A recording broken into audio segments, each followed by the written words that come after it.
To lessen background noise, use headphones or earphones.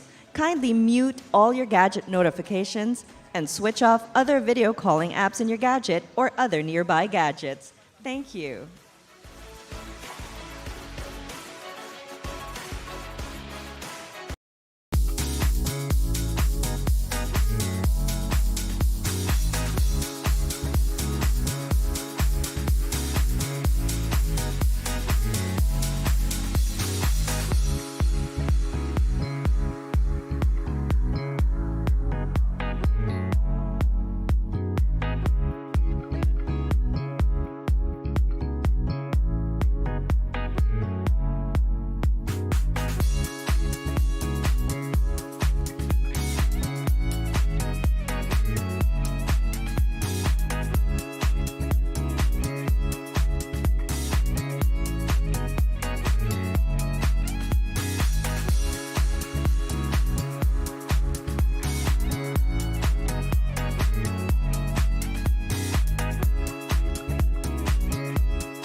What if your everyday is easier? What if your tasks are faster? What if you never have to chase due dates ever? What if your life is safer? What if your dreams are higher? What if kaya mo na? GCash gives you secure payments, real-time money transfers, accessible financial services, exclusive deals, and a full suite of business solutions para kaya mo na sumabay sa takbo ng buhay. Kaya mo na to stay connected. Kaya mo na magbayad anytime, anywhere. Kaya mo na mag-buy and sell. Kaya mo na to get exclusive deals. Kaya mo na magpera padala. Kaya mo na gawing safe ang future. Kaya mo na abutin ang pangarap. Kaya mo na makatulong, magbigay ng pag-asa. Kaya mo, GCash mo.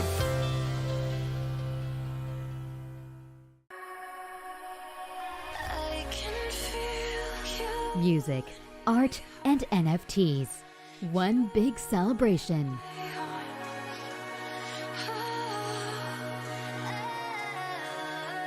Over 10,000 G-goers.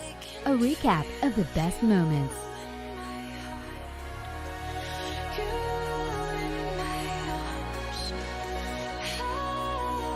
Powered by NFT-activated passes. 917 new NFT owners. The biggest NFT launch in the Philippines.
What if your everyday is easier? What if your tasks are faster? What if you never have to chase due dates ever? What if your life is safer? What if your dreams are higher? What if kaya mo na? GCash gives you secure payments, real-time money transfers, accessible financial services, exclusive deals, and a full suite of business solutions para kaya mo na sumabay sa takbo ng buhay. Kaya mo na to stay connected. Kaya mo na magbayad anytime, anywhere. Kaya mo na mag-buy and sell. Kaya mo na to get exclusive deals. Kaya mo na magpera padala. Kaya mo na gawing safe ang future. Kaya mo na abutin ang pangarap. Kaya mo na makatulong, magbigay ng pag-asa. Kaya mo, GCash mo.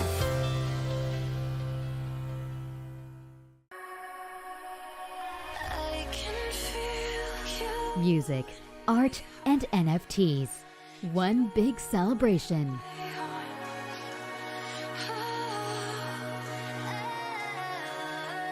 Over 10,000 G-goers. A recap of the best moments.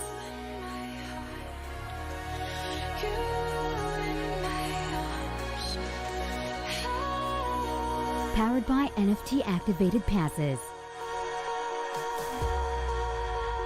917 new NFT owners. the biggest NFT launch in the Philippines.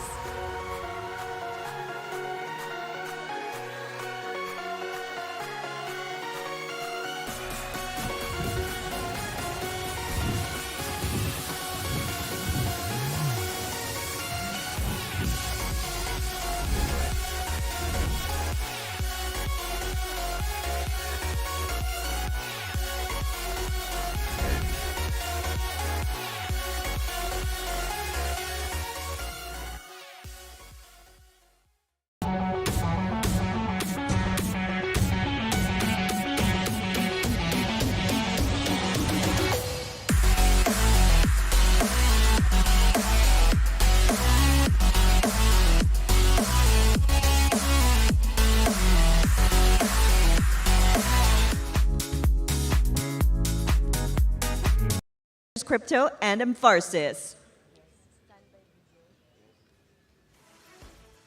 It's time to step into the future of Web3. Players, builders, and investors all around the world, welcome to our Philippine Web3 Festival.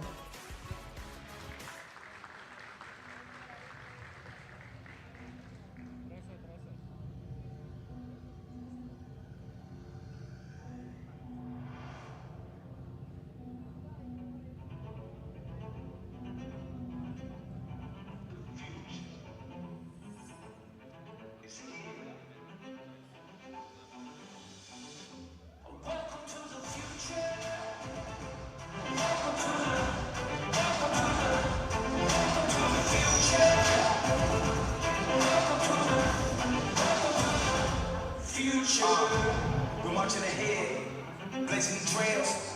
This is the future. We're setting sail. We're building a path to things we never done. Tomorrow is here, we're rising with the sun. An evolution, revolutions come. It's only started, only just begun. This is the moment we've been waiting for. So open up the door. Welcome to the future.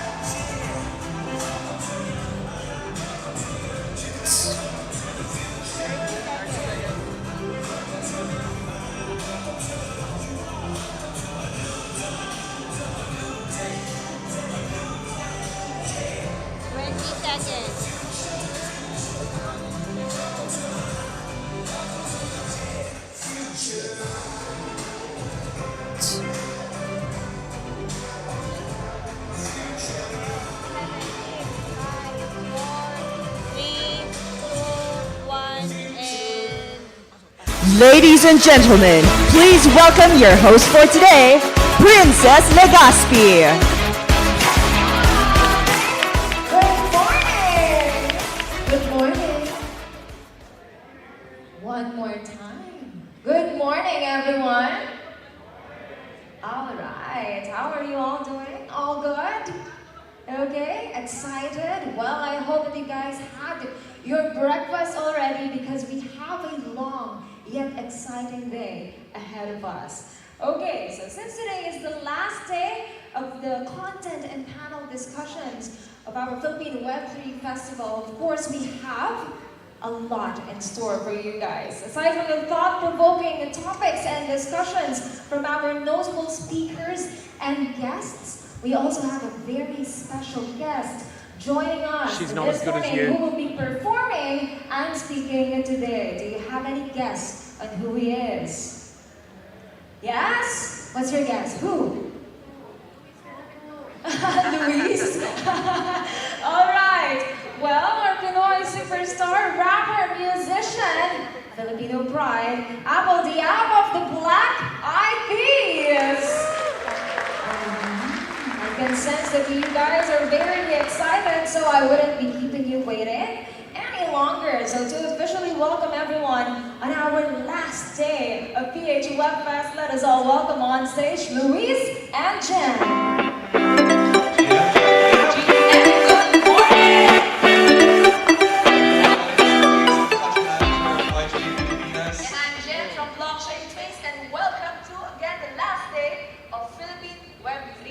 Here we go. So on Monday, we all welcomed you to the future, and now the future is the past, but let's all remember that the present is a gift. If you don't understand what that means, don't worry, because if you are as hungover as we are, everything sounds profound. So the past few days I've been jam-packed. On the first day we had a trip down the memory lane. We discussed the history of crypto in the Philippines, from the old days to the current era exchanges, from NFTs to play to earn, and how those things facilitated Web3 adoption. On the second day we discussed what are the next steps for these guilds and all Web3 communities here in the Philippines. What are the drivers for growth? So we had discussions with VCs, we had discussions with infrastructure providers who will facilitate adoption here in the Philippines. And we also have another event recap just for all of the folks who couldn't make it yesterday and the day before that. Let's roll that tape. Okay, awesome.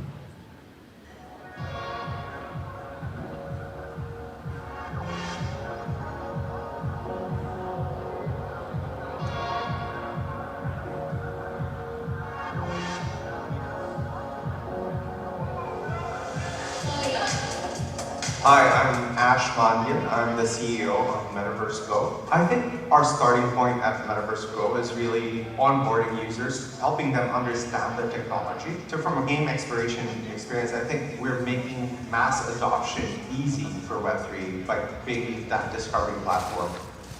As of today, there's about 11 million Filipinos already with cryptocurrencies. 1 in 4 Filipinos are playing an NFT-based game. And if you take a look at the percentage of Filipinos in gaming, that's around 70 million Filipinos have a game installed in their phone. So the adoption is there and will continue to grow. And we'd love to be part of that growth or the driver for that growth. My name is Irene Umar. I'm from YGC Southeast Asia. For me, Web3 in the Philippines is the accelerator for the entire Southeast Asia. And we can see from the festival, there are so many people that are here who are curious to know about what Web3 is. And the reason why Web3 Festival is able to attract international crowd is because people know the potentials of what Philippines could bring and spread throughout Southeast Asia.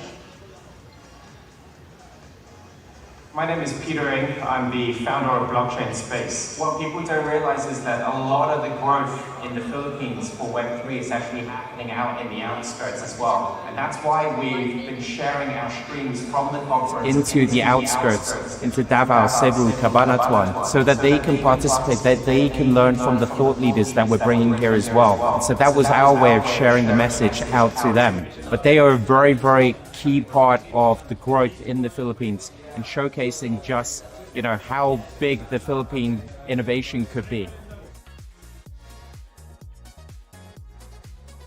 I just want to thank all the attendees for coming down and being so curious into exploring why the Philippines is such a hotbed of Web3 innovation. It's our pleasure, Blockchain Space and YGG, to be able to share with you what we've already been experiencing for the last 3-4 years, and now to be able to share that with the rest of the world. There is so much happening here, and it's great that you can all attend and, experience it for yourselves.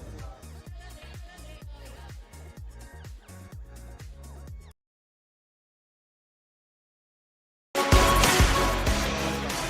focus is going to be all about the creators and the creatives, the artists that make this industry one of the coolest places in the world to be working in. Happily App from the Black Eyed Peas is going to be helping us kick off the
experience in different tech and crypto roles.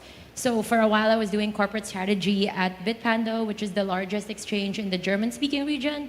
And now I'm based in Paris, and I work for Binance Europe. And I do project management, and specifically, I focus on growth, operations, and strategy. Okay, thank you girls for sharing that. And as for me, just a quick intro, I am the Chief of Staff currently at Eden Ventures. So we're in the business of building and investing in Web3 projects around GameFi, DeFi, blockchain gaming, and the open metaverse. Some of our core projects included YGG and Reader DAO, and most recently Metaverse Go and MetaCare, and other projects as well that are synergistic with those current projects. So, girls, you talked about working at Binance, Blockdaemon, and Cake DeFi. And I'm sure in those companies you work with global teams and you have global operations. How has it been as a Filipino working in this space, in those groups? I think it's an eye-opening since you get to meet new people, especially it's a global company, so lots of different cultures were involved, and you get to know the different people who are into the same space as you. So I think it's also an advantage for us Filipinos to know those kinds of people who are also into our space, and at least we all share the same passion into developing and making new technologies available for everyone. Okay, so I think for me, actually, the biggest unlock was that it's exactly the same. So I don't know if it's just my experience or a general experience, but what I've learned is like sometimes when you grow up in the Philippines, there's this unsaid thing where like outside is better. And I think I kind of had that growing up too. And then to my surprise, when I go out, it's like, oh, it's exactly the same. Like context might be different, the products might be different, but at the end of the day, like the smart people are just as smart. The not so smart people are just not as so smart. And you know, so it was actually really eye-opening. It made me more proud to actually be Filipino because it's like, this is a cool space. And yeah. That's refreshing to hear, and I bet like a lot of people who are looking to go into the space and are very worried about that barrier, that's something that they would love to hear. Yeah. So Hannah, do you also feel the same way in Blockdaemon? I think for me, I like the fact that everybody's just global and very well connected. I think like what I struggled before was obviously very long hours and having like night calls. That was like slightly like a culture shock, let me say, from like Web 2 to Web 3. But definitely like working overseas didn't really like make much of a difference because you're working in a time zone. You stretch in like your time anyway, or you adjust in your time. So that's my experience. So aside from adjusting to different time zones, now I know that you started your career ever since in crypto, but Hannah and CV, you did some transition from banking and finance into crypto. Were there any challenges that were significant when you did that transition in your career? For me, it would really be like the knowledge, because obviously when I was studying in university, and I'm much older than you guys, there weren't any courses in say like intro to blockchain or intro to cryptocurrency or anything like that at all. So I needed to learn all of those while already working, while already doing my job. While obviously when I started my career in finance, I already had some knowledge from my internship and even like courses and modules in university, and that's what I studied, right? So that is really like the big disconnect was educating myself while in my role of also kind of like educating the users. So for me, I think I was a little bit lucky with timing. So back in 2017, it was like a way earlier market, and you could kind of start knowing a little bit less. So the education curve was a little bit different. But coming from finance, I think the biggest difference was like the change in mindset. So in finance, it's like a very set path. It's very much like, okay, you do A, and then you do B, and you do C, and this is the road to follow. And then you get to crypto, and it's literally like, there's no road, here's the shovel, find a way to make it happen. And that's fun, and but it also is an adjustment. Yeah, there was that, and then I used to joke in finance I just like the outfits but nothing else, and in crypto you could wear whatever you want. You could come to the office in shorts, and that was actually kind of fun too.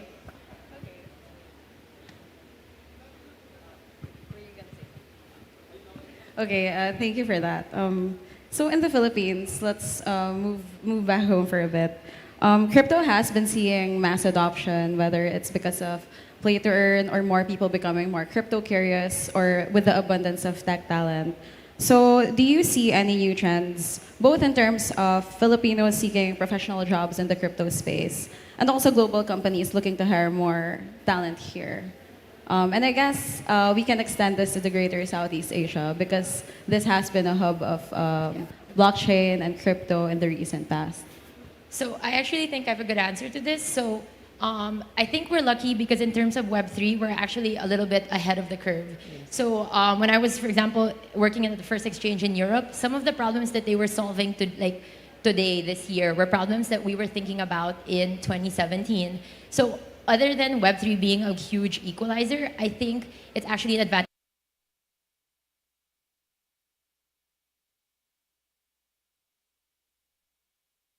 Normal to have people earning money from the internet and being able to buy goods with that. And here we see it, it's a normal thing already. So yeah. What do you think is driving that? What are the, I guess, personalities or trends that make that so easy here? So I think it's because some of things that are already set up in more developed countries, let's say banking or good internet, doesn't necessarily exist here. So we're a little bit more hacky and a little bit more willing to try. I've noticed in exchanges here, for example, the first question, if you look at the tickets, one of the most popular questions are how to earn po. But if you look at more developed countries, a lot of questions are around, is this safe? Can I pull my money out? So, it's a very different mindset. We're willing to try more things. We're more comfortable at being in the frontier, and I think that's something we can leverage. I think also, apart from, I like the fact that, CV was saying something about we were quite hacky. We're very, I guess, also resourceful and creative, which is, I think, what the Filipinos are also, good at being creative. NFT, it really propelled the creator community and fostered community. We're always seen as a social group, and therefore the communities within gaming and other places as well have really shoot up. So yeah. So with all of these opportunities that you're seeing in the space, what tips do you have for people who want to enter, whether it's the newly crypto curious or long-time enthusiasts but not doing crypto or Web3 professionally? I recently watched a TED Talk, so I'm quoting it. He said, never bet against innovation. So as Filipinos, we're already moving forward towards new technologies, and I believe we are all risk takers, so we just have to test the waters and dive into it. For me, research, and research. Especially if you want to move into a Web3 career, there's so many projects out there. Some might not stay so long, but there are others who are very resilient, right? So research what the fundamentals are of the project, make sure that it aligns with your vision and what you want to do eventually. Meet the founder, really, try to dig in who they are, and then meet current and even former employees, have a chat. How is it working there? Because you won't get, as much as good feedback as actual, speaking to a person who's there working. Yeah, so I guess to add to what Hannah said, I think I would have 3 tips. So the first one would be an end user before you try to be a crypto worker. Understand what you're getting into. The second one would be don't limit yourself. You can pivot from anywhere, and the crypto space is getting really big. As I'm sure we're going to see today, people in art and fashion are also able to join crypto, even if you don't have a traditional background. There's space for you. And I think the third one would be be a little bit kapal. Believe that you deserve a seat on the table no matter where the table is. Those are really great pieces of advice. Okay, I guess just to wrap it up and to conclude, based on what you have shared with your experiences, it looks like the Philippines is at the epicenter of this Web3 revolution. And it's still early, and whoever wants to get into this space can still do it. Just immerse yourself, be a user, don't be afraid, don't put up your own barriers, and don't be held back by your own fears. And you can just do it. And there are a lot of opportunities still out there, especially here, where there's a lot of adoption and openness to Web3 and crypto. So, yeah, thank you for listening. Thank you. All right, so thank you so much, Sam, Hannah, Christina, and Nell. Now we've heard from 4 Filipinas represent, who built successful careers in crypto. So each of them taking a different path, but ending up in a respectable sphere in crypto. Now, we will hear from another Filipino who managed to build a successful international career, but will never forget their home, because home is where the heart is. From Pampanga to LA and back to Manila today for the Philippine Web3 Festival. Are you guys excited? Woo! Okay, everyone, please welcome Apple the App of the Black Eyed Peas. Woohoo!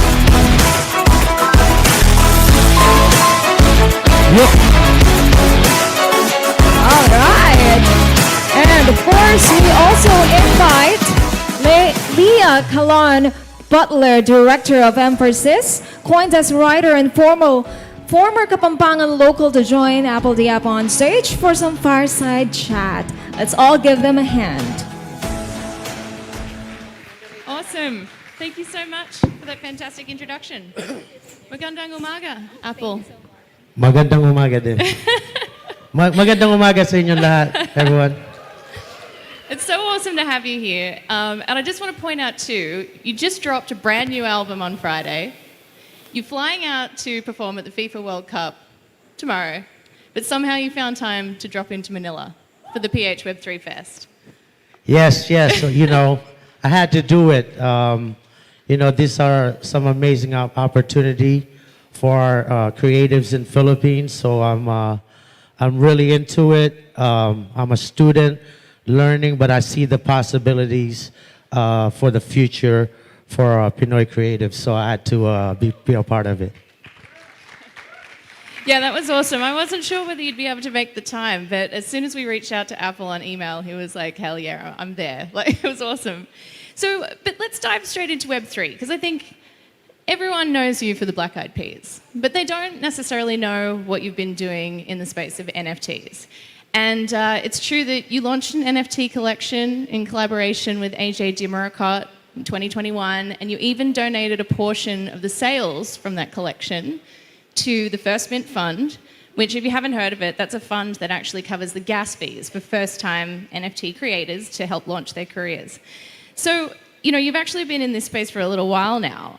How did you actually first learn about NFTs, and what got you excited about this whole thing?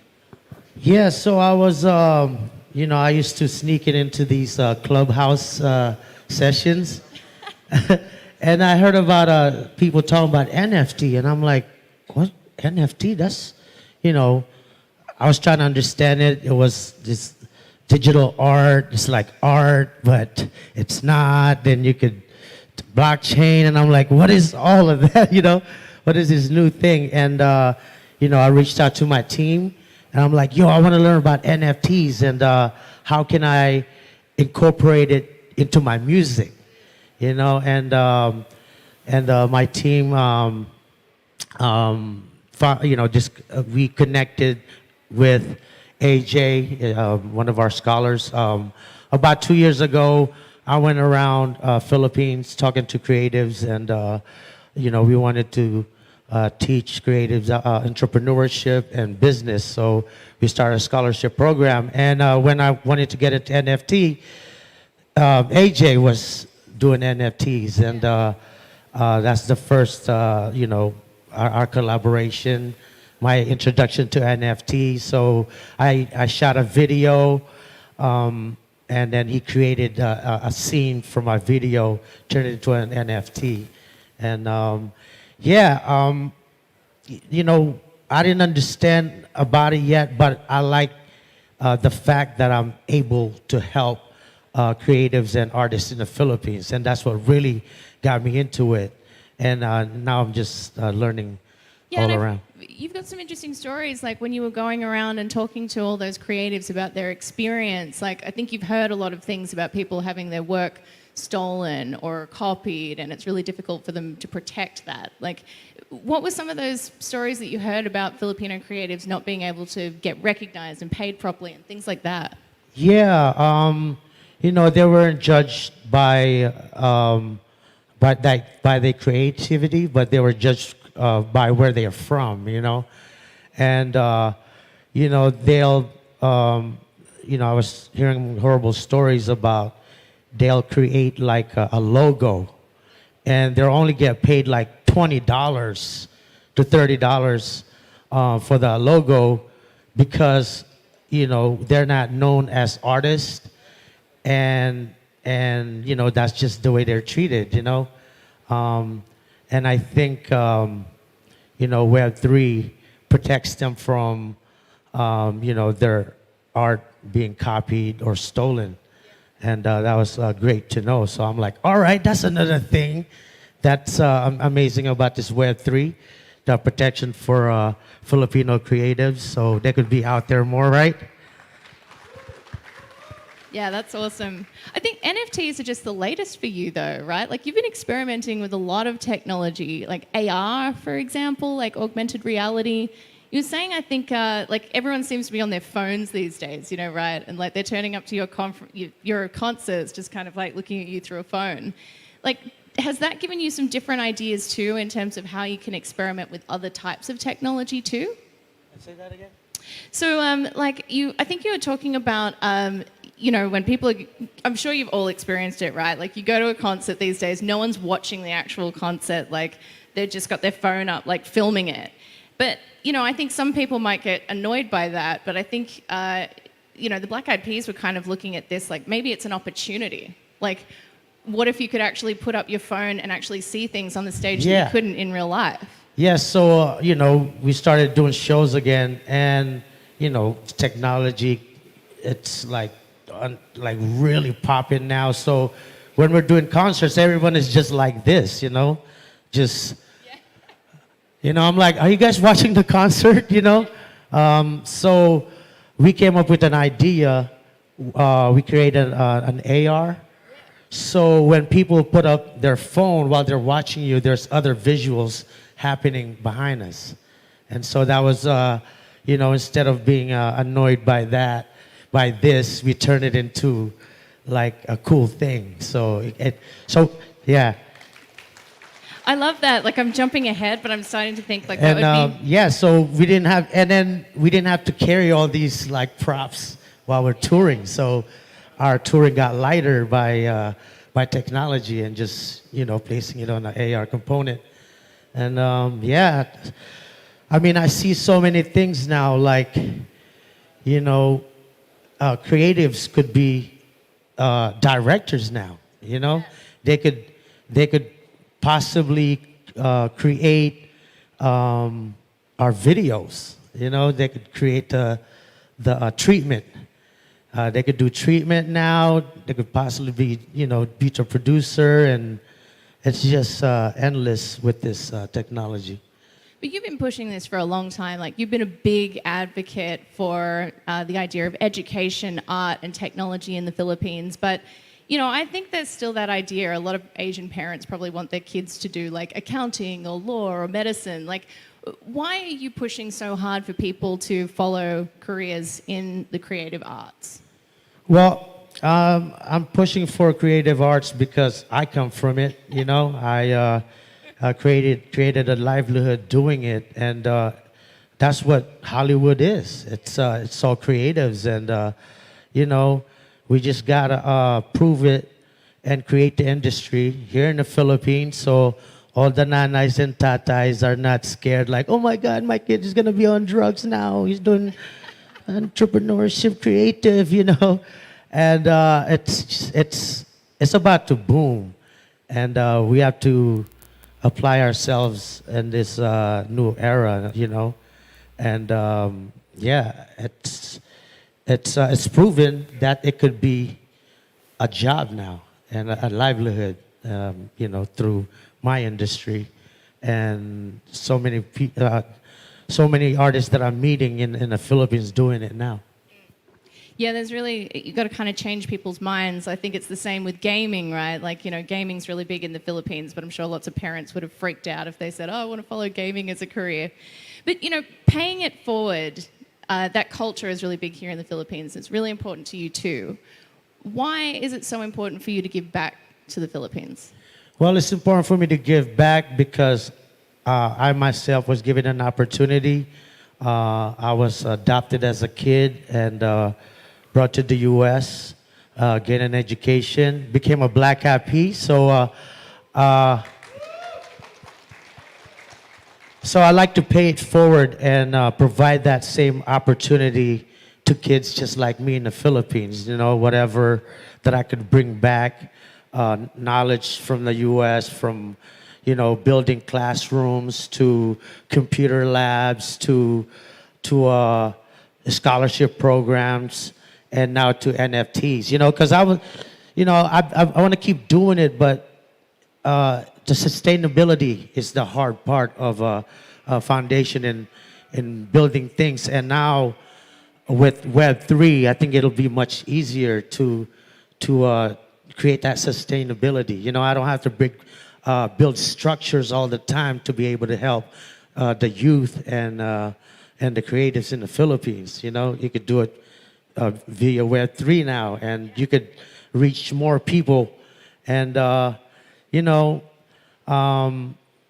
like for you know, I'm really into music and discovering new artists. Discovered J. Ray Soul from Laguna on The Voice, so brought her to the U.S. And I wish I could do that a million times, you know, but it takes so long with the papers and the cash. And I think that with this technology, that I'm able to discover more artists and, you know, create the industry here and not them having to leave the Philippines and make it here, you know, through Web3 it's like international, you know. That's like, you know, we want to go international. Now there it is to go international. And I think I could discover and produce more artists in the Philippines through this technology. Yeah, because it's not very scalable, is it? Like if you've got to leave your country to go all the way over to the US to find opportunity, that's really hard. But, you know, essentially you are an OFW. You're an overseas Filipino worker. You're still sending money home to mom. Like that's a very relatable experience for a lot of Filipinos. But also, I mean, your experience was tough, right? You got to the US, you only spoke Tagalog, didn't speak a word of English, and the first friend you made was Will I Am. How did you bond with him? How did you make his friendship? Yeah, so, you know, my mom found a foundation where they support abandoned American kids, and she signed me up in the foundation. And, you know, the way I got to the U.S., I used to tell my dad about my eyesight, because I have a very bad eyesight, and I had to show my grades to him, and I couldn't see the board. So, you know, I would apologize in my letter. Dad, I'm sorry about my math grade. I know it's low. It's because I can't see the board. I'm having to play catch up with the rest of the students. And by telling him that story, I think it spawned the wanting my eyesight to be checked by American ophthalmologists, and took me to the U.S. in 1986. And during our break, he took me to Disneyland and Universal Studio, and I'm like, oh my God, this is America. I want to stay here longer now, you know. So I actually asked my dad. I'm like, Mr. Hudgens, could you adopt me? And he's like, well, I got to talk to your mom and the Philippine government. And 3 years later, he processed. And then I got to the U.S. and my dad was best friend with Will.i.am's uncle. So before I was enrolled in school, they introduced me to him. So I have someone to play with, same age. So they took me to East LA, and I remember going to East LA, and Will was looking at me like this, rare object or something. You know, it's like, you're from the Philippines? It's like, I've never heard of that place. You know, what do you do there? I'm like, oh, you know, I barely spoke English then, and I was like, oh, I go to school, I go farming with my grandfather, and I take care of water buffaloes, and I like to break dance. It's like, what? You like to break dance? It's like, all right, show me. It's like, I break dance too. It's like, all right, what do you know? So before I left Philippines, I saw the Running Man on the Pepsi commercial, and then I was trying to practice that, and then that's the move that I learned before I left. So he's like, you know the Running Man? All right, show me. So I had to show him off, and I'm like, yeah. You know? And it's like, yeah, I break dance too, and I rap, and you know, so we started hanging out every weekend after that, and then we formed a dance crew. We formed a dance crew. We would just practice breakdancing, and then I started when I attended school. I started meeting other Filipinos, and then they always throw house parties. So I would invite Will, and that's where we would perform first, at house parties, Filipino parties, and yeah, that was our first interaction, and then the rest is history. We formed a dance crew that evolved to At Bank Clan, our first band, and then Eazy-E passed away in '95, so we couldn't move on with that name, and then we started Black Eyed Peas in '95. And then he was suggesting that you should start rapping too. And like, bear in mind, he's only been in the US for what, like a couple of years, still learning English. Yeah. But you were like, yeah. So what was the first thing you rapped? Yes, so Will was like, yo, you should rap with me. I'm like, what?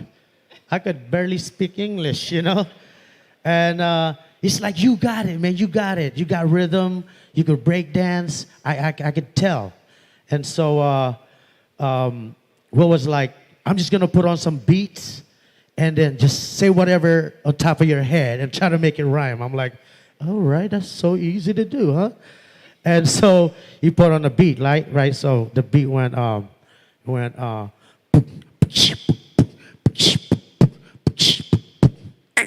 Abakada ega aila mananang o para sa tauaya. He's like, yo, that's dope, man. Oh my God, I knew it, you got it. What did you say? And I was like, the ABCs in Tagalog. And then we kept practicing after that. Then I started writing more, and then yeah. So the rest is history. Rest is history. So then you went to Hollywood and obviously become amazingly successful, but you've never lost your Pinoy pride, and you're using this global platform to share Filipino culture with the rest of the world. I think we're actually going to get a performance later of Bebot. But, you know, how are you using your success to share Filipino culture with the rest of the world? What are some of the things that you've been doing, and, you know, why is that so important? Yeah, so, you know, when I started producing, I would, when I learned how to, like, you know, produce, and me and Will had a separate room, and I would just sample, like, Filipino music. I put a hip hop beat over it, and then I was working on the Apple song, and I sampled a sin from Balita from a sin, and you know, then he came into my room, and I was singing the chorus because you know, it best describes on what's going on. Lapit mga kaibigan at makinig kayo. Ako'y may dala-dalang balita galing sa bayan ko. Nais kong ipamahagi ang mga kwento, ang mga pangyayaring nagaganap sa lupang.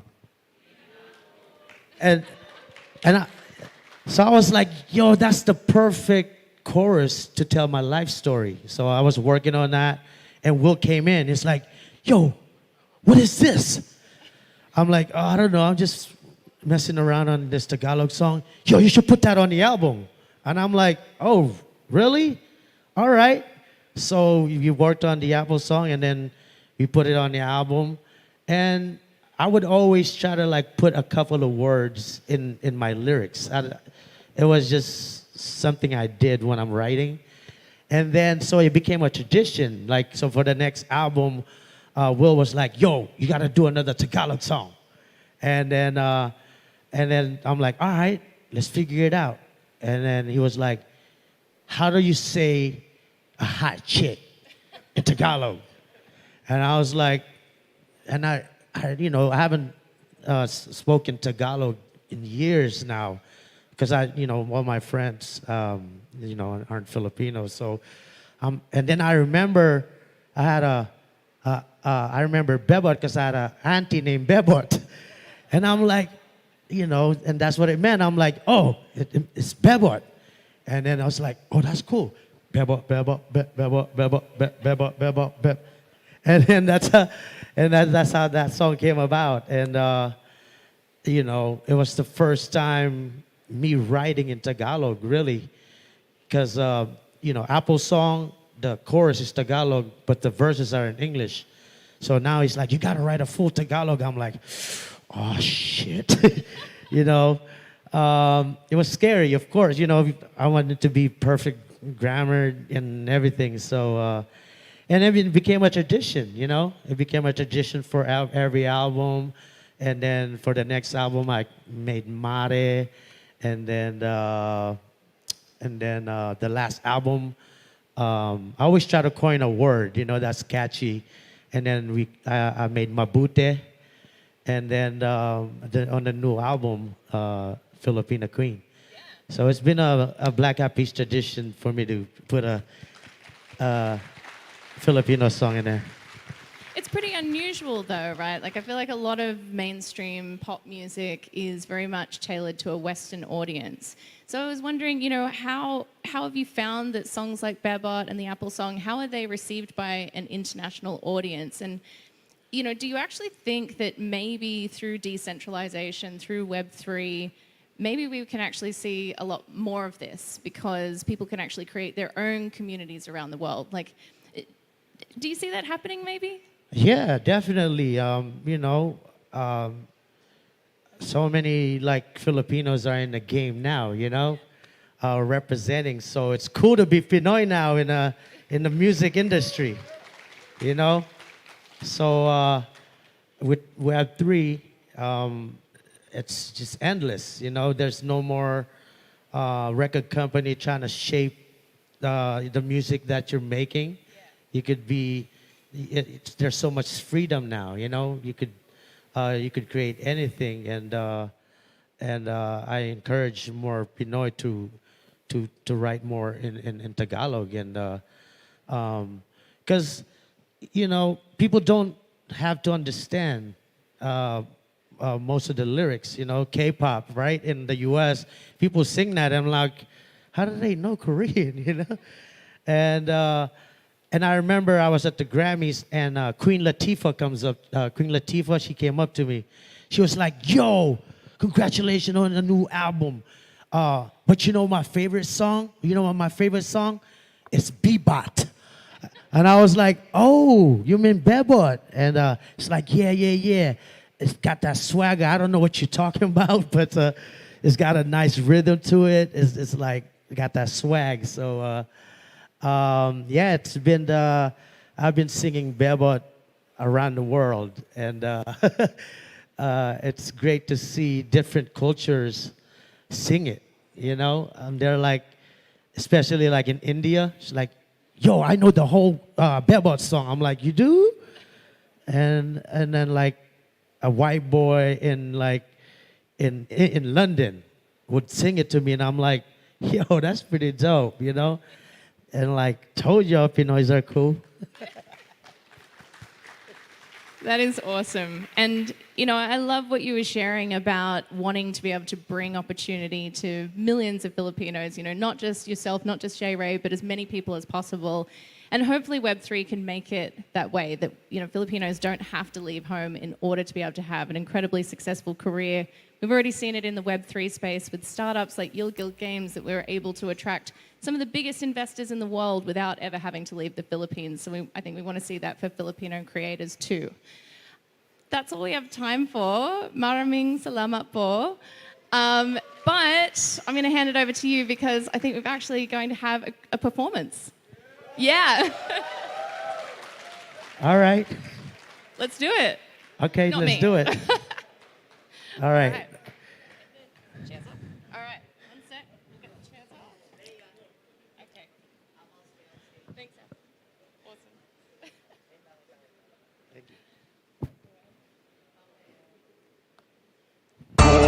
Hey! Ha! Hey!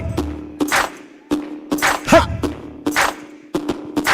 Bebo, bebo, bebo, bebo, bebo, bebo, bebo.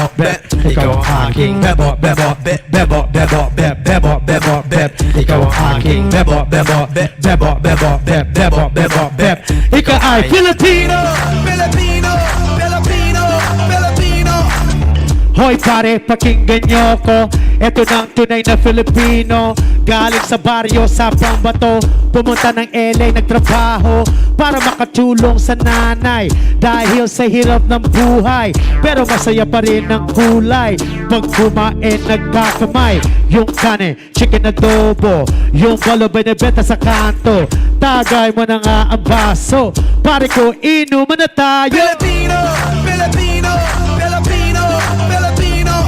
Bebo, bebo, bebo, bebo, bebo, bebo, bebo. Ikaw ang aking bebo, bebo, bebo, bebo, bebo, bebo, bebo. Ikaw ang aking bebo, bebo, bebo, bebo, bebo, bebo, bebo. Ikaw ay Filipino, Come on! Filipino, What? Filipino, Hey! Filipino. Basta mo magagandang dalaga, nakakagigil ang beauty mo talaga. Lambing hindi nakakasawa, ikaw lang ang gusto makasama. Yung bahay o kubo, pag ibig mo ay totoo. Puso ko'y laging tumitipon, wala kang katulad sa mundo ko mo. Pinoy kasigana, kung maganda kasigana, kung buhay mo'y mahalaga. Salamat sa iyong suporta. Filipino, Come on! Filipino, What? Filipino, Ika! Filipino, What? Filipino, Come on! Filipino, What? Filipino, Hey! Filipino. Bebo, bebo, bebo, bebo, bebo, bebo, bebo. Ikaw ang aking bebo, bebo, bebo, bebo, bebo, bebo, bebo. Ikaw ang aking bebo, bebo, bebo, bebo, bebo, bebo, bebo. Ikaw ang aking bebo, bebo, bebo, bebo, bebo, bebo, bebo. Ikaw ang aking bebo, bebo, bebo, bebo, bebo, bebo, bebo. Ikaw ang aking bebo, bebo, bebo, bebo, bebo, bebo, bebo. Ikaw ay Pinoy kasigana.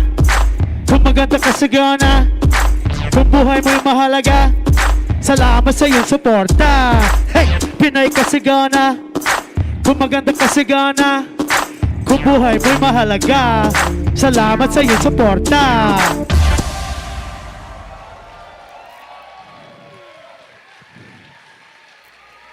Thank you very much. Maraming salamat. We got a new album. We got a new album out right now, and just like I said earlier, it's a tradition that we create a song, focus for Pinoys, and wrote this song called "Filipina Queen" with featuring J Ray Soul. So I'd like to play it for you guys, and it's the last song we did on the album, so lyrics are pretty fresh, but so I left the lyrics there just in case I mess it up. So yeah, we got a new album called Elevation, and there's a song called Filipina Queen. Turn it up.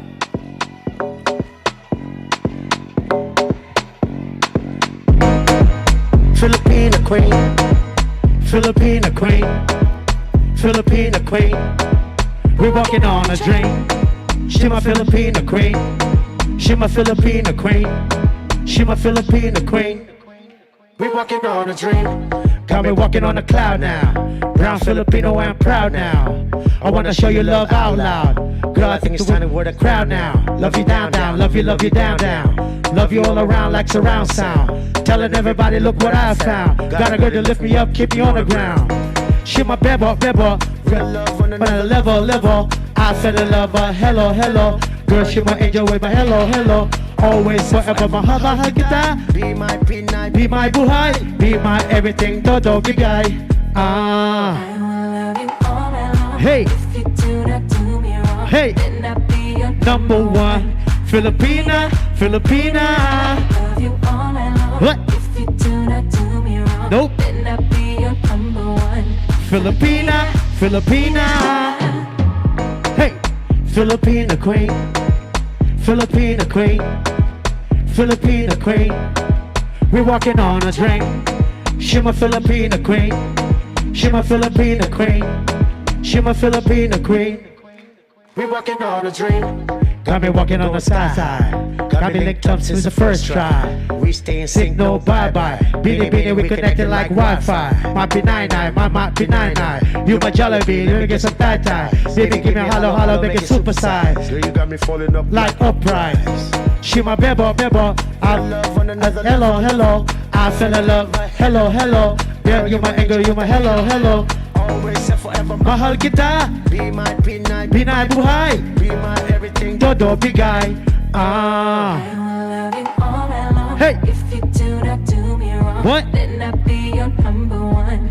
Filipina. Love you all night long. What? If you do not do me wrong, What? then I'll be your number one. Filipina. Filipina queen. Filipina queen. Filipina queen. We walking on a dream. She my Filipina queen. She my Filipina queen. She my Filipina queen. We walking on a dream. We walking on a dream. We walking on a dream. We walking on a dream. We walking on a dream. We walking on a dream. We walking on a dream. We walking on a dream. We walking on a dream. We walking on a dream. We walking on a dream. We walking on a dream. We walking on a dream. We walking on a dream. Walking on a dream. Hey, all night long. If you do not Do me wrong. then I'll be your Number one, Filipina. Hey, Love you all night long. If you do not do me, nana. then I'll be your Number one, Filipina. love you all night long. Hey, Do not do me wrong. say ho, Be your number one. say ho, Filipina. ho. Love you all night long. If you do not Do me wrong. then I'll be your Number one, Filipina. Filipina. Mahal kita. Maraming salamat, Web3 Philippines, for having me here today. And let's grow our industry and let's do it all together. Maraming salamat.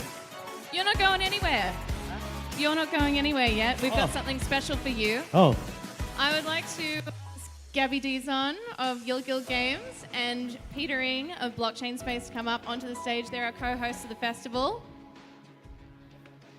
Hand it over to you guys.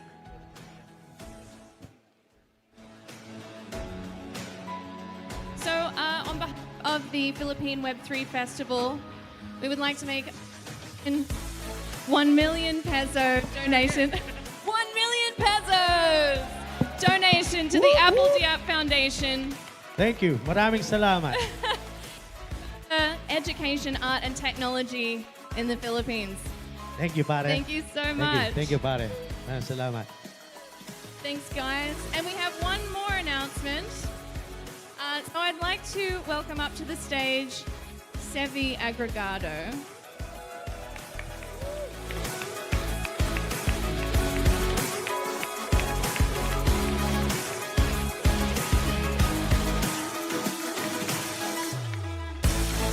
So, to give you a little bit of context, guys, we have a really amazing announcement. Sevi and Apple have collaborated together on a piece of art. So the brief, Apple Apple asked Sevi to create an artwork which would represent his childhood growing up in Pampanga, but also looking into themes of sustainability and fighting climate change, because that's obviously a huge impact on Filipino farmers. So Sevi, would you like to reveal the artwork that you created?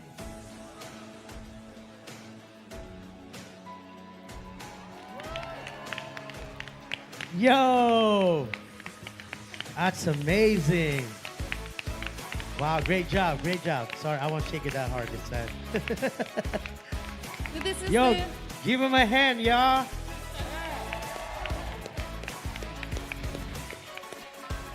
Yo, this is in New York right now, right? Is this in New York? This. Oh, hang on. Getting a quick photo up.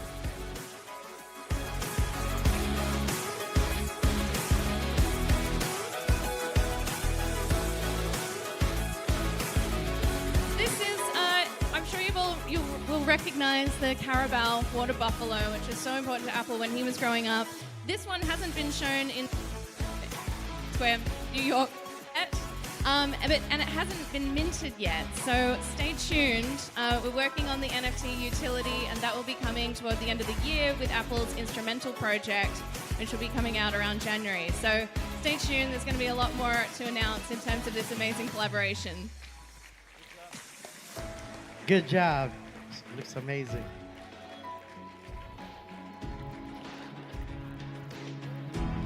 Awesome. Thanks, guys. Thank you so much, Apple.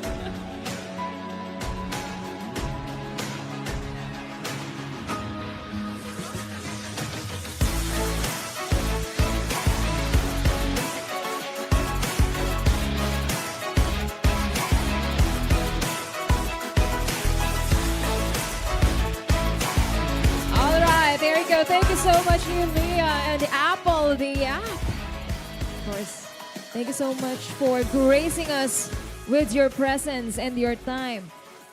It's not that often that we party and dance in the middle of noontime, right? It's not that often also that we have a banana right there dancing in front of the stage and partying with us. So thank you so much to you guys. I hope that you are all pumped up. And as we all know, Apple the app leaves relatively big shoes to fill. Okay? So there you go. But of course, our next guest is no stranger to KTV bars and certainly no stranger to the world of Web3 investment. Our next speaker is one of the more prolific investors in Web3 gaming throughout Asia. Today, he is going to share his thoughts on why gaming has introduced so many people into the Web3 ecosystem. Everyone, let us all welcome Mr. Brian Liu of Infinity Ventures Crypto.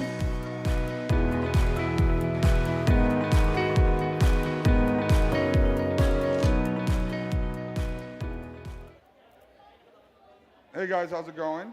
I have no idea how I'm going to follow up with that performance, but I'm going to give it a try. I hope I don't bore you guys.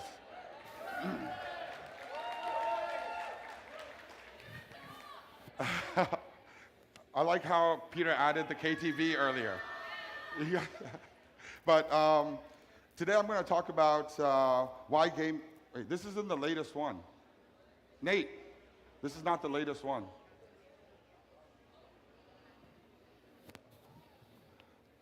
But we're going to give it a try anyway while he fixes it.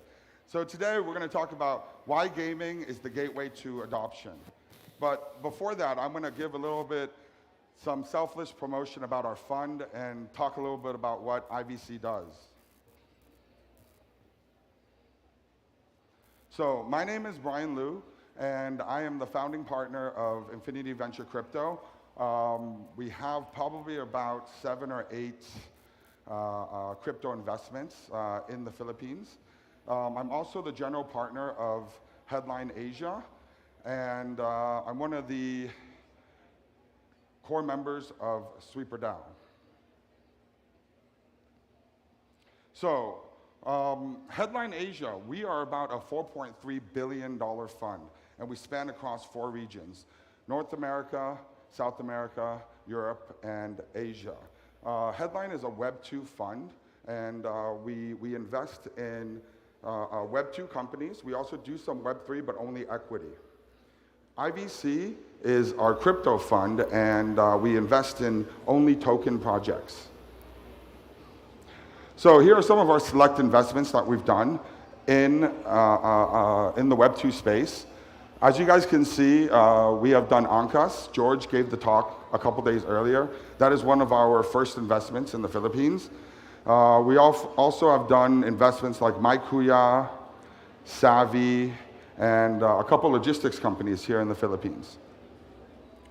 Here are some of our investments that we've done in the crypto space. I'm sure you guys have seen YGG, blockchain space, BreederDAO, crypto unicorns. These are some of our investments that we've done. And we were the first investors in all these companies. So one thing that we do differently than most of the VCs out there is that we do a lot of venture building. What does venture building mean? So I'll give you guys one example.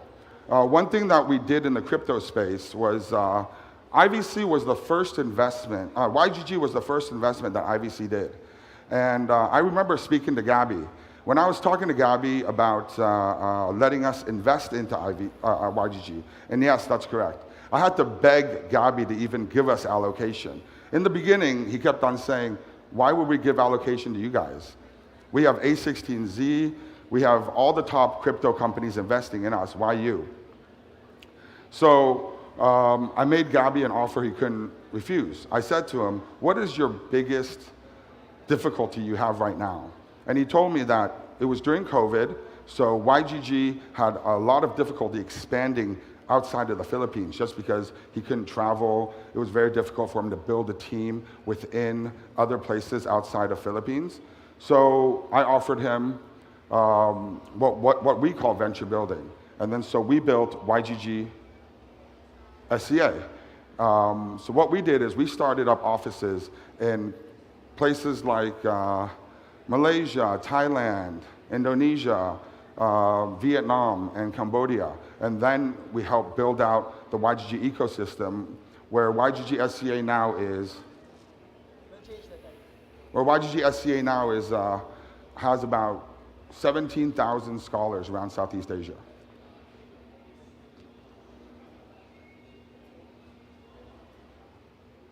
They're changing the deck.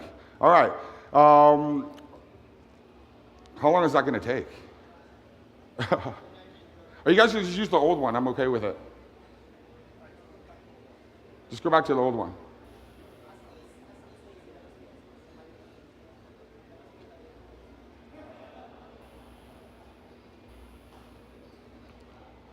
All right, we're going to use the old deck. So if I stutter, I'm sorry, because this is an older one that we used to use. So winter is here. We all know it. It's a good time to start building for all you founders out there. So times have changed a lot over the last year. IVC started about a year ago, and the investment landscape when we started and the investment landscape now is completely different. When we were investing in the beginning, we had to beg founders to give us allocation, just like I was begging Gabby at YGG. I had to beg Peter at Blockchain Space, Renz at BreederDAO. I had to ask them to give me allocation. But now in the bear market, it's more investor friendly where we get to spend time to actually dig into the companies and really look to see if this is a company we want to invest in. So even though 2021 hasn't been the best year for crypto adoption has been growing pretty rapidly. If you can tell right here that 36% of all smart contracts were actually created this year.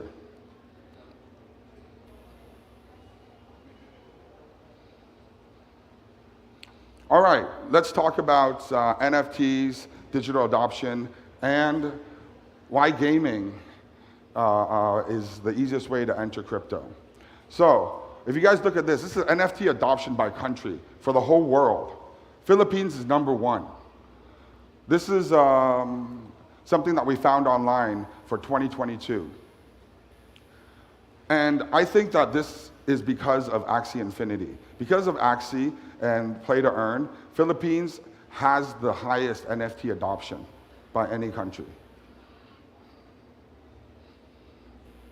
Global adoption, global crypto adoption, Southeast Asia is still at one of the top, it still heads up probably 3 or 4 out of the top 10. And then let's talk about gaming.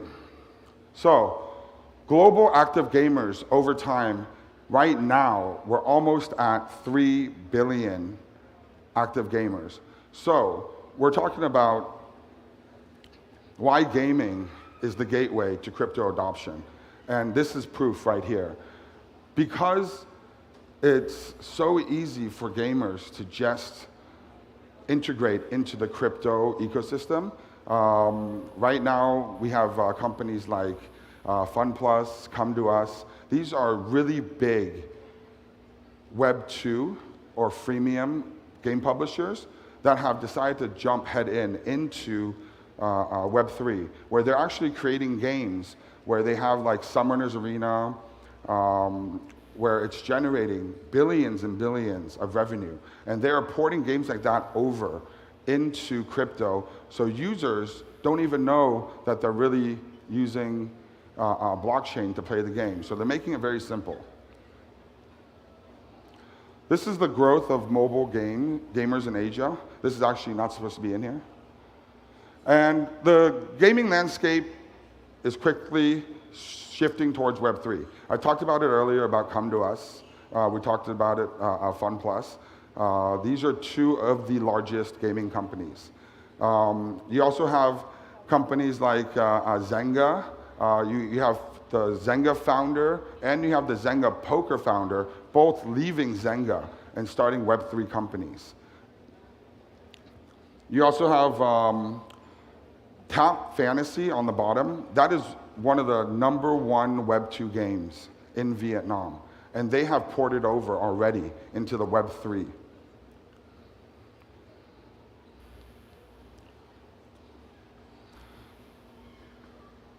So because we're here at the YGG and Blockchain Space Conference, I want to talk a little bit and give a shout out to all the sub-DAOs that we have in the YGG family. And why we believe guilds are very important to the Web3 gaming world. Now, one example I can talk about is, I'm sure you guys have heard about Thetan Arena. Thetan Arena is one of the more popular Web3 games that came out of Vietnam right after Axie Infinity. And that game was one of the most fun games to play. But because crypto gaming, if you have 2,000, 3,000 players, you're already considered a quite successful game. Compared to Web 2, where you have hundreds of thousands of players, Thetan Arena, they didn't want to work with any guilds. They refused to work with guilds, refused to give us any assets. So in the end, they had to use bots instead to fill up their games, which made it not fun for the users that were actually playing. So a lot of gamers out there, if you guys work with guilds, we can be your daily active users that you guys can use. We can be your fillers. We can be your grinders within the ecosystem.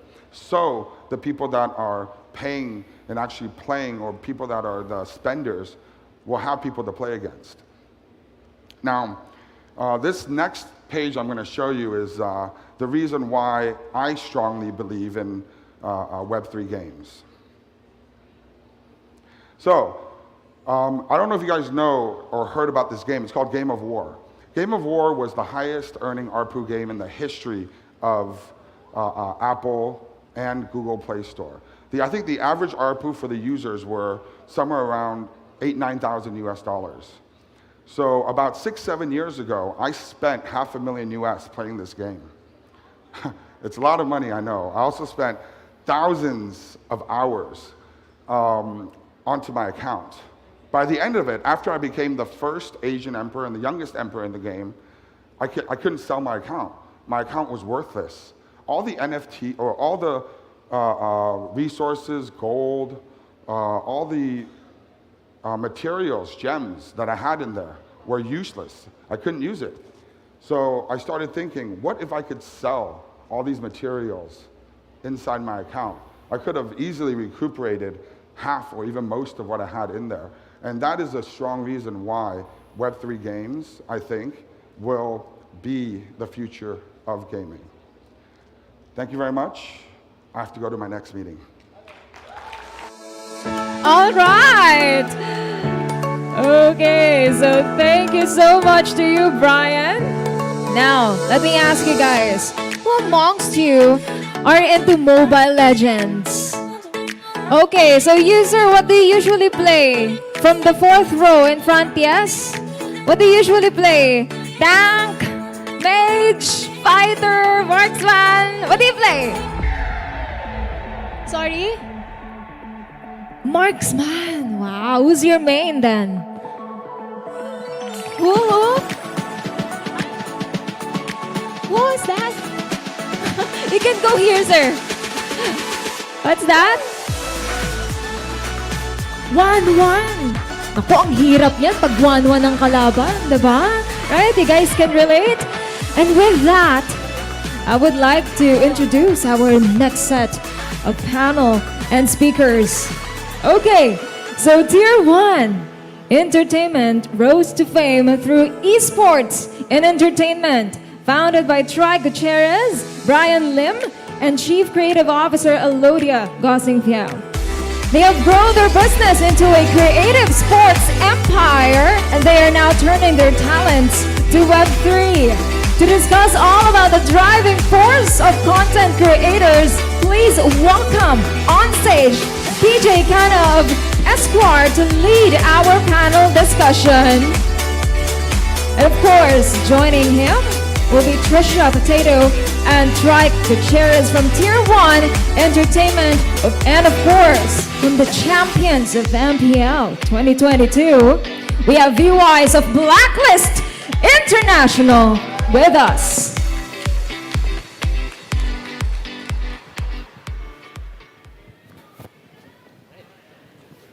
Hello, good morning, everyone. It's a real pleasure for me to be here today. We're gonna get right down to it because we don't have a lot of time. Pero I wanted to start off. I mean, obviously, you guys need no introduction.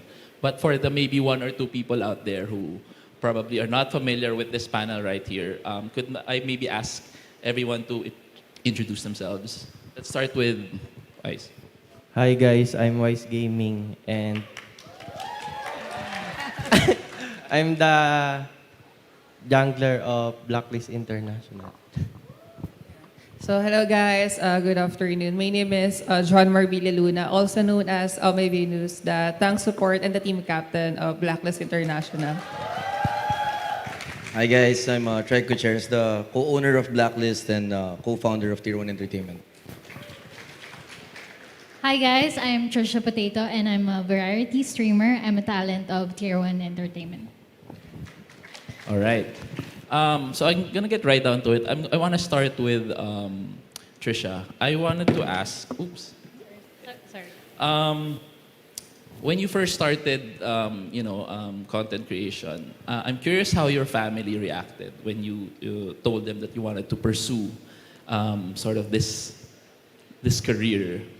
Actually, they gave me a chance. They gave me 6 months. Okay. Yeah, 6 months. And before nag-times up yung 6 months, Tier 1 was scouted me. They messaged me if gusto ko daw ba mag-apply as a Facebook partner. And luckily, nakapasa ako. Ayun. And yun na, nagtuloy-tuloy na siya. But before that, you were already streaming na. Yeah. One day na. Pero siguro mga 3 months, 3 months pa lang. Yeah, very early pa. Okay. For ano naman, Wise and V. Our features editor, si Mario Limos, I think interviewed you, 2 weeks ago, and he showed you this photo of you guys and your humble beginnings back in the day. So actually, he asked me to ask you this question. Why did you decide to leave, everything behind and then stay in that tiny room, tapos pursue your career despite, not knowing or there weren't any assurances na magiging successful kayo? For me kasi, parang more than 10 years ko na pinapursue makapasok sa professional scene ng esports. Kasi ito talaga yung gusto ko yung gaming talaga. And ito talaga yung pangarap ko, which is kumita sa passion ko, which is yung pag-games. And ayun, siguro tiwala din talaga sa sarili na alam ko na kaya ko talaga makapasok. Parang kailangan ko lang ng tamang timing, ng tamang opportunity. And nung time kasi na yon na nandun kami sa maliit na bootcamp, sobrang tiwala ako sa teammates ko that time na alam namin na kaya namin. And ayun, sinubukan namin and nag-success naman. Wise, you wanna add anything? Same lang eh. Okay, I want to turn over naman to Trike. Trike, we did a feature on Tier 1 back in 2020. We interviewed you and Alodia and Ashley. But obviously, you yourself, you're a gamer. So for the benefit of everyone out there, can you tell us lang how you sort of transitioned or dreamed up of Tier 1 from, like an idea lang to how you built it?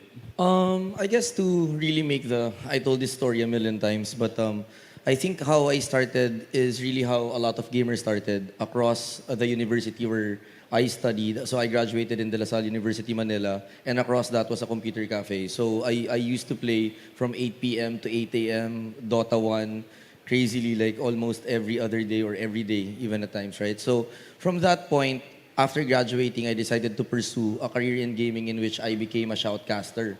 But after that, I realized that that wasn't enough for the industry to truly move. And then eventually, I went into organizing events. One of the biggest events that I organized was back in 2016, actually together with Alodia as well. The Manila Major is what it's called. It's basically one of the biggest Dota 2 events in the world. And then even after that, I wasn't really satisfied with the impact that I had in gaming because if you were an event organizer in the space, the problem becomes you can only do like 4 or at least 8 times, like 8 events in a year of that caliber because it was too big. Eh. Yeah. Imagine we were filling up 18,000 people in Mall of Asia Arena, $3 million in prize pool, but at the most, like what I said, you can only do so much in terms of events. Venues will be occupied, there are time constraints and a lot of resources that are gonna be very limited, right? So from there, we came up with a concept of Tier 1 entertainment, which is patterned towards the K-pop entertainment model. And yeah, fortunately for me, I was friends with Alodia. So it was easier for me to kind of like maneuver into the space because she was the best example of a superstar in gaming already. It's just a matter of really following that path and creating a certain mold and development programs for people to follow. So yun, just to summarize, I think we started out as a talent management. Eventually, we created esports teams. And now we're very excited to be part of Web3 by forming the alliance and eventually having NFTs that are going to be attached to the experiences and products of Tier 1 Entertainment. Awesome. Congratulations. I want to ask naman V-Wise again. In the esports industry, parang one of the main arguments daw is there's this parang push and pull between content creation and the actual playing of the game and being a professional player. So I'm curious how you, especially you guys, you're very well known champions in the space. I'm curious how you're juggling both being a professional player and your career as content creators as well. Totoo naman na mahirap pagsabayin talaga yung content creator and yung pagiging pro player. Lalo na ngayon na sobrang nagiging competitive yung PH. Kasi di ba parang sa ngayon PH yung tinitingala pagdating sa Mobile Legends. So mas times to yung hirap. So mas kailangan times to din yung effort na ibigay mo sa paglalaro. And siguro depende pa din kasi talaga sa tao yan kung paano niya i-handle yung dalawang na yun. Pero siguro sa amin, mas nagiging madali lang kasi yung management na nag-handle sa amin is magaling na sila or expertise na nila yung content creator. And at the same time, magaling din yung management na nag-handle sa pagdating sa gaming. Nice man. Yun, mahirap nga talaga pagsabihin yung pagiging content creator, pati professional player. Pero para sa akin naman, kaya naman siya pagsabayan pagka sanay ka sa mga time management din. Lalo, may kasama naman din kasi ako si B na, yan, pareho naman kami gustong gawin yung sabay kaya kayang-kaya naman. Alright, thank you. Trisha, I wanted to ask you, obviously you have like following in the millions na. What do you think draws people to, watch you? What is it about you na? Siguro, ewan ko kasi, nag-start kasi ako para talaga mag-spread ng positivity sa ibang tao. Like, gusto ko pag pinanood nila ako, parang nakakakuha sila ng positive vibe sa akin. So, I think that's one of the reason why some people are still supporting me, ganon. And, ayun, positive vibes talaga. Positive vibes. Okay, I wanted to turn it back to Trike. Obviously, we're here at the Web3 Festival. You're the chief strategist of Tier 1. How important do you think is content creation, both in Web3 and gaming industry in general? I think content creation plays a huge role, not just in this industry, but actually in the world. And I think the reason why was because after TV, after traditional media, I think in this day and age of digital entertainment, what truly happened was the attention became decentralized, right? When we had the option to actually choose and pick what type of content you want to be able to watch, then the world just became decentralized. And the problem with a lot of companies and a lot of business people is that they always talk about consolidation. But consolidation doesn't exist today. That's what I feel like. Because yes, you can consolidate, content, different verticals and all that into one space. But at the end of the day, since it's a very localized world, I think how you can truly consolidate everything, even though I don't believe in it, is you consolidate people who are creating content in different verticals, in different communities, so that you can, in a way, consolidate things. But even then, you'll never ever get to consolidate everything, just like what it was in TV, right? So I think how it plays a big role in terms of the whole world is that, one, it gets the right attention. So whether you're a company that needs user acquisition, maybe you're a game that needs retention, or a fintech product that needs more users, that's how you can get organic attention. I think on the second point, I think it plays a vital role in terms of getting to the right demographic, because a lot of people in Web3 are talking about communities, right? But how do you actually tap your communities? And it's such a glorified word in Web3, eh? Talking about communities. Everybody's talking about, we're about the community. But are you truly about the community if you're not even part of that community? So like for ourselves in Tier 1, we don't think that we're part of every community like us founders, but we truly believe that every influencer, every esports team, and every personality that we have in the management is basically connected to the different communities that there are. Just like Wise, V, sila, Trisha, like they tap different communities, eh, and that's the power that we have. And yeah, I think that's my answer to your question. Okay, so following up on that, I believe the other day you mentioned how you wanted the Philippines to be the world's focal point for Web3 adoption.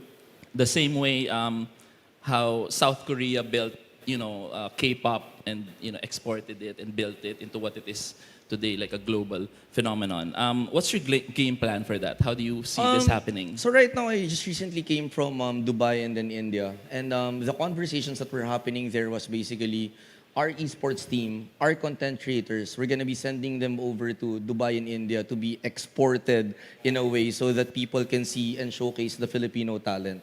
And I truly believe that in terms of the Philippines in Web3, we are one of the first adapters, especially with Axie is a testament to that, right? But I think, generally, like things are moving slower than before. But that's the reason why we are building the Alliance program for the Web3 community, because we believe that the same people that we have in Web2, they might not be the same people who will connect and resonate to the communities and the things that are in Web3. So we're very happy that we have Jared Dillinger, we have, people who are actually authentic in the space, and we're trying to recruit more people. So if anyone wants to join the Alliance, I think we really want to be able to work with you and create a group of voice that can talk about Web3. Because at the end of the day, this is what I can say. I was in esports 12 years ago. I said this was the future and nobody believed me. But when I had the Lodia, when I had Blacklist, when I had different influencers sharing and talking about the same things, then people started believing because we had more of us.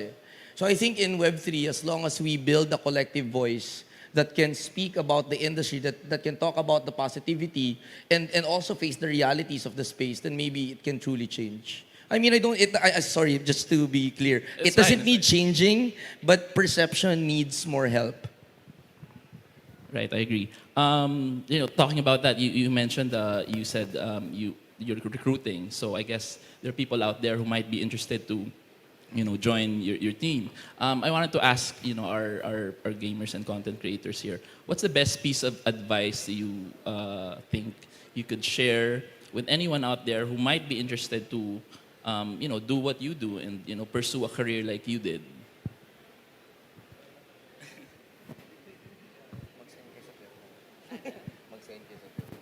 Ayan. Mag-sign daw kayo sa Tier 1. Sabi ni Boss Frank. Syempre, ako naniniwala ako dun. Mag-sign nga kayo sa Tier 1. Kasi iba mag-guide ng Tier 1.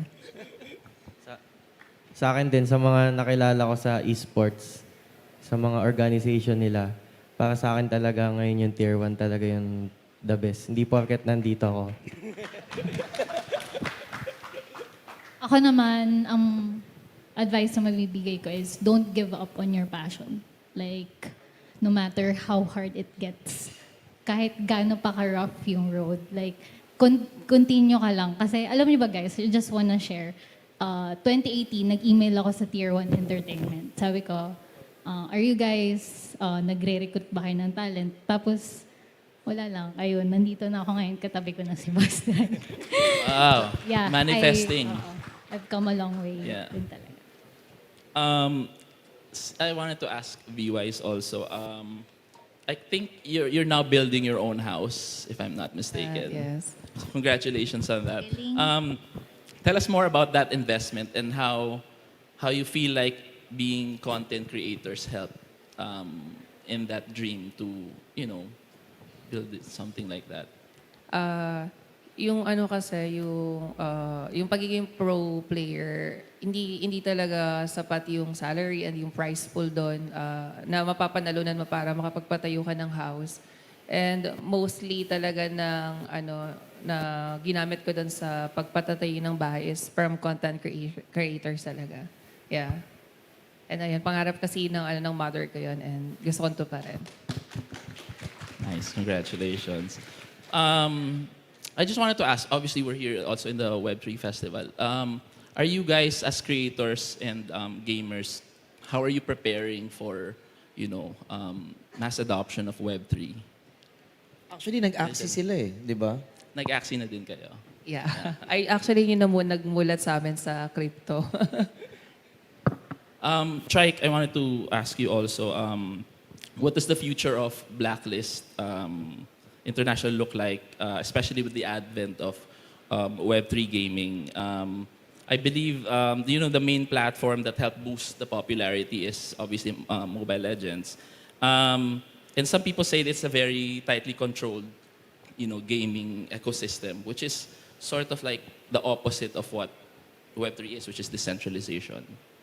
I think there's a lot of power. At the end of the day, I think Web3 is going to be a tool and a technology for us to be able to all utilize. And before I start, right, I'm not an authentic and organic, like a Web3 person. I'm just also starting out and trying to learn. Our VP is though, so he was the one, so Adam Binluan, our VP, was the one who brought me the idea of bringing Web3 to the spaces, and it's been really guiding me throughout the process. And after, getting into Web3, I think last December, we really strategized and went to multiple Web3 events, Korea, Singapore, other events in the world. And what we saw as a potential for Web3, at least for Tier 1, are three things. First is the alliance, of course, to be able to create a new group of people that will tap into the Web3 communities.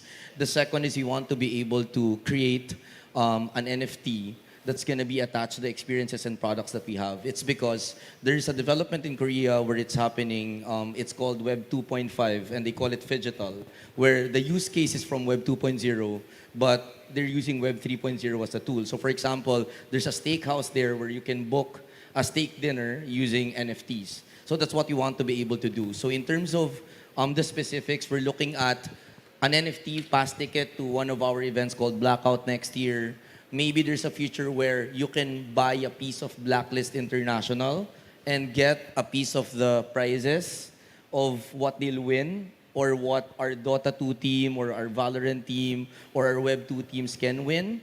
And last but not the least, maybe there's also a future where we'll have esports teams in Web 3 games. Wow, daming plans.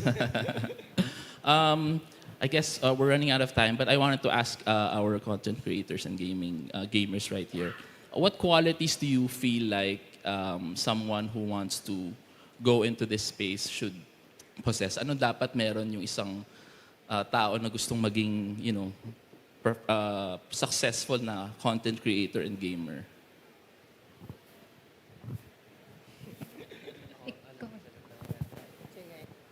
Para sa akin kasi, pag passion and kung nag-enjoy ka talaga, parang hindi mo iniisip na parang nagtatrabaho ka lang. Parang chill lang talaga yung paggawa mo ng mga content and sa pagiging esports player talaga. Talagang na-enjoy mo lang siya.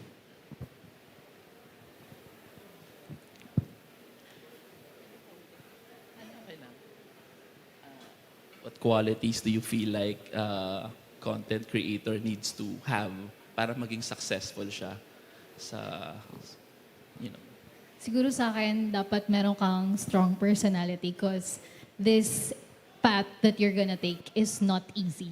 Kasi there's gonna be downfalls. It's not always up. You're not always gonna have a lot of viewers, a lot of supporters. There's gonna have time where walang nanonood sa'yo. Ganon. And you have to be strong. And, eto pa pala. Don't compare yourself to the growth of other content creators. You just have to compete with yourself. Sarili mo lang. Kasi toxic yun eh. Like, it's not healthy. Di ba? Yeah. Galing. You wanna add? Okay na yan. Yun na yun. Okay, I think that's all of my questions. Thank you so much for, we ran out of time. But thank you so much for joining us today. Ladies and gentlemen, please get round of applause for, thank you so much.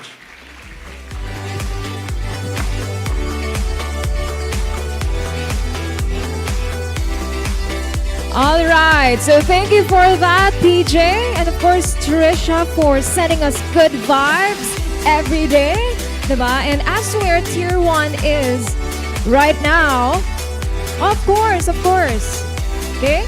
So as to where Tier 1 is right now, congratulations to you, Trike.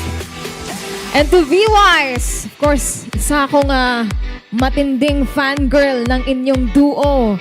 At hindi lang ang duo nyo, pati na rin ang buong Blacklist International team. Alright. Can we have some lights, please, on stage? There we go. Alright. Ayan. Nako, ang dami na nakaabang dun sa gilid.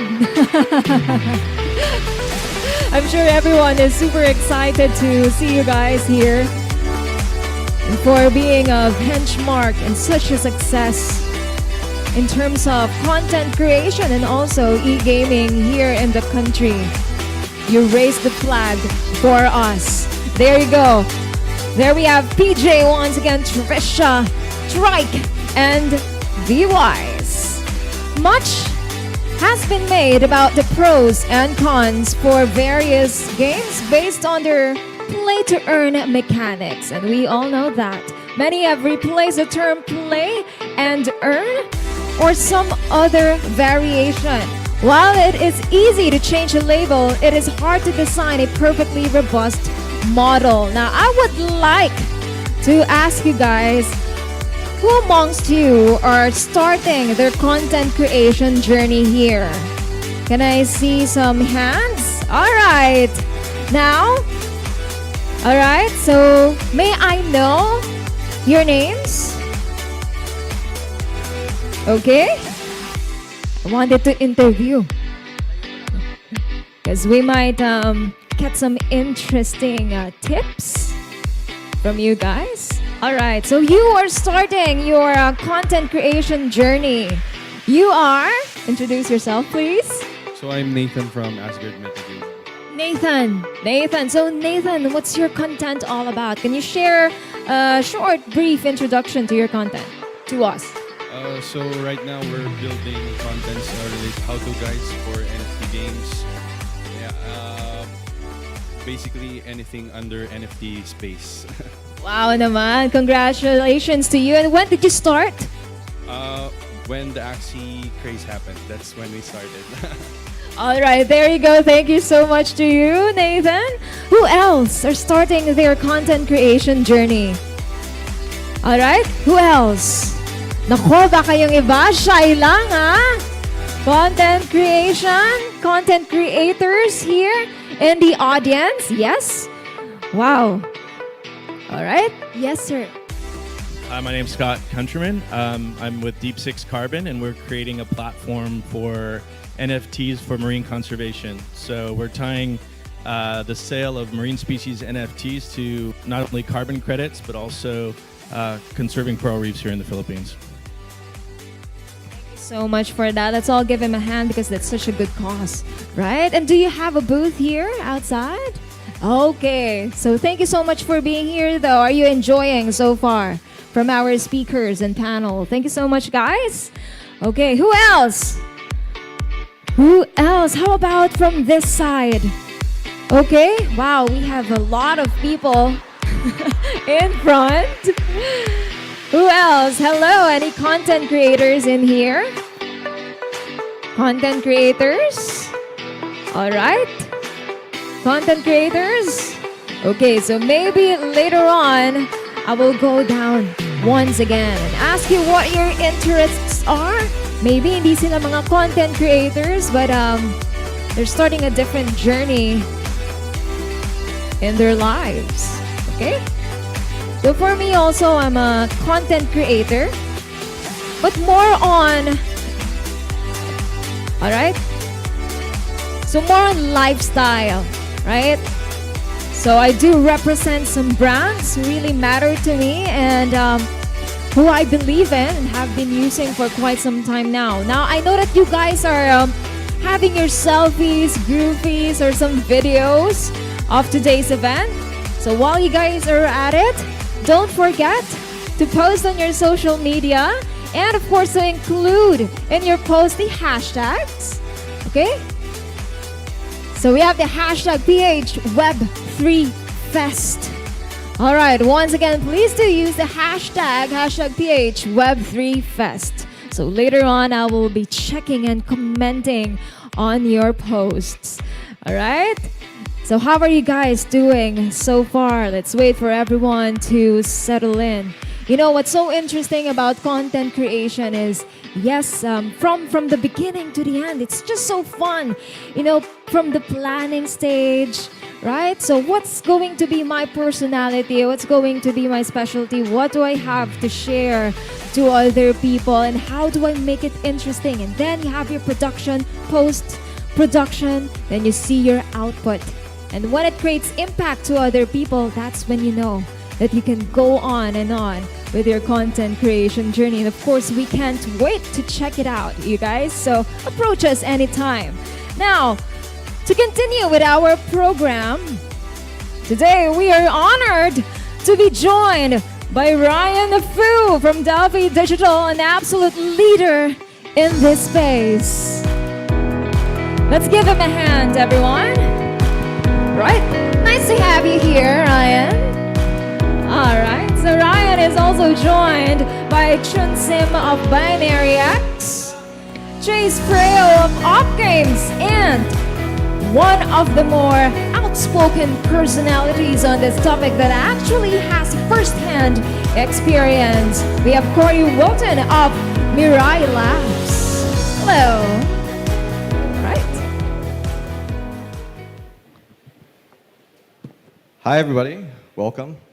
So the title of the talk today is which play-to-earn models work best?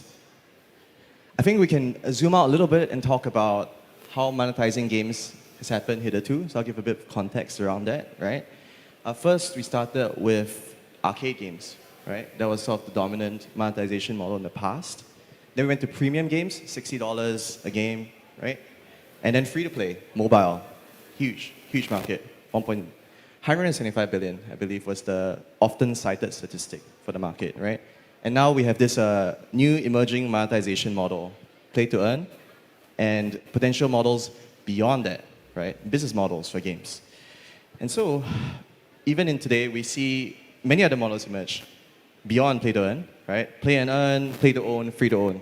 But we've gathered a group of panelists here who have deep experience operating play to earn economies, and very excited to hear from them. Yeah, so I'm your host. We'll make introductions. So I'm your host, Ryan, or Zurex Rise on Twitter, and I'm a game economist at Delphi Digital.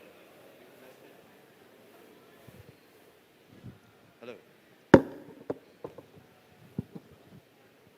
I'm Ryan, and we've invested in companies and firms such as Axie Infinity, right, YGG, Metaverse Go, and AMGI Studios, Blocklords, Civitas, right? So we're really active in the blockchain gaming space, and I cover venture investments there.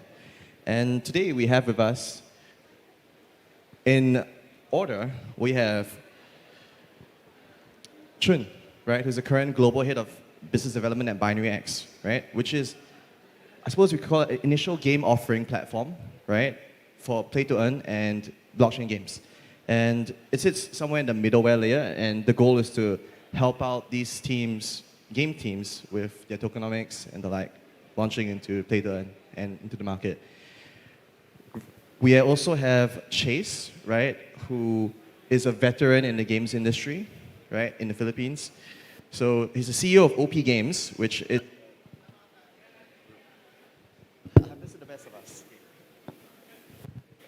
twice, 3 times the charm, you know?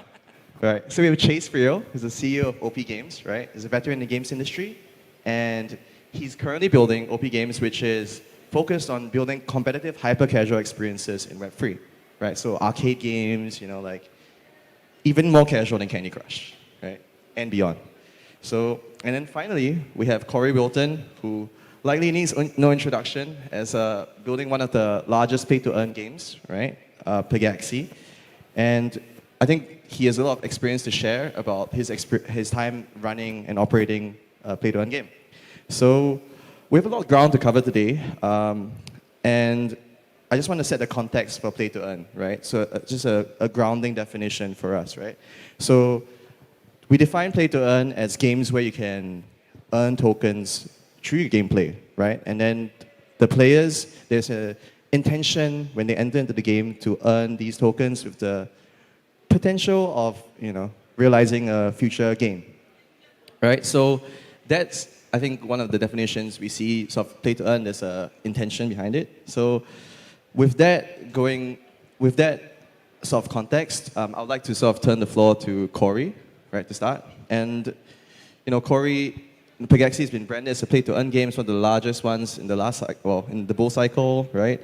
I'm curious to hear whether you feel there's a future in the play-to-earn narrative, and if so, why? And if so, why or why not? And how has your take on play-to-earn shifted over time while you're running Pegaxi? Hello. Okay. Thanks for having me, by the way, everyone. I appreciate it. Yeah, I think our thesis behind most things has changed recently. When we launched, of course, we took a lot of inspiration from Axie, from Zrun. Many of you guys will already know that. And at the time when we launched, it was working. So we looked at Axie, we looked at Delphi's data. We were like, that shit works. Let's send it. Didn't work. But that's okay. We obviously learned a lot at that time. And for us, it seems the data or what the market wants is something a little bit different. I guess a bit of a hybrid, it seems. So I guess the strategy moving forward, or the things that we're looking at, is taking a bit of a different approach to where, I guess, fundamentally, gaming in Web 2 is not, I wouldn't say changing very much. It's more so just getting bigger because it gets more interesting. The marketing budgets are getting bigger. So fundamentally, what happens in Web 2 probably isn't going to change. We just need to bring what's good and the benefits of Web 3 to something that would work in Web 2. Now, I don't know what that is. I don't think anyone really knows what that is. That's kind of what we're trying to figure out here. So there's a lot of good and a lot of bad happening. But from our side, I think a lot of experiments that you guys would have seen in Pegasus are going to continue to happen with our other titles as well. So yeah, moving forward, again, likely we're going to take a hybrid approach, learn a lot more from Web 2, and drop our ego and admit that Web 2 does pretty damn good at building games. Yeah. Understood. So the goal is to shift towards a hybrid approach. And when you mentioned hybrid, could you specify a bit more like which parts of Web 2 you like to learn from? Because it's the arcade, there's the hyper casual, there's the casual, mobile. So for us, of course, moving forward, we will focus on mobile casual to mid-core, which is, if you guys are familiar with games such as Arch Hero or Survivor.io, and then with controls similar to like MLBB that you guys would be familiar with. So it's more skill-based casual. So that's a hybrid in one sense, but then obviously when we talk about hybrid with Web3, that's integrating ownership of some sort, NFTs of some sort, we're not sure where. But there's also what we consider like a metagame external to the game. We're not sure what that is. If you guys know Digi, I don't actually, you know how to pronounce their name, Digi Daigaku. That's the one. It's Daigaku. Daigaku is like Right, college. right. Yeah, like Japanese. Goku, like from Dragon Ball Z, something. No, I'm kidding. So yeah, obviously they know the metagame, the Web3 metagame really, really well. And that's the way to look at it. Obviously, they're probably building something pretty deadly in the Web 2 space behind the scenes. And we think that's going to be, I would say, the way forward. But again, that hybrid, I'm not sure what it is. And I think it's going to be something different in 6 months, the way the space goes. It's always evolving. Chase, CP, would you like to weigh in as well on the future of Play to Earn? How you seeing Play to Earn evolve? Yeah, I think as Corey mentioned, there were a lot of like successes in the early days of Play to Earn, and that kind of like molded the way games are created, both on the gameplay side of things as well as on the economic modeling side of things as well. And because of that, it also molded the kind of players in terms of motivation, in terms of intent, as to what kind of gameplay and what kind of rewards they can reap from the game itself. So it's not just one thing, it's a combination of a lot of different things. When you build a game in a specific fashion, that also comes along with a monetization path that's also, adjacent to the game itself, and it also attracts individuals and players that have a specific motivation on why they want to play the game. And during that period of time, Play to Earn was all about me coming in, playing the game, but at the same time earning money. It's a bonus if I'm having fun, right? But a lot of times people are kind of like more into the financial aspect, the financialization and the rewards that comes along with it. And I think that we're kind of like rebuilding that notion, because the moment we change the gameplay or the types of games that we create and the way we monetize the game, we also change the expectations in terms of like how players would be able to actually reap the benefits of the rewards that comes along with it. And so it becomes less financialized and more focused on the gameplay, on how fun it could be. Wherein that experience, you can lose yourself for hours and continuously play the game without necessarily expecting that specific payout at the end. I think that's kind of like what's happening in the previous life cycles of games in the past. I don't know, like who plays World of Warcraft here? Like I suppose like a lot of people are playing World of Warcraft. Well, not a lot of people, but like some of the 5 people in the audience. But in World of Warcraft, there's a huge chunk of players that are playing the game because they love it, right? But there's a couple of players, a certain percentage of them, are actually gold farming. So essentially, they do what we do in play to earn, where we play games, we do quests, and then that allows us to get gold, which can be used in auction houses in World of Warcraft.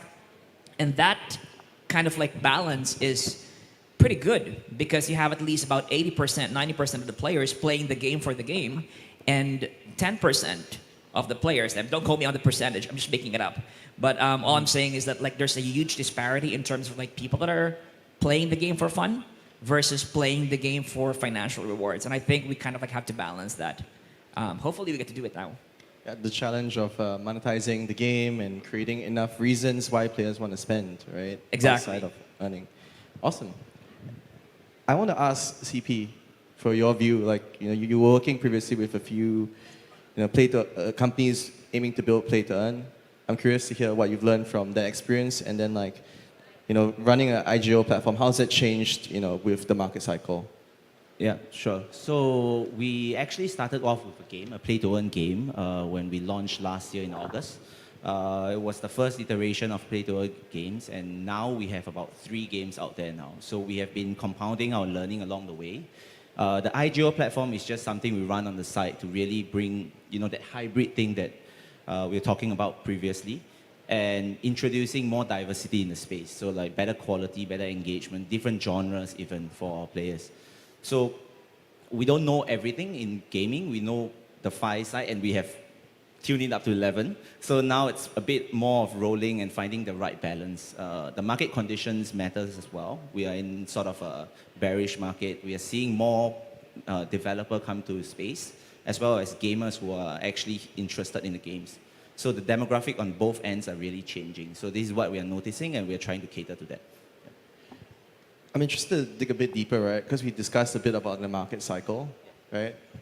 Do you feel that there are fundamentals that have emerged to you about why Web3 gaming might be? I have my opinions, but I'm curious to hear of yours.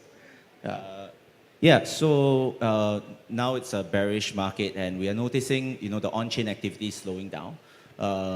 On the other end, I think the off-chain stuff is still going strong. In fact, we're still acquiring users. So when we look at our game itself, we do have a few design philosophy. We are talking about play and earn and the future models, right?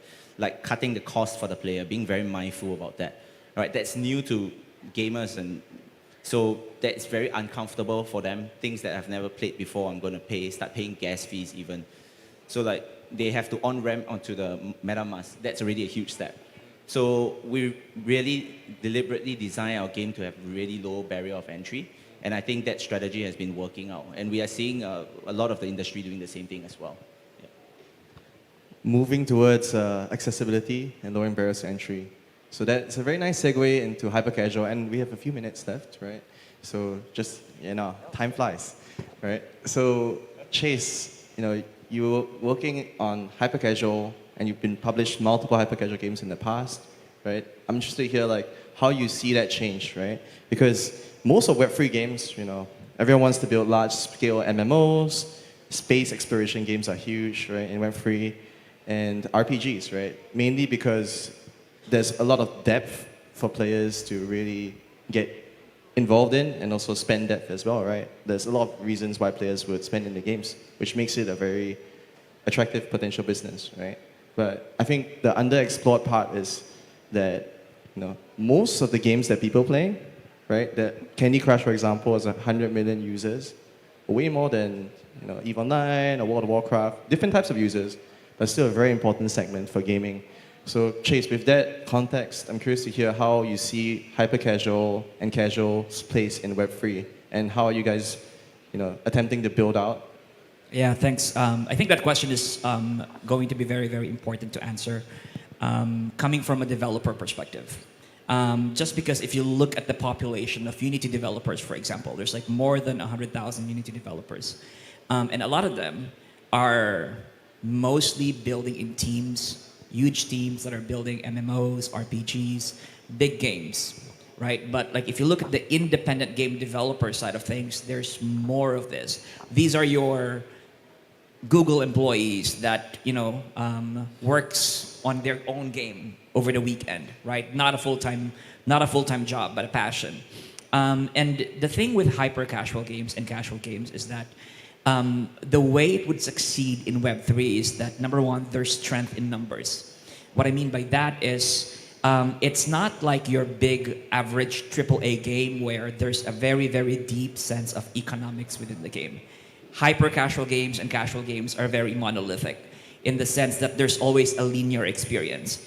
You go into the game, you play the game for 1 minute or 2 minutes, then you go back to it after 5 minutes, and then you're done for the day. But you always go back to it on a daily basis. So with that in mind, I think that Web3 has to leverage on the ability of hyper casual games to retain players for a very, very, very long time. Make it playable as possible. And that can only be done if you're dealing with more than just one.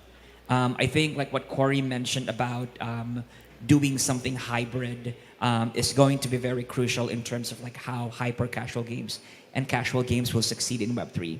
It will be part of a much bigger landscape. It's not the end-all be-all of the game itself. It could be multiple experiences on top of a much bigger experience. It could be a collection of, hundreds of hyper casual games tied together with, a unifying lore, or hyper casual games that are linked together by your access to different NFTs that works from one game to another. I think that kind of model, with a meta game in tow, would actually make hyper casual games more accessible, but at the same time, it would allow game developers to continuously build the kinds of games that they can build, because not everybody can build an MMO, not everybody can build an RPG.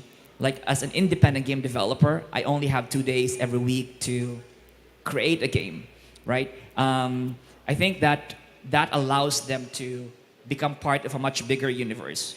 And I think that is one of the reasons why I think hyper casual games are undervalued right now. But I think that if they work as a swarm, it will actually work so much better than putting your money in building a game for 3 years and not sure whether it's going to work out or not. Because the economics will change over time. And with games in general, the bigger games, the economics is tied within the game. So it's really hard to pivot if things change. As far as like, what's the flavor of the month? Or what's the type of monetization model is concerned. But with hyper casual games, the monetization structure is normally outside of the games themselves and within the meta game. So it doesn't affect the game and how it's built. But you can always adjust how the meta game is created or how the meta game facilitates the movement of financial incentives. So I think that's kind of like how we could go ahead and learn from hyper casual games. And plus because there's more hyper casual games than any other games out there. Fantastic. So Thank you. hyper casual, and the goal of Web3 there is to extend the amount of time that they play in the game and also create this like networked world, right? That's kind of the opportunity here. And thus far, I think sort of wrapping that side, so there's, I think, learnings for 2 groups of, right? First group is the teams that have raised a lot and they already have a strong treasury in the bear market. I think it's a big opportunity to really expand the stable of games that you have, right? And try and interlink that with the NFTs and support that. Basically the buy side for the NFTs and tokens. So that's one opportunity. And then the second opportunity is for like independent game developers as well, like because of the increased monetization potential of Web3 mechanics, right? And potential like extending of the meta game for hyper casual games and casual games. Then there's an opportunity as well to build your own games, right? And then work with people like Chase, for example, who's building the arcade, right, for Web3 hyper casual. If you're a hyper casual game developer, talk to me, OP Games. We'd love to work with you. Fantastic. So I think just as well, our time is up, and therefore I hope that you found this panel informative, relatively, and thanks for coming. Thank you. That was quick, though. That was All right. Thank you so much to you, Ryan, June, Chase, and Corey. What an amazing discussion that you've had right there. Okay. How are you guys? Are you still okay so far? I can see some smiles right here and some people also taking notes. All right, that's good. Okay, now as our working life and of course our social life blend and merge in the metaverse as we spend more time online and social media becomes more pervasive. How do we create more caring and supporting environments for our gaming communities online? How do we take a more holistic view of community support in Web3? Now, to discuss more about this topic, we have Celeste Rodriguez of YGG Philippines to lead the panel. Hi, wow. What a beautiful lady that we have right here. Wow, I am stunned. Okay, joining her is Jem Kimberchua from Medicare, Cuckoo and Commander from Level Up, and of course we have Andrew Lim from Globe. Turning over the stage to you, Celeste. Thank you. All right. So, hello, Manila. Welcome to day 3 of Web3 Festival. I hope you're having such a great time. I know it's past lunch, but don't worry, this is going to be a feast.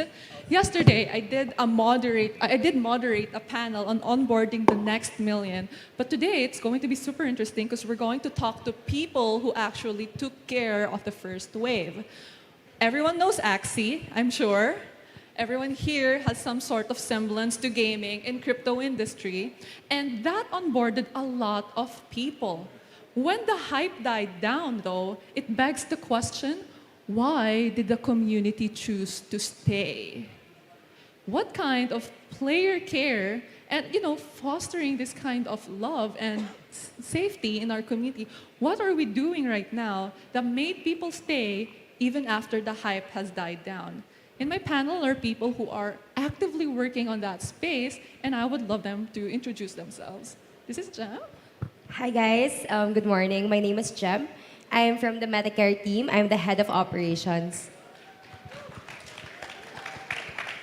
Hello everyone, I'm Commander. I am a guild leader of Sando Level Up. I'm partnering with Cuckoo. Hey guys, my name is Cuckoo Crypto TV. I'm a content creator and a guild founder and a community manager for Axie and YGG. Hi everyone, I'm Andrew Lim. I'm a business development for Globe, specifically for the Web3 task force that we're building. So super interesting. My first question is actually directed to Cuckoo and Commander. So as you guys may have known, they're husband and wife. Mag-asawa po sila. And they hold one of the biggest guilds in the Philippines. And I want to ask, paano nyo ba inaalagaan yung players nyo? How many players did you have at the peak? At the peak, we had 1,300 plus players personal. Those are scholars. Yeah, 1,300 players under your care, like parang yung mga anak, like their kids, right? So how do you take care of players like that? We actually build some key leaders to help us na mag-manage ng mga scholars na pinagkakatiwalaan namin na maitatransfer nila kung ano yung vision namin dun sa guilds, maitatransfer nila directly sa mga scholars din namin. So we are very proud of them. We call them pillars ng mga guild namin.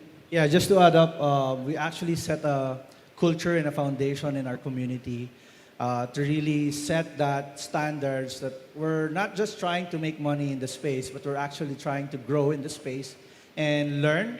So I think building a right foundation and a right culture with your community is very important before setting the expectation for people to join your guild and make money. So that's why we call them as pillars, because they are the pillars of our community. Amazing. So you created leaders and replicated yourselves amongst them. And one of the problems, I think, when you're a gamer is there's some kind of stigma, right? And I think that helps with a kind of belongingness, but that's not very inclusive. So I'd like to ask, how do you guys take care of players and try to break the stigma over at, Globe, Andrew? Funny that you mentioned. So we actually did a campaign earlier this year called Game Well Played. Game Well Played. Yes. So our goal for this campaign is to actually break the stigma. So usually gamers today is very synonymous with Web3. And any gamer today who live with their parents say, oh, computer mo lang yan, or like you keep playing with your phone, like it's always synonymous or like it's closely affiliated to violence, or laziness or addiction. But with this campaign with Globe, we're trying to break that stigma where we want to flex the good in gaming. So we actually have a platform today called Globe Gamer Grounds. Three main things. So we host weekly tournaments. We also have a very strong rewards program within the Globe Gamer Grounds. And third, we do have a lot of community meetups and then also forums. So we want to build a community and harvest that community together. And also, we want to push philanthropy for these gamers. So we don't want to, again, on the play-to-earn side, we want them to earn from gaming and not just be like, oh, this is associated to violence or this is associated to addiction. So we want, again, to push them to do good in the world. Thank you. That was amazing. So he mentioned play to earn, and for some people, and for a while, playing actively became kind of like a job for people. It became a really good way to earn money. And one of the things though, there was a hole in that, like, paano yung benefits mo, right? Like, you're essentially taking care of yourself, but if you're not working for a traditional company, what benefits do you have? And I think Jam has something to share. Yeah, so I guess when we actually had a couple of like chats with people who work in the space and our players, like that was really one of the barriers that they experienced. Like, okay, how can I make a career out of this? Like, I don't have benefits that I could rely on. And when we shared what we do in Metacare, they think it's a great product. Like, they're excited for it because there's really like a need for benefits. So that's what we're trying to solve here. Like, we want to make the gaming industry something that is a viable job, and one way that we can do that is by partnering with guilds and other people in the Web3 space to bring benefits to the players. Perfect. And one of the benefits, I believe, as a player for being in the community is the kind of love and care. And like sometimes even guilds have their own programs that would take care of their players. So different guilds, different ways of doing it. What kind of programs do you guys have employed that made your player feel like this is worth doing? Okay, for us, we have a regular voice session with Kuku. We call it Town Hall. Everyone can join that, and everyone can share or ask anything, even if it's Web3 related or a personal matter. And there we can check on them on how are they doing, what help they need, something like that. Yeah, so we built a platform where they can learn. So basically, it's a 3T. It's teach, train, and thrive. So they can thrive. So we teach them the basics of like crypto, safety. We have a channel for how to make your wallet safe, how to store your funds safely, not to interact with any other links so you can get hacked. And it's really good to really see other players in the space that are stepping up to provide like solutions for like what Metacare is doing, and also with the platforms with Globe. We try to partner with traditional business to bring benefits to our players. So we treat them not just as players that farming tokens for us. We treat them as a family member. That's why it's important for us to see them grow. So right now, most of them are community moderators of other channels or other Discord servers. Also, they're building their own projects as well. So it's an incubator. So our community is an incubator for people who really wants to build and develop in the space. Thank you. So you from leaders to builders. But they all started as gamers. But one of the problems that can happen, specifically because our usual target market when we're talking about play to earn, are those who don't really have a lot of other options in the beginning and they wanted to make money from home. How does Globe help out with the cost related into becoming a gamer for Web3? Right. So actually today, you don't have to be part of a guild to become or like to join a play to earn community. So with our partnership with Metaverse Go that we have today, usually when you build a team for a play to earn, the stigma is like 15,000, 20,000. But with the partnership that we have, just avail a data pack in Globe for as low as 90 pesos. You'll be already eligible for the scholarship within Metaverse Go. So as long as you have that data pack, you're good to go. You can already earn. And then once you farm that, all your data can be in a cycle.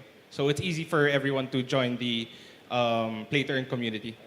Just to add, there's a lot of guild leaders and guild managers or guild owners that are here. And shout out to you guys. They've been providing opportunities for people who wants to start for free in Web3 games. So Like how? as long as you have the interest and you're a gamer and you want to learn, just hop in to their Discord servers or Facebook group, and then get to know more about the people, and then start learning about the games, and then ask for if there's a scholarship or the delegation program for that guild, then apply. I think that's where most people are missing out because they thought I need to shell out money to start. But actually, there's a lot of opportunities that you can start for free. That's definitely true. And aside from affordability, we've also done a lot of philanthropic missions in YGG and like through individual. I remember when there was the huge typhoon last year and the Web3 banded together, sent money. I'm not sure what the figures are, but it's $1.5 million. $1.5 million to help out with everyone who has been the victim of the typhoon. And so we see a lot of community-driven efforts on this one. I wanna know from Jam, what do you think are the other needs of the community that you want to fill out? Yeah, so when we initially thought about Medicare, we really wanted to focus on health products since that's the most basic need. But as we had more chats with people in the space, we realized that it goes beyond health. I mean, everybody definitely deserves health, insurance and all of that. But we also wanted to give people the opportunity to, better improve themselves also. So we also have classes, we also have access to data. So hopefully partnerships with Globe in the future. We really want to give them a better quality of life. And that's something that we really are, fighting for here at Medicare. So I see that for us to really foster this community and grow it, we don't see the gamers as just some manpower. Right. We look at them as humans we take care of, we upskill, what are their needs, how do we fill in this new industry, and really help them grow in it.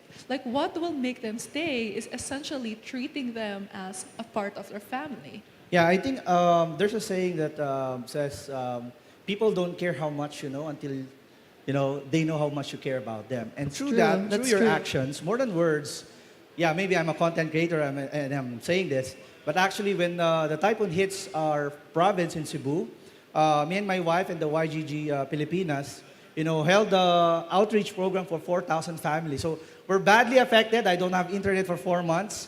We didn't know if we will survive that aftermath. But we did an outreach program for 4,000 families, and we gave out relief goods for them, talked to them, and then of course showed that Web3 space, people that donated, organizations, projects that donated, really care for them.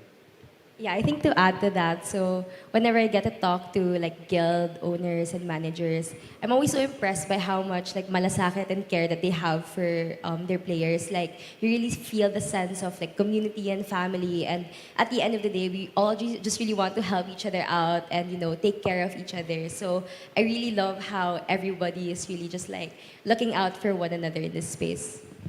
Yeah, to add to that, we actually sponsored an all-expense-paid Cebu trip for our pillars. Yeah, para lang ma-treat namin lahat ng mga work, ng mga because they are really working hard for the community without expecting anything in return. And most of them are just students. So yeah. Yeah, and most these people are volunteers. We're not paying them or anything. We're just showing them, you know, the word paid forward. And if you help one, you know, it will continue. So basically, that's it. That's it. There's this entire movement of a community taking care of each other beyond just the games they play. And that's how, no matter what the hype cycle is of the current game, they band together because they know that they are bonded more than just that. Andrew, what kind of like philanthropic efforts have we been going forward right now as a Telecom? It's nice to hear all the community-based activities that you guys are doing on our side as Globe, but we're trying to do our best in terms of like the Hapag movement. So Hapag movement naman, it's actually fighting hunger. And how are we connecting it with gaming is that from the Globe Gamer Grounds, from the weekly tournament winnings, because hindi naman mawawala yung winnings, but you always have that option to donate to Hapag movement.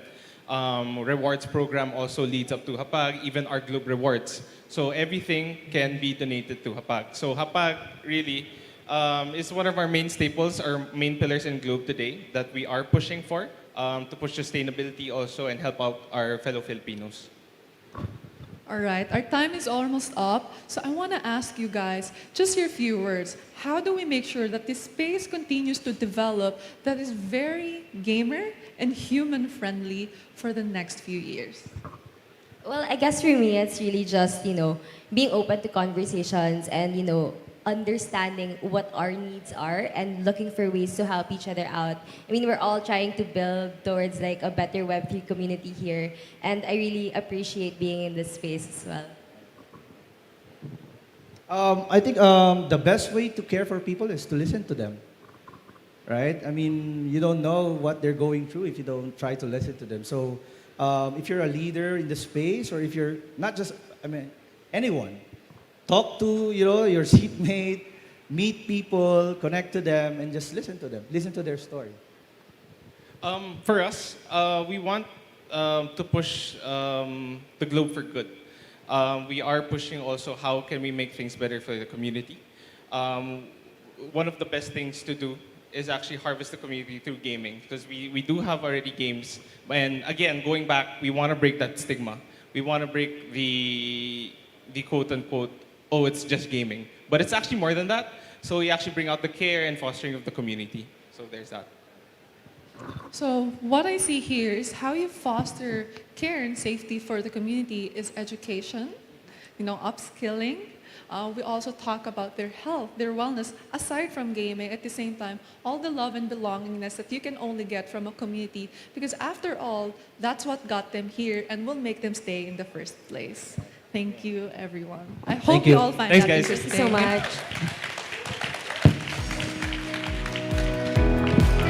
All right. So thank you so much for that amazing discussion, Celeste, Jam, Cuckoo, Commander, and Andrew. What an insightful discussion indeed. And now to talk about the introduction of Guild Hub, let us welcome our next keynote speaker, Jen Bilango of Blockchain Space. Hi, Jen. Hello, GM. I'm back again. Morning, it's always morning in the metaverse. Let's do a quick check, no? So the past 3 days, it's been quite an interesting journey, no? So we started with the history of crypto, and then how guilds, moving on to the transition, how guilds facilitate that adoption in the Philippines. So just a quick check, because I'm gonna skip through the rationale and some of the discussion about why guilds are here to stay, no? So who here attended the complete attendance? 3 days straight was present. I think you guys should have merch. So padala ng merch yung mga naka-kumpleto, complete attendance. Who attended the second day? There was a discussion by our founder, Peter, about guild infrastructure. Because I will be continuing that discussion on why Guild Hub will be relevant in the context of guild development and evolution. So we have already established that guilds are the building blocks of Web3 adoption for a lot of reasons. But in terms of the key ones are onboarding. They have become the onboarding through education, through community building for particularly for gaming, started as gaming in the gaming space. And then they're also the distribution channel. Last but not the least, in terms of integration, continuously teaching people how to interact with these complicated, sometimes complex interfaces, no? So we all know that gaming has been the first step of how guilds interacted with their communities. But I think over time, we saw, for the past few days, we saw that guilds are evolving such that they're just not limited by games. They are now offering different opportunities for their community members. No, I moderated the panel yesterday with a lot of with YGG sub-DAOs, and some of them are changing or supplementing their current business model. So they're focusing now on esports. Some of them are focusing on content creation. Some of them are, providing education, talking to a lot of NFT platforms and all those things for their own respective communities. And by the definition, that ecosystem expands, not just in gaming, but even traditional businesses. We saw Globe yesterday talk about the potential of guilds as a way for them to facilitate adoption, crypto adoption here in the Philippines. So I just showed you, because of that, we saw an influx of players trying to tap into the guild ecosystem. So just some examples, no? So even traditional businesses are looking into ways to communicate and talk to these guilds. And we saw during the boom of play to earn, there's about, in our own ecosystem, there's about 24,000 guilds, which represents about 2 million community members. Because of the influx of a lot of these guilds and a lot of these communities, there's now a question in terms of who should we talk to, because these guilds are now specializing. They're specializing in their own respective. So some of them might be interested in content creation. Some of them are focusing on esports. If you're a project who wanted to achieve and talk to these communities, you have to have an identity. You need to know what they do and who they are. Are they respectable? Are they bad or good actors? Because there's a lot of noise in the space. So that 24,000 is just what we've collected during the bull market. Might be some difference because of the constantly changing space. But what we saw is an influx of guilds and influx of community members. And there's also on the demand side, there are a lot of projects that wanted to talk to them and build for them. So actually, I'm going to plug our side event later about a community, a night in space, which we are organizing for our guild members and also the game partners that we're working with. So if you're a project building for guilds, there's this question that you have had. Who is your target market? What are their behaviors? What are their interests? What are their purchase behavior? And what's the best way to communicate with them? We've been talking to a lot of projects, gaming studios initially, but now MetaCare also, we were talking to other platforms, Meta One, Globe, Smart, and one of the key pain points that they talk to us is that we're having problems identifying which guilds we should talk to. Obviously, YGG, all of those that have their tokens, we're very familiar already with them. But as we have established yesterday, they only represent 1%, less than 1% of the market. The market is overwhelmingly represented by micro and mid-sized guilds. So if you're a project and you wanted to have a strong network, you want to identify what are these, or so know the characteristics of your target market, and that's still not yet present in the space. So what's next, right? So we all know that projects would want to work with guilds, and there will be certain nuances as to what type of guilds they want to talk to. So we think that the next step, or what will be the most important feature or what would be important to make the space more relevant and easier to facilitate transaction is guild identity. Guild identity, reputation, and verification. Because we want to make sure that both sides understand that the projects that they're working with are verified and reputable. So there are several manifestations of that we already are working on. So it will be housed under Guild Hub, which what we call the home of Web3 communities. So there are a lot of things that if you look at identity, there are a lot of nuances and there are a lot of ways that you can manifest identity, right? Identity and identifiers. So for example, a woman based in the Philippines, X amount of years old, and those are ways that we identify ourselves. Those are identifiers, and there are different ways that you can verify, and there are different ways that you can collect those data.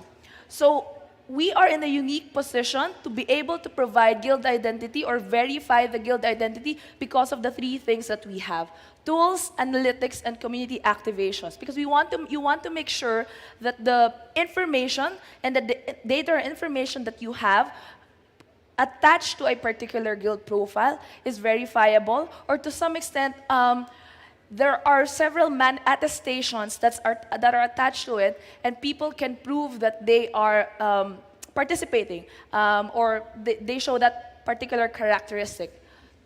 So how are we doing this? So we've walked you through our product suite yesterday. Peter walked you through our product suite. So we have a lot of tools in our arsenal. We have about 40 Discord bots. We have our own guild management dashboard that's being utilized by about 250 guilds. We have our Kaizen app. And these are ways that we are able to connect data and create a holistic information about a particular guild.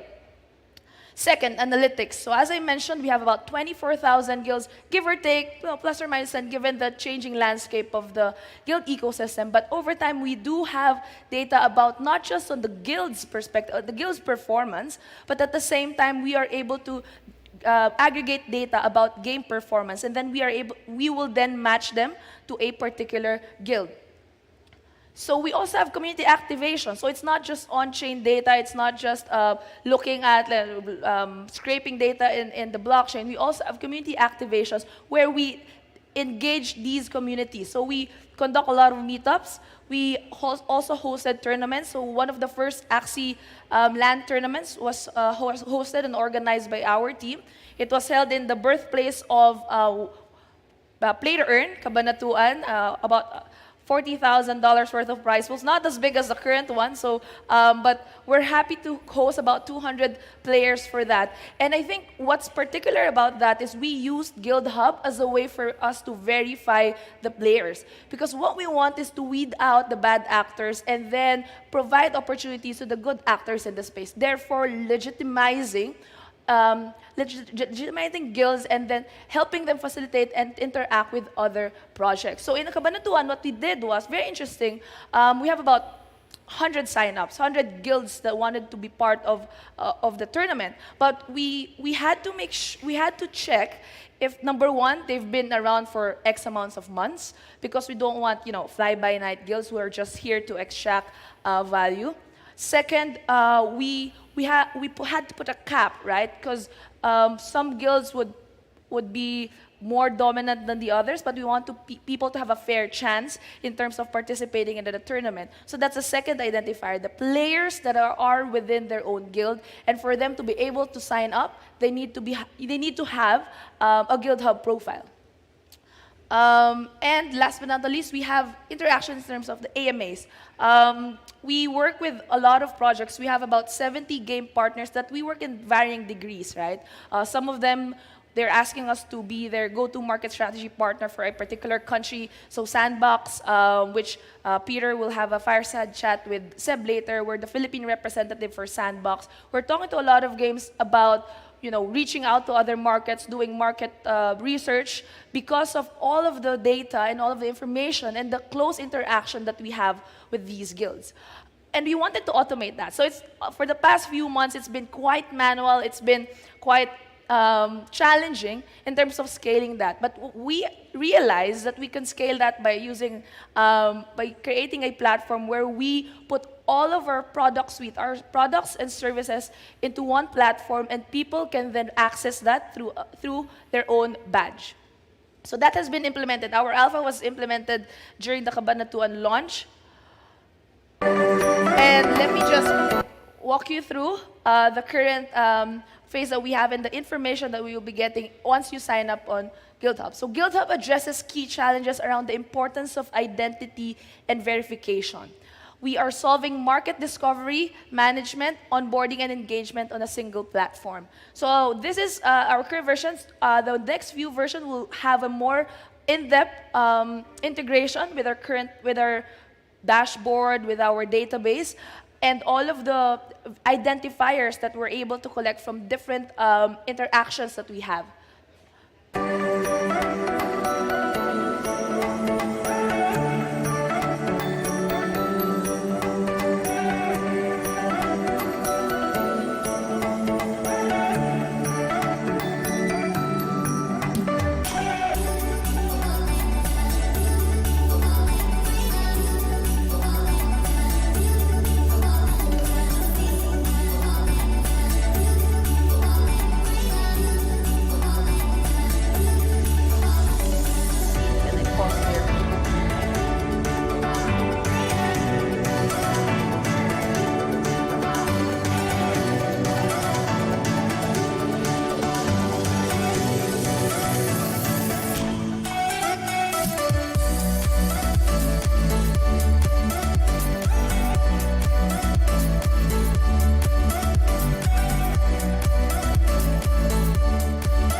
So I'll walk you through the key features of GuildHub. So because we all know that guilds are digitally native businesses, what we want is to create a profile wherein, number one, they can share and share to these games that, hey, I've been a hodler, or I don't dump on traditional other projects. So you'll be able to browse through guilds and check their profile. These are all empowered by our COZO guild database that represent about 24,000 guilds in the space. So you'll have basic information about our guilds that are in the platform.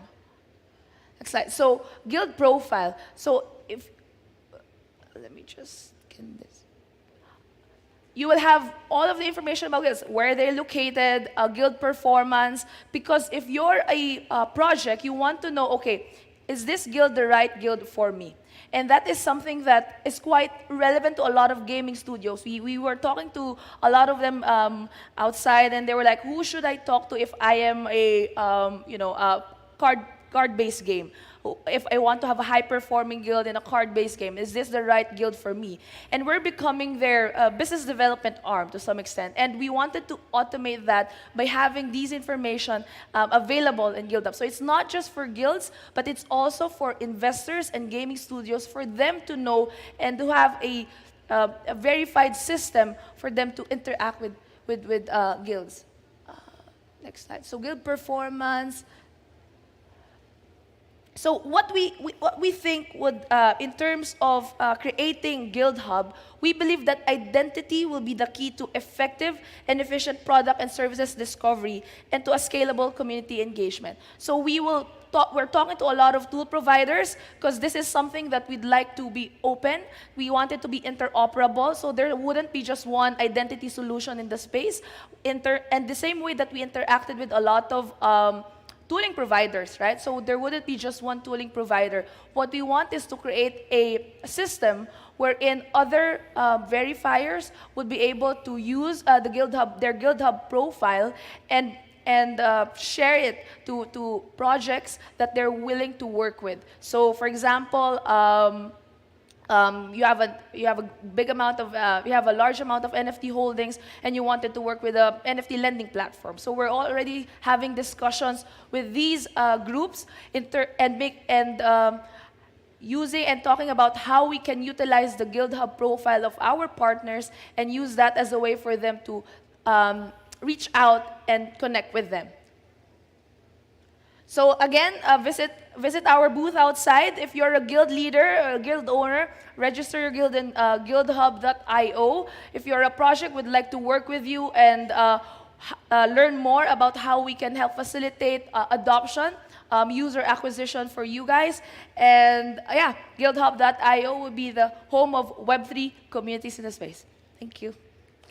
All right, so thank you so much for that, Jen, an all-in-one portal indeed. Now, before we proceed to our next batch of panel discussions, it's time to take a break. Okay, so you may take your lunch and please do come back after an hour. Our program resumes at 1:40 p.m. Once again, that's 1:40 p.m. and please be back by that time. Also, for those who just took their content for social media, we have our hashtag for this event. So we have hashtag PHWeb3Fest. So see you guys in a short while. Hey guys, feel free to take some photos and tweet like crazy using our hashtag PHWeb3Fest. Let's make sure we get it trending and show the world that the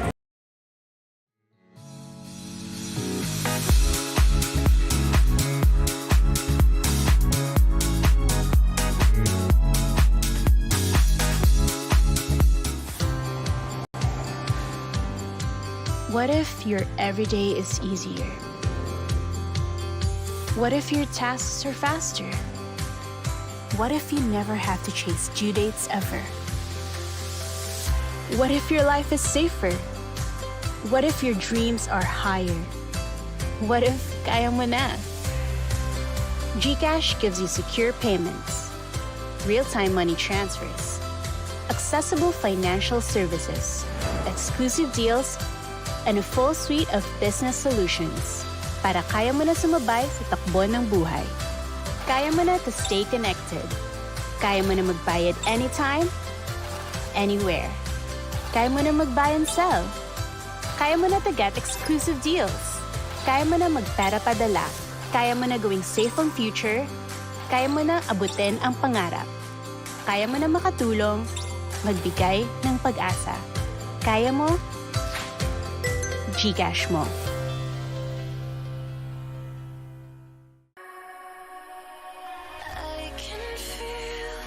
Music, art, and NFTs. One big celebration.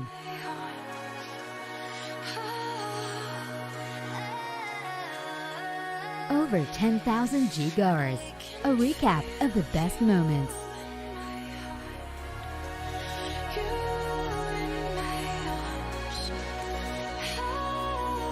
Powered by NFT activated passes. 917 new NFT owners. The biggest NFT launch in the Philippines.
What if your everyday is easier? What if your tasks are faster? What if you never have to chase due dates ever? What if your life is safer? What if your dreams are higher? What if kaya mo na? GCash gives you secure payments, real-time money transfers, accessible financial services, exclusive deals, and a full suite of business solutions para kaya mo na sumabay sa takbo ng buhay. Kaya mo na to stay connected. Kaya mo na magbayad anytime, anywhere. Kaya mo na mag-buy and sell. Kaya mo na to get exclusive deals. Kaya mo na magpera padala. Kaya mo na gawing safe ang future. Kaya mo na abutin ang pangarap. Kaya mo na makatulong, magbigay ng pag-asa. Kaya mo, GCash mo.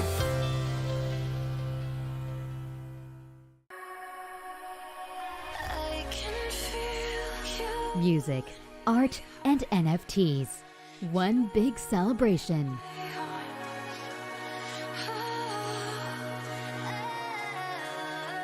Over 10,000 G-Goers. A recap of the best moments.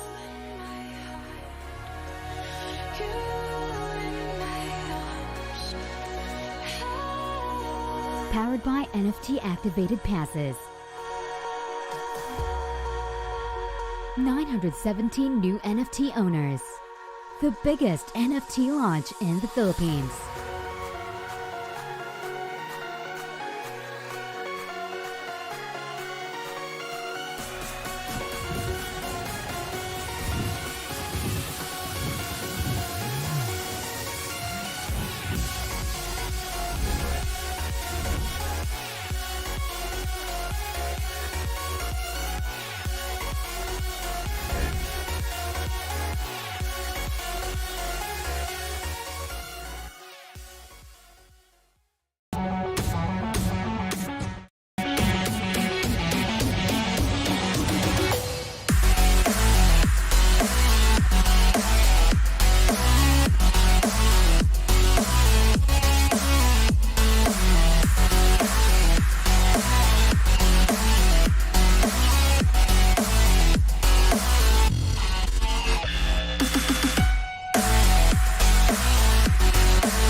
Bis na kita.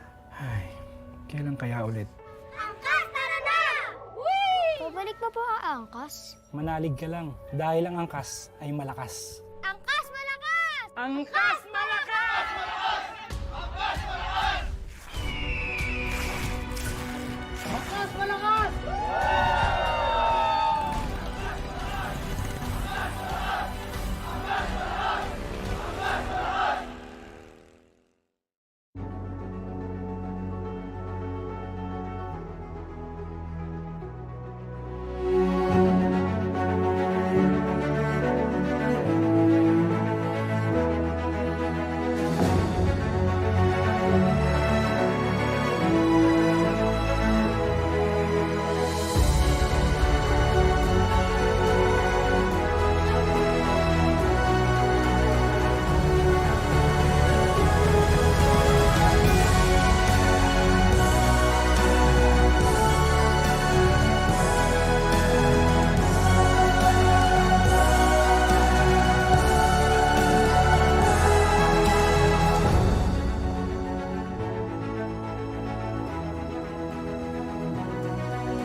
3, 2, 1. Here we go!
Guriseta, Africa, Cauton, and Saavedra has been consistently ranked as a top-tier law firm in the Philippines by various prestigious international organizations such as Asian Legal Business, International Financial Law Review, the Legal 500, Chambers Partners, Asia Business Law Journal, and the Asia Law Profiles.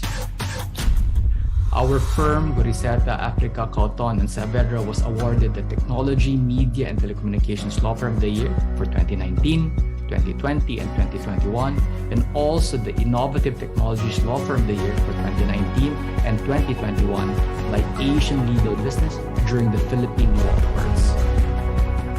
We were also voted as the Best FinTech Law Firm in the Philippines for 2019, 2020, and 2021 during the annual awards of UK-based Wealth and Finance International. We were likewise voted as Technology, Media, and Telecommunications Law Firm of the Year for 2019, 2020, and 2021 by Vantage Asia or Asia Business Law Journal.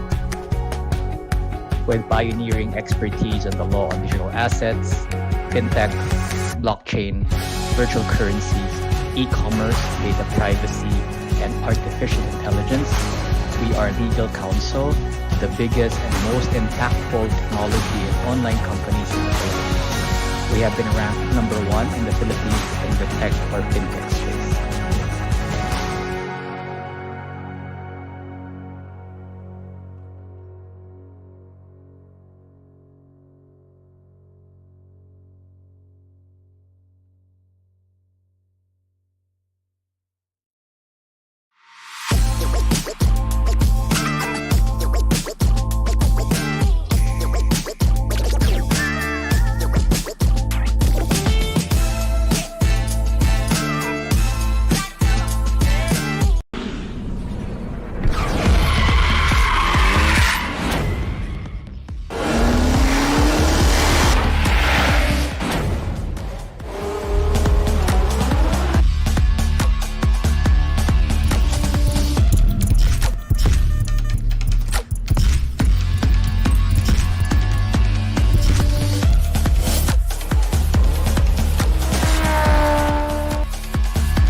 What if your everyday is easier? What if your tasks are faster? What if you never have to chase due dates ever? What if your life is safer? What if your dreams are higher? What if kaya mo na? GCash gives you secure payments, real-time money transfers, accessible financial services, exclusive deals, and a full suite of business solutions para kaya mo na sumabay sa takbo ng buhay. Kaya mo na to stay connected. Kaya mo na magbayad anytime, anywhere. Kaya mo na mag-buy and sell. Kaya mo na to get exclusive deals. Kaya mo na magpera padala. Kaya mo na gawing safe ang future. Kaya mo na abutin ang pangarap. Kaya mo na makatulong, magbigay ng pag-asa. Kaya mo, Gcash mo.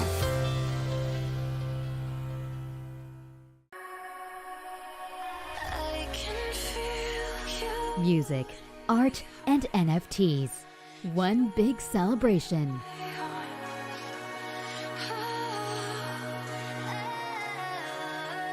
Over 10,000 G-goers. A recap of the best moments.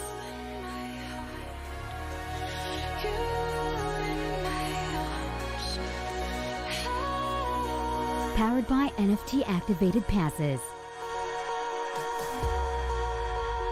917 new NFT owners. The biggest NFT launch in the Philippines.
Bis na kita.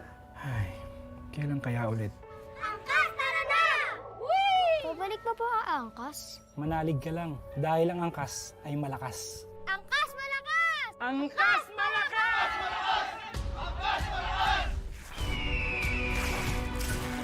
Angkas, malakas!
3, 2, 1.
Guriseta, Africa, Cauton, and Saavedra has been consistently ranked as a top-tier law firm in the Philippines by various prestigious international organizations such as Asian Legal Business, International Financial Law Review, the Legal 500, Chambers Partners, Asia Business Law Journal, and the Asia Law Profiles. Our firm, Guriseta, Africa, Cauton, and Saavedra, was awarded the Technology, Media, and Telecommunications Law Firm of the Year for 2019, 2020, and 2021, and also the Innovative Technologies Law Firm of the Year for 2019 and 2021 by Asian Legal Business during the Philippine Law Awards. We were also voted as the best fintech law firm in the Philippines for 2019, 2020, and 2021 during the annual awards of UK-based Wealth and Finance International. We were likewise voted as Technology, Media, and Telecommunications Law Firm of the Year for 2019, 2020, and 2021 by Vantage Asia or Asia Business Law Journal.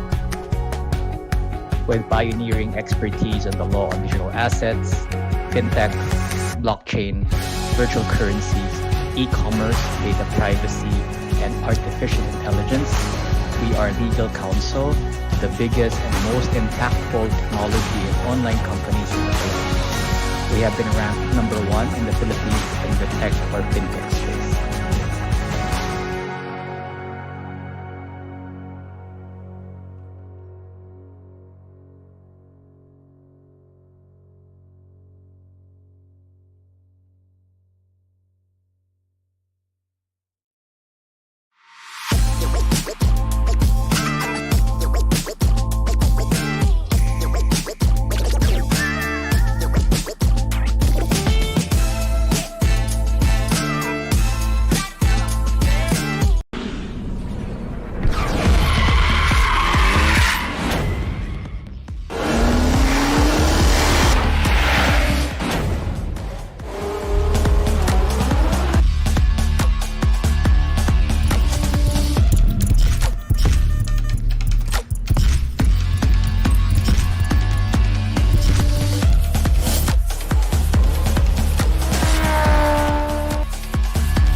What if your everyday is easier?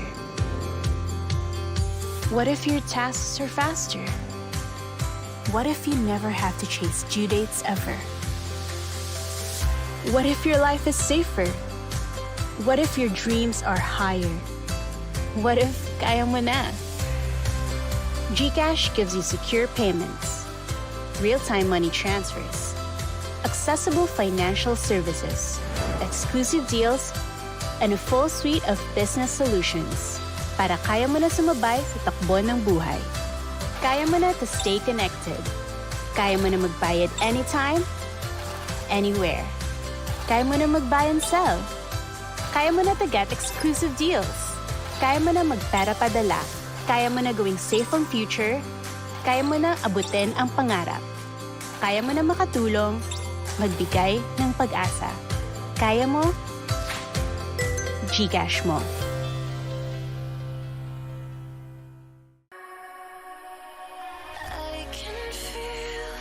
Music, art, and NFTs. One big celebration.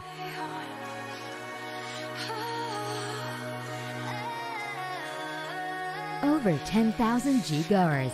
A recap of the best moments.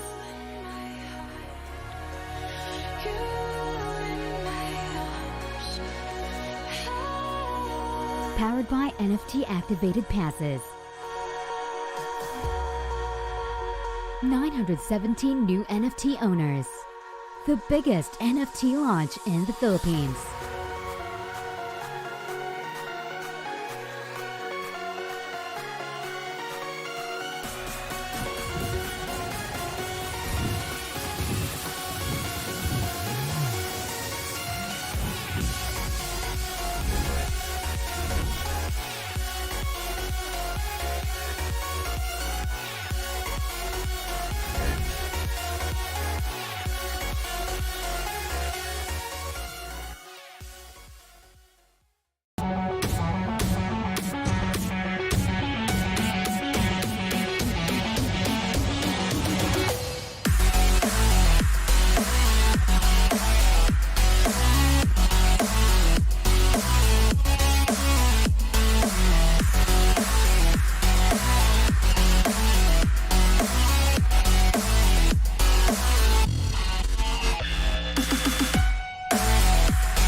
Bis na kita. Ay, kailan kaya ulit? Angkas, tara na! Whee! Pabalik pa po ang angkas? Manalig ka lang, dahil ang angkas ay malakas. Angkas malakas! Angkas malakas! Angkas malakas! Angkas malakas!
3, 2, 1.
Hi, I'm Ash Mandian. I'm the CEO of Metaverse Go. I think our starting point at Metaverse Go is really onboarding users, helping them understand the technology. So from a game exploration experience, I think we're making mass adoption easy for Web3 by being that discovery platform. As of today, there's about 11 million Filipinos already with cryptocurrencies. 1 in 4 Filipinos are playing an NFT-based game. And if you take a look at the percentage of Filipinos in gaming, that's around 70 million Filipinos have a game installed in their phone. So the adoption is there and will continue to grow. And we'd love to be part of that growth or the driver for that growth. My name is Irene Umar. I'm from YGGC, Southeast Asia. For me, Web3 in the Philippines is the accelerator for the entire Southeast Asia. And we can see from the festival, there are so many people that are here who are curious to know about what Web3 is. And the reason why a Web3 festival is able to attract international crowd is because people know the potentials of what Philippines could bring and spread throughout Southeast Asia. My name is Peter Ng. I'm the founder of Blockchain Space. What people don't realize is that a lot of the growth in the Philippines for Web3 is actually happening out in the outskirts as well. And that's why we've been sharing our streams from the conference into the outskirts, into Davao, Cebu, Cabanatuan, so that they can participate, that they can learn from the thought leaders that we're bringing here as well. And so that was our way of sharing the message out to them. But they are a very, very key part of the growth in the Philippines and showcasing just, how big the Philippine innovation could be. I just want to thank all the attendees for coming down and being so curious into exploring why the Philippines is such a hotbed of Web3 innovation. It's our pleasure, Blockchain Space and YGG, to be able to share with you what we've already been experiencing for the last 3-4 years, and now to be able to share that with the rest of the world. There is so much happening here, and it's great that you can all attend and, experience it for yourselves.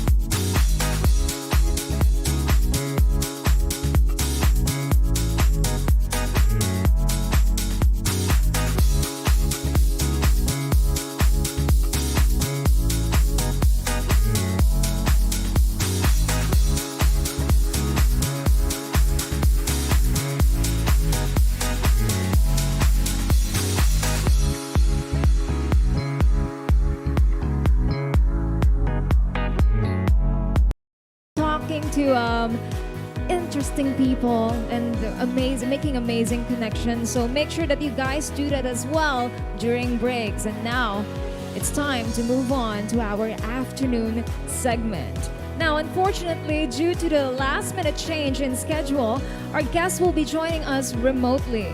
His avatar is friends with the likes of Snoop Dogg, Steve Aoki, Deadmau5, and Paris Hilton. However, he will join us remotely from Helsinki. Let us all welcome on our screens co-founder of the Sandbox and president of the Blockchain Game Alliance, Sebastian Borge. Hello everyone, how are you today? I'm sorry not being able to be here in person with you. I've seen all the picture, all the video on social media. It looks like this is a major event in Philippines about Web3 and gaming. You are having a lot of fun, and still you can meet some of the members of our community, some of the artists. So I hope to see you one day in person, and if not, in the meantime, in the metaverse. Talking about the metaverse, I love to share with you some of the recent updates of the Sandbox. The Sandbox, as you know, it's this decentralized virtual world where we want anyone to be able to become a creator, an artist, and be able to truly own and monetize all the digital asset and content that they will produce or earn as they play through all the different experiences. Our mission has always been to empower the creativity and imagination of anyone and let them truly benefit from that imagination. And it's amazing to see how much over the past 4 years already, like the sandbox has grown. Today, we have more than 4.3 million registered wallets. That's amazing. And we just finished the Alpha Season 3 on November 2nd. It's been a great moment of fun and engagement from the community. We had on average 40,000 active users on a daily basis. So a lot of people have been coming with their avatars, interacting, socializing, jumping around, chatting with each other, making new friendships. Actually, I don't believe the metaverse is empty at all. Like anytime I enter it with my avatar, and some of you might have seen me inside, we are having fun. We're chatting, we're having a lot of different interactions across those experiences. The season 3 had 98 experiences, so it was a lot of content, a lot of great diverse content, including games, but much more actually. There was like music experiences, there was social hubs, art galleries, various quests to complete and challenges. And we're proud that some of the most popular experiences included your favorite brands. So we had music artists like Snoop Dogg, Steve Aoki, we also the Avenged Sevenfold metal group. We also had The Walking Dead, the Care Bears, the Smurfs, and of course the Rabbits from Ubisoft. So quite interesting set of experiences, a lot of challenges, a lot of mini events as well that brought the user back and made them interact. And we know that ultimately our goal has been to create this fun, to create this engagement, to let you express yourself and have real emotions through avatars. And there's been a part of you who've been competing with the leaderboards, trying to get the maximum points and the reward. But we know also some of you have been also like just enjoying for like the socialization and more. And in terms of enjoyment, like users spent more than 20 minutes on average per experience, which is way above in terms of engagement time, what we usually find over social media, TikTok, Instagram, over even video games. Like users really rarely spend more than a few minutes, sometimes just seconds on the content that they consume over the web, over social media. So somehow we're creating a new format of entertainment that goes beyond gaming, but use the gaming mechanics to define those engagements and retention mechanics. And we're exploring this world together. We want to make that world more inclusive, more diverse, having people being able to choose their identity with their avatar, and offering a new set of opportunities and jobs. Some of those jobs, actually, you have already engaged with them, like being an artist, being a creator, being a fashion designer. I know like our ecosystem is growing rapidly. We're seeing thousands of artists already. We're seeing 230 studios. This, knowing that at the beginning of the year, we had only 10 studios. So fantastic growth of that ecosystem all around the world. And I can't wait to meet the studios from Philippines as well, as I know we have here very, very talented artists and animators. I see it every day on social media when you tag me. I follow, I retweet sometimes. That's how I want to recognize as well their contribution. And beyond artists and creators, we're also seeing like community managers, ambassadors, people who are spending time to curate the content, to curate the experience, and also to welcome you on board, you and your avatar into those experiences. So every single experience is actually more customized, more fun, more engaging. So we've shared those moments. We've seen that there are job opportunities in the sandbox, and I've been inviting you to check out our tool. They are very easy, they are very accessible, they don't require any specific programming knowledge to get started. We have various academies and ambassadors in our community who are training you so you can get better and hopefully make like working and creating in the metaverse your next job. Beyond the season 3, we've also started to introduce various events. We've launched Goosey Vault, HSBC, Kunagero, the football player, Portland today, which is like in relation with the World Cup, and those are great experiences as well. Smaller than a season because it's just one experience, but still like provide ways to keep engaging, to keep playing in Sandbox platform. And Sandbox, even though we are not yet fully open to the public, we're progressively becoming more and more. And you will see a lot more events towards the end of the year. Each of those events include rewards. We also have like more game jam, more contests to invite everyone to participate and also be rewarded for their creativity.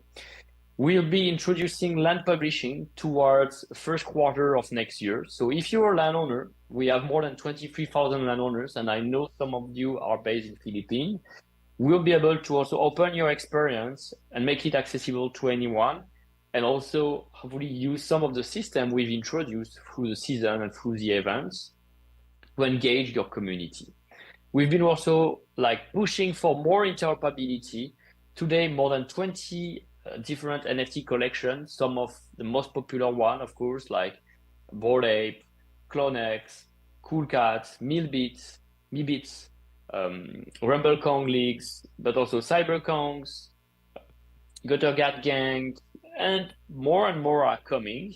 So we're quite excited to see like how they are contributing to make this space very diverse, very original, with this great mix and mashup of different characters. And we're looking to launch more and more avatar collections as well.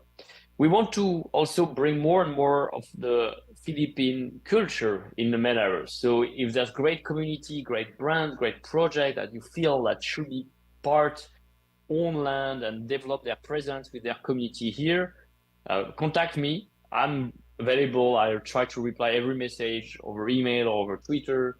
So like we take your suggestion and we try to make them happen, bring to life your imagination. We'll be coming to mobile. That's also something work in progress. Our goal is by end of next year to have launched something on mobile so people can access even more easily to the metaverse and socialize with other users. And we'll keep improving our creation tools because we understand that at the end of the day, the success of the metaverse will really come from the content and the experience we can find. And I'm sure there's a lot of creativity in every one of you to bring like very interesting, very culturally relevant content and experience that will attract more and more Filipinos users and make them like also have a strong presence in the metaverse. So that's it. We're really excited to keep growing, to keep building, to involve the community in the feedback and try to always improve overall. And I can't wait to see more and more of you in the metaverse. And in the meantime, I leave you at the conference where you'll be able to meet some of our community managers here in Philippines, as well as some of our very talented voxel artists who will be sharing about their experience working with Sandbox and creating in the metaverse. Thank you and see you soon. Bye-bye. All right, thank you for that, Sebastian. We are looking forward to meeting him soon. And with that, we are going to have a fireside chat with Peter Ng of Blockchain Space and Antonio Micolosales. Let's all give them a hand. Hi, guys. Awesome. Thank you so much. Okay. Afternoon, everyone. Good afternoon. All right. So it's a shame that Seb couldn't join us this afternoon, but even better, we're joined by Mikolo here, one of the metaverse creators in the Sandbox, and he's going to share some insights on what he does to contribute towards the creator economy, in the Sandbox metaverse. What does it mean to be a Sandbox metaverse creator, Mikolo? I'm privileged to know Sandbox, especially it's so easy to use. The tools are free, so for everyone who wants to learn how to use the Vox Edit, Game Maker, just go to their website and just download the software. And there's a lot of tutorials on YouTube. We have creators as well who teach online and stream. So yeah, I'm lucky to be one of the creators here. And what are the kind of assets that you're creating in the Sandbox? What do you use Vox Edit for? I started with simple things like what I see on my room, Like I try to recreate my room, my chairs, my laptop, my setup, and then I also tried to do fashion because I love fashion. So I try to recreate different fashion styles on Vox Edit. So everyone use your imagination. You can do it on Vox Edit and Game Maker. It's so easy to use.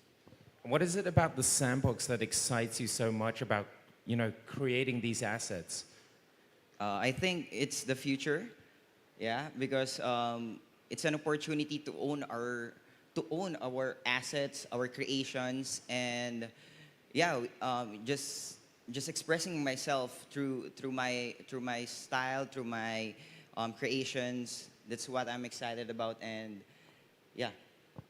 That makes me super excited because you're an early adopter, right? And you believe in the value of actually owning assets, right? So you're putting in time and you know that those assets in the future, they belong to you. They don't just belong to the game itself, right? So then in the future, if you want to monetize, if people use your assets, the money comes back to you, right? Absolutely, absolutely. And I think that's just a bonus. If you want to make it a career, you can easily do it. And yeah, there's a lot of great creators here in the Philippines. Actually, I want to shout out my friends, Sandbox friends, Inthenium, Vox Machina, L, Sobox Labs. There's a lot of opportunities, especially here in the Philippines. So my goal is also to share my knowledge in Tagalog, especially. And through education, I can teach the young ones and everyone. Yeah, I mean, that's a great point. So on the point of education, you were just telling me backstage, what is it that Sandbox is rolling out in the Philippines right now to help people to get into this creator economy? Actually, one thing is I, as a creator, that's my goal to share Sandbox in the Philippines. Especially, there's a lot of brands, IPs that we can onboard here in the Philippines. So that's one. And through education, we can share the opportunity as well in earning, especially it is a global, right? Yeah, and you mentioned something about a boot camp, right, for Sansquela? Yeah, actually, I'm a product of Sansquela. Sansquela is it's a project by Blockchain Space, and I'm grateful to be part of it. I'm the first batch, I think. And there's a lot of good mentors as well. Shout out to Papi J, Mark from Blockchain Space. They're so great. And yeah, if you want to learn, that's our project. Come join us here. Let us create the sandbox economy here in the Philippines. Yeah, so you were telling me about Sansquela, the bootcamp program, which basically takes you through like the Vox Edit tool and how to actually start from zero. So you don't need to actually know how to use NFTs. You don't even need to know how to, you don't need to be a graphic artist, right? You don't need to be like highly complex or highly technical. But anyone can join, right? And then they take this course over a certain number of weeks. And then by the end of it, you're already creating assets for the Sandbox metaverse, right? Yes, that's it. And it's an opportunity as well to for artists or creators. If you're an architect, you can transform your architecture models into voxel models and be part of the creator economy. That's one. And through education as well, we can onboard more people in the Web3 space. And you mentioned something, so there's this flagship project in the Philippines, right? This whole virtual world that's being built out, especially for the Philippines in the Sandbox. What was the name again? Pinasining. Can you say it? No, you don't want me to say it. It sounds like something else. Okay, and then, so what can you do in this virtual world? What does it resemble? Pinasining is a collaboration of all local artists here in the Philippines, and we want to replicate what we can see here in the Philippines through the metaverse, through Pinasining. So we can see the Rizal Park. We can do here, Marquis, we can do it as well. So everything we see here in the Philippines, we can transform it and use the Pinasining. Yeah, so I just want to highlight this really fascinating thing you told me backstage, right? So this Pinasaning Philippines World, right?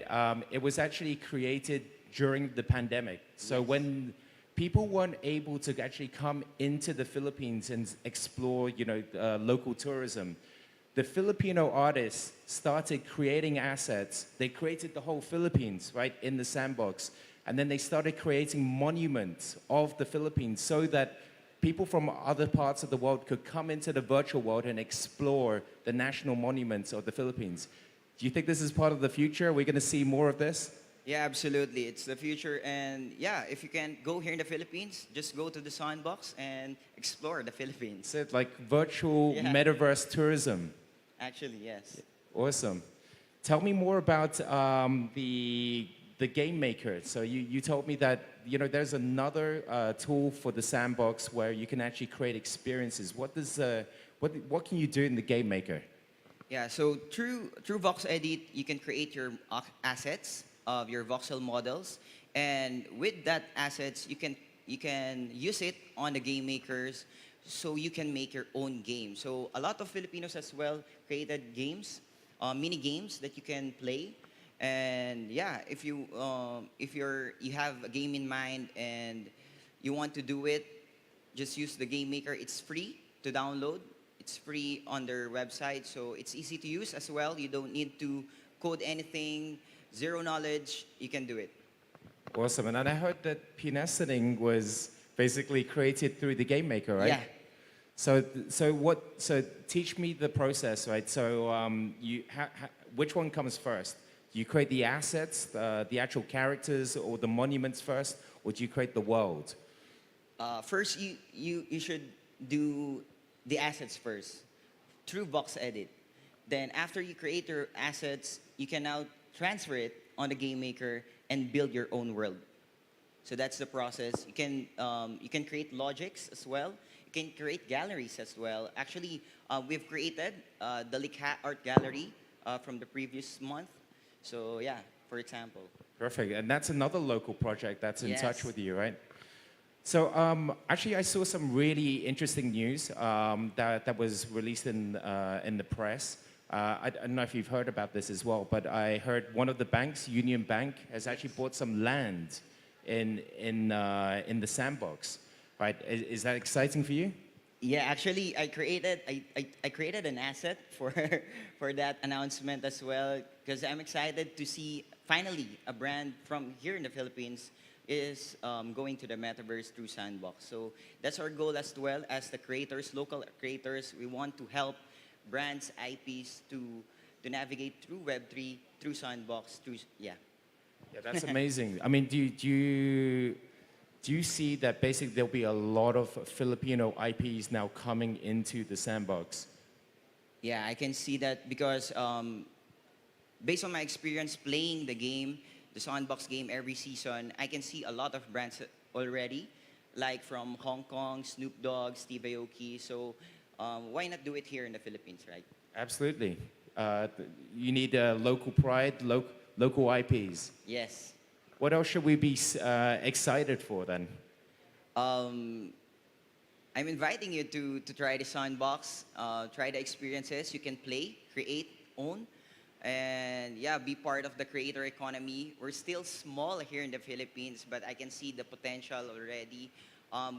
With my Sandbox friends, I met here for the first time. We're so bullish because that's the goal, to be onboarded. Let's onboard more people, local Filipinos, to the Sandbox ecosystem. So on that note, just as we're wrapping up, how can people get in touch with you and how can they join this community? Just talk to me later, but you can also follow me on Twitter at Miko Losolis on my all social media, Miko Losolis. You can also check our studio, Sobox Labs, and let's connect with each other. If you want to learn how to create assets, create through Vox Edit, Game Maker, just approach me and we can do it, especially in locals, right? So yeah. Awesome. On that note, thank you very much. Thank you. All right. So thank you so much, Peter and Nicola. Yes, I think he's going to be staying here for quite some time, so please don't hesitate to approach him. So he'll be around. Okay. So anyways, the BGA currently has a survey open to everyone who works in blockchain gaming. So the survey ends when the conference ends. Okay, so please visit bit.ly/BGA-PH. Once again, that's bit.ly/BGA-PH before the weekend, okay? Next up, we have a panel discussion to talk about the importance of mobile gaming for Web3. I know a lot of you guys are interested with this topic. Now to lead the panel, may we call on Nicole Nguyen of APAC DAO. Hello. Joining Nicole, we have Zena Rizab of Gaming. We also have Benjamin Chevalier of Might Bear Games. And of course, Tatsuya Tats Kurogi of Play Mining. Nicole, the floor is all yours.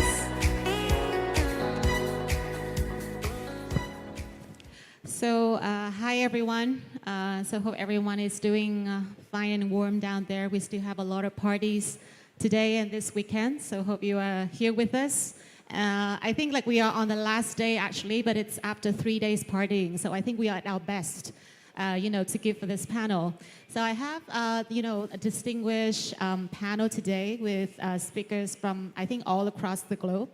And I would like to kickstart this panel by a round introduction by maybe Bozina, and then Tats. Maybe just talk a little bit more about what you guys are doing, your background, and then we can kickstart the panel.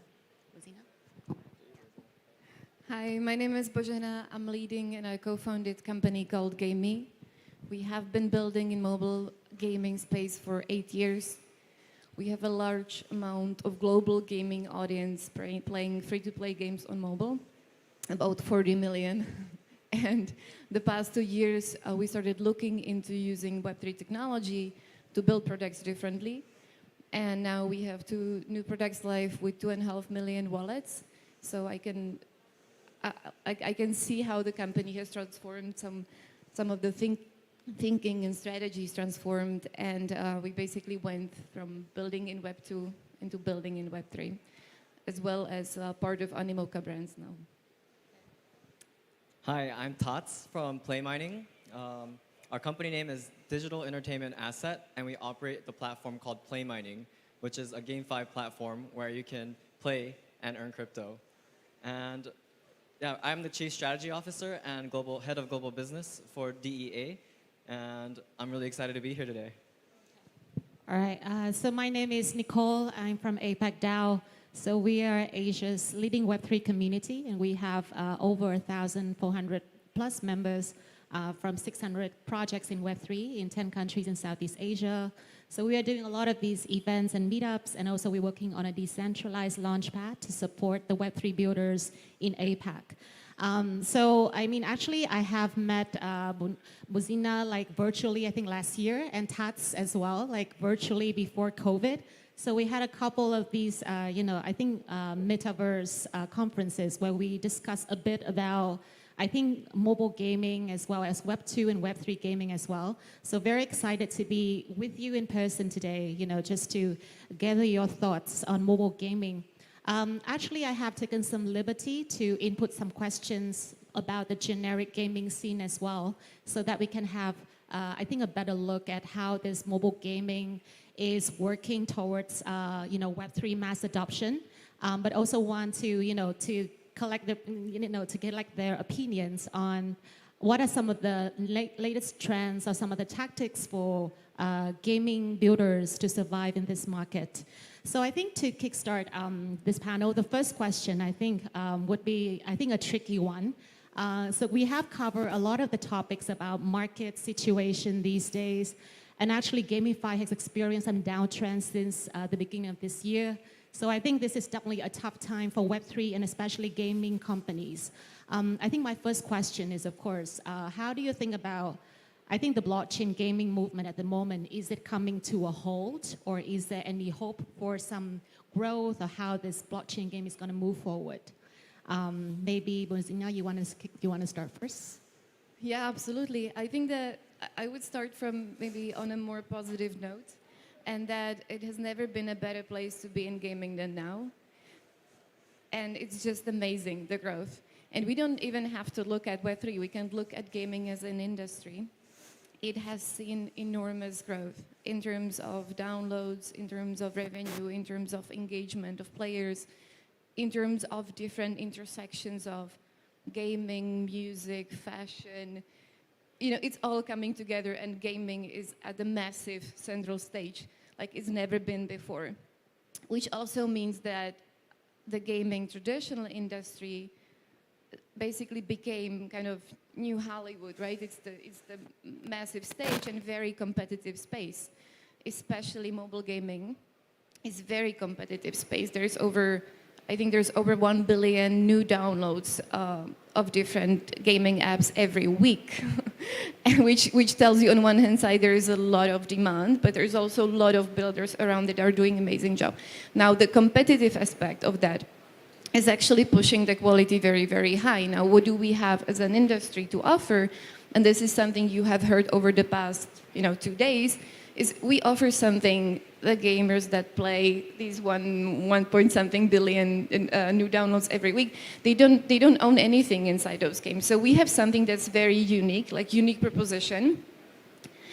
We understand this is the future, we believe in it, and we just have to figure out what is the best magic, what is the best meeting of this proposition with the amazing content that's being built in games. And frankly speaking, we're not there. We don't know. Like, we're still experimenting. We're figuring out what works. Some games take a peak, but even the top peak of Web3 games is nothing compared to the size of the gaming industry, which only means the opportunity is still ahead of us, and it's only ours to lose. Yeah, I agree with Bozina as well. I'm more on the positive side as well. As an industry, there are some bad news, like the whole FTX news, but like Crypto.com's report as well about how blockchain games are seeing 10x growth of traditional games, and blockchain games will be the future of gaming. So just to speak from from Japan's perspective as well, in Japan, we're seeing a lot of development going on under the surface. So I think probably next month, early next year, we're going to see a lot more announcements of traditional big Web2 gaming companies coming into the Web3 gaming space. So it's just getting started. We're still very early, and I think there's going to be a lot more coming. So I think you have touched upon, I think, the larger mainstream kind of market, right? So Bozina talked about the billions downloads, and we know that, of course, there are actually more than 1 billion kind of gamers out there who haven't actually got onboarded with Web3 just yet. So it's not just Japan, but of course, a lot of these markets in Asia specifically, I think, are still pretty much have a lot of potentials to grow in this Web3 gaming. So I think the next question, I want to come back to the topic a little bit about mobile gaming. I think basically it's undeniable that mobile should be one of the way to go with games, especially with I think with some specific game genres. So in your opinion, what do you think is the difference between Web2 and Web3 mobile gaming? Is there anything that you have to consider specifically when you develop mobile gaming for Web3 space, the Web3 mobile gaming? Maybe Tats, you want to start first? Yeah, so I could speak based on Play Mining's experience and how we've approached developing more. So this will be more of how we approach developing Web3 games. Apps for games is the best for Web2, for sure. But Web3, there's just too many regulations, uncertainty in also the platform fees regarding blockchain game NFT sales. So how we approached it is we've started off by creating HTML browser-based games. So we have 5 games that are live, and they're all from the mid-core to casual level games that are available on browser. So it doesn't limit what device you can play on. You could play on iOS or Android. You could play on the PC. And that was our first step to make blockchain gaming, Web3 gaming more accessible across the board. Yeah, so I have to agree with you and build up on that point. is it does not, the core of it does not differ, right? So as a game creator, you would look into, like you would build your core game first, and then you would look into retention on the phase day 1, day 7, day 30, and you would keep improving that, and then you would add the meta game, and you would do more and more iterations, and then you start optimizing the monetization, like where's the flow of the money. Now with Web3, this is a little bit different because we're trying to see the value distribution differently, just between, traditionally between the game creator and the small percentage of amount of people that purchase assets from the game creator. We're trying to see how the value can be distributed more, let's say, differently, right? And still figuring out that. So there is a difference in that, in the business model, in the economy, which comes down to the genres might even be different, right? So you have heard Sebastian speaking about Sandbox. So he is creating a new genre. He's creating a completely new experience that has the essence, the ownership in the center. And there will be many more genres that will be coming. On top of it, there are those small tactical things that, like, does Apple allow us to do this or not? Or do we have to move into a browser or native?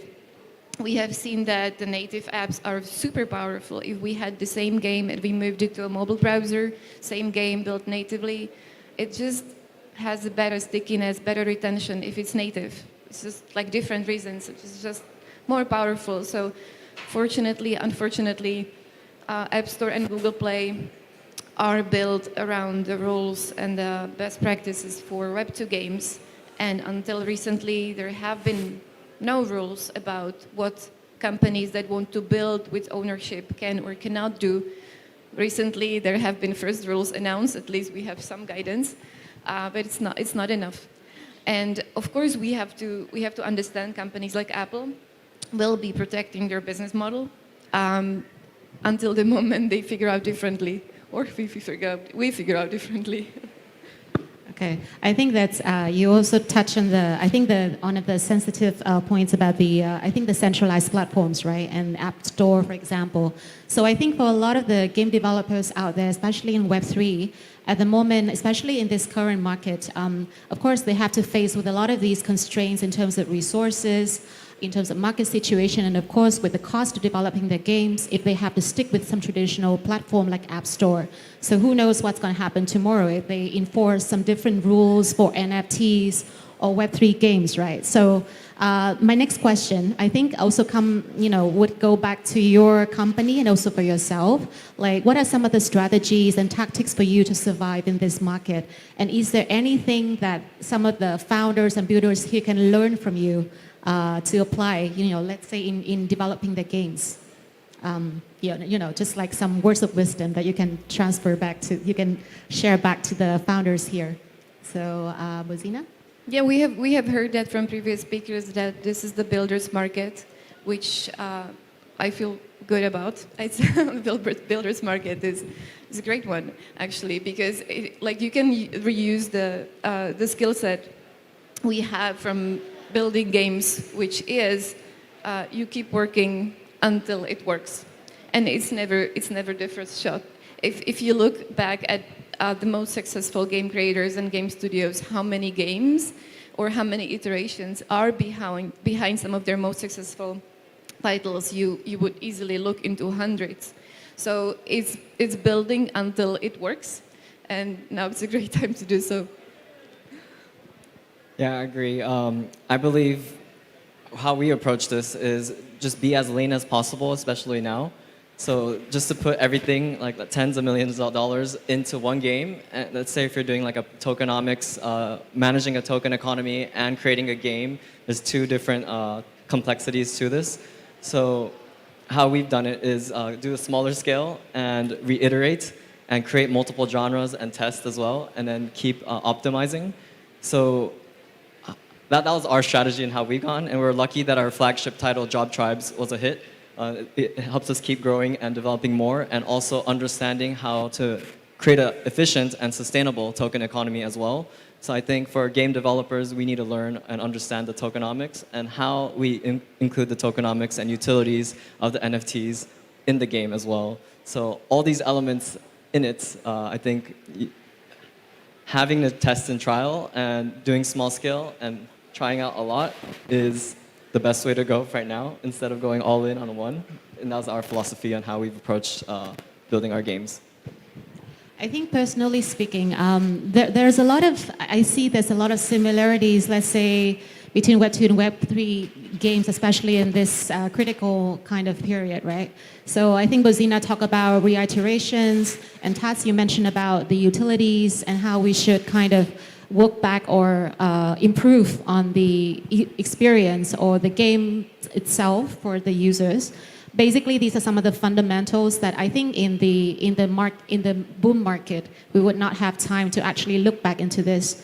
And with Web3, there are so many other different tools, like with tokenomics, or also I think with the utilities and the NFTs, that we can actually bring more ownership to the gamers. And I think this has not been highlighted enough, in all of the, has been highlighted a lot in all of the panels before. Yeah, so I think I'd like to add on to that too. Of course. So from where we're at now, what we're developing is a new game next year called Soul Fusers. But this one is utilizing the Web3 elements in it, where we're democratizing the game design process. So we have our community members create the monsters with the game producers, and we vote, and whichever monster gets chosen by the community, they get inscribed in the NFT, and they'll be on the smart contract. So then they'll receive royalties every time this monster gets traded in that game. So we're thinking, okay, we can really use the blockchain and NFTs and smart contracts to get the community to come and create the game together. So the game creation process becomes part of the game now. So you can own part of the game literally. And I think that's something that we're really excited about for next year. Definitely. Is there any news you want to share with everyone about Gamey, Bozina? So our main, one of the main topics that we have been working on, and is going to be a big one for next year as well, is interoperability. This has been some type of a magic word that has been spelled too many times. And in our interpretation, what we have done this year is that we have a gaming competitive platform called Arcade, and there are 15 games. And some of the games require NFT, some of the games do not. There is a game currency on chain, and we did several different partnerships where we used NFTs as a bridge to different communities. I'll give you an example. The most recent one, we partnered with Cool Cats, and everybody who owned a token, Cool Cat or Cool Pad, based on the ownership, could wallet connect to Arcade, and based on the ownership of the NFT, they got access to extra tournament that was sponsored by Polygon. If somebody's listening from Polygon, thank you very much. So there was like a triangle of somebody who sponsored the prize pool, a community outside of our current gaming community we invited over to a game we created, and we have done this multiple times. And like what we want to do next year is to double down on this. We have done 15 different partnerships like that, and each time it was us thinking about, oh, who could be the partner, who could be the, what could be the prize pool, what could be the game. So we want this to decentralize and give that as a tool to people to run their own tournaments with their own choice of token based on ownership of their NFTs. And we remain as game creators. So we create games and people will be able to modify and use it for their own tournaments. So this is type of a decentralization / interoperability game. And the second project we're very actively working on is our game characters, robot themed, have been launched in 2 games. We're launching a third one and 2 more with external partners. So there will be eventually 5 games for one set of game characters, different genres, different use cases, and not all of the games are ours, which I'm super excited about because it's a hell of a learning how to make that happen, but it's very exciting. That's why we're in this. So I think we are coming, to the to wrap up the panel. But I think we have ended with some positive notes. I think on the opportunities for partnership, collaboration, and I think there's a lot of innovation in this kind of whole onboarding and rampings for users and game developers to Web3 as well. So maybe, fortunately, we might have some time to work on it while waiting for the market to get warmer. And I think that this is basically, of course, it's going to help, I think, with Web3 game developers, the indie developers, And even with the Web2, let's say companies or clients who want to slowly get on board with Web3. So those are some of the, I think hopefully are some of the positive notes that we can conclude out of this panel. So thank you very much for your time and the panelists for contributing your thoughts, and hope to discuss a little bit later on collaboration. So if you guys want to reach out to them, feel free to let us know. Yeah, thank you very much. And yeah, enjoy Web3 Festival. Thank you. Thank you. Keep building. All right, so thank you so much, Nicole, Bozina, and Tatsuya. Okay. Now, just as Web3 has changed many of the traditional digital business models, it has also seemingly changed the types of organizations who are willing to fund startups that fit their ethos. To talk about the changing face of VC in Web3, we have Bobby Ong of CoinGecko to lead a panel discussion. Hi, Bobby. Hello. Looking bright and sunny. Joining him is Ben Wee of Crypto.com Capital. Also, we have JD Lee of DWF Labs. And Ryan Fu of Delphi Digital once again.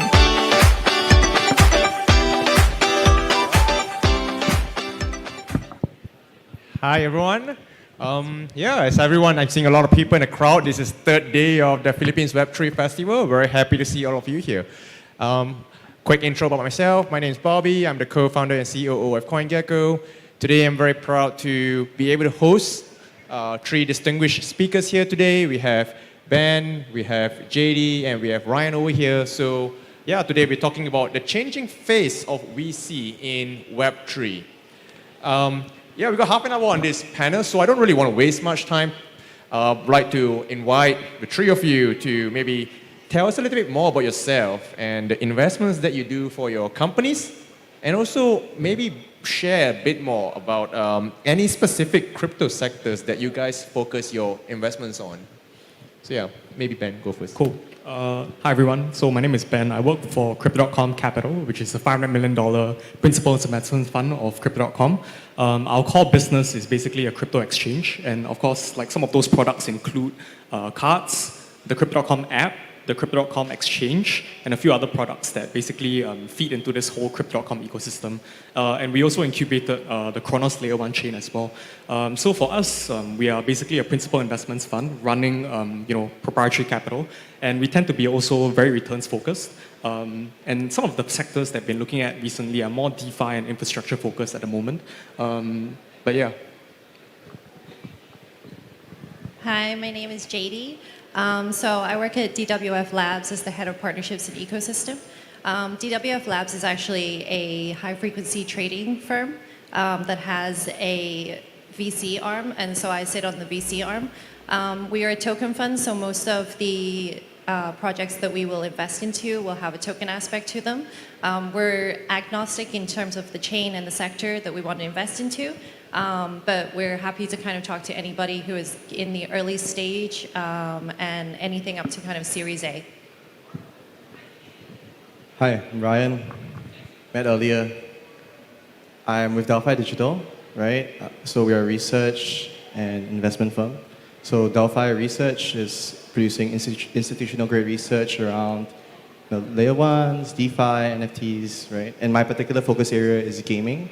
And I cover more on the venture side. So I do venture investing in gaming and particularly focus on like gaming economy design, virtual economies, NFT strategy, and the like. So yeah, that's kind of my work. And yeah, so some of the investments we've made include YGG, AXS, Illuvium, Civitas, Crypto Unicorns, which is, check out the booth, the merch is very nice. But yeah, so that's some of the work that we've done. Okay. So many projects to show up here.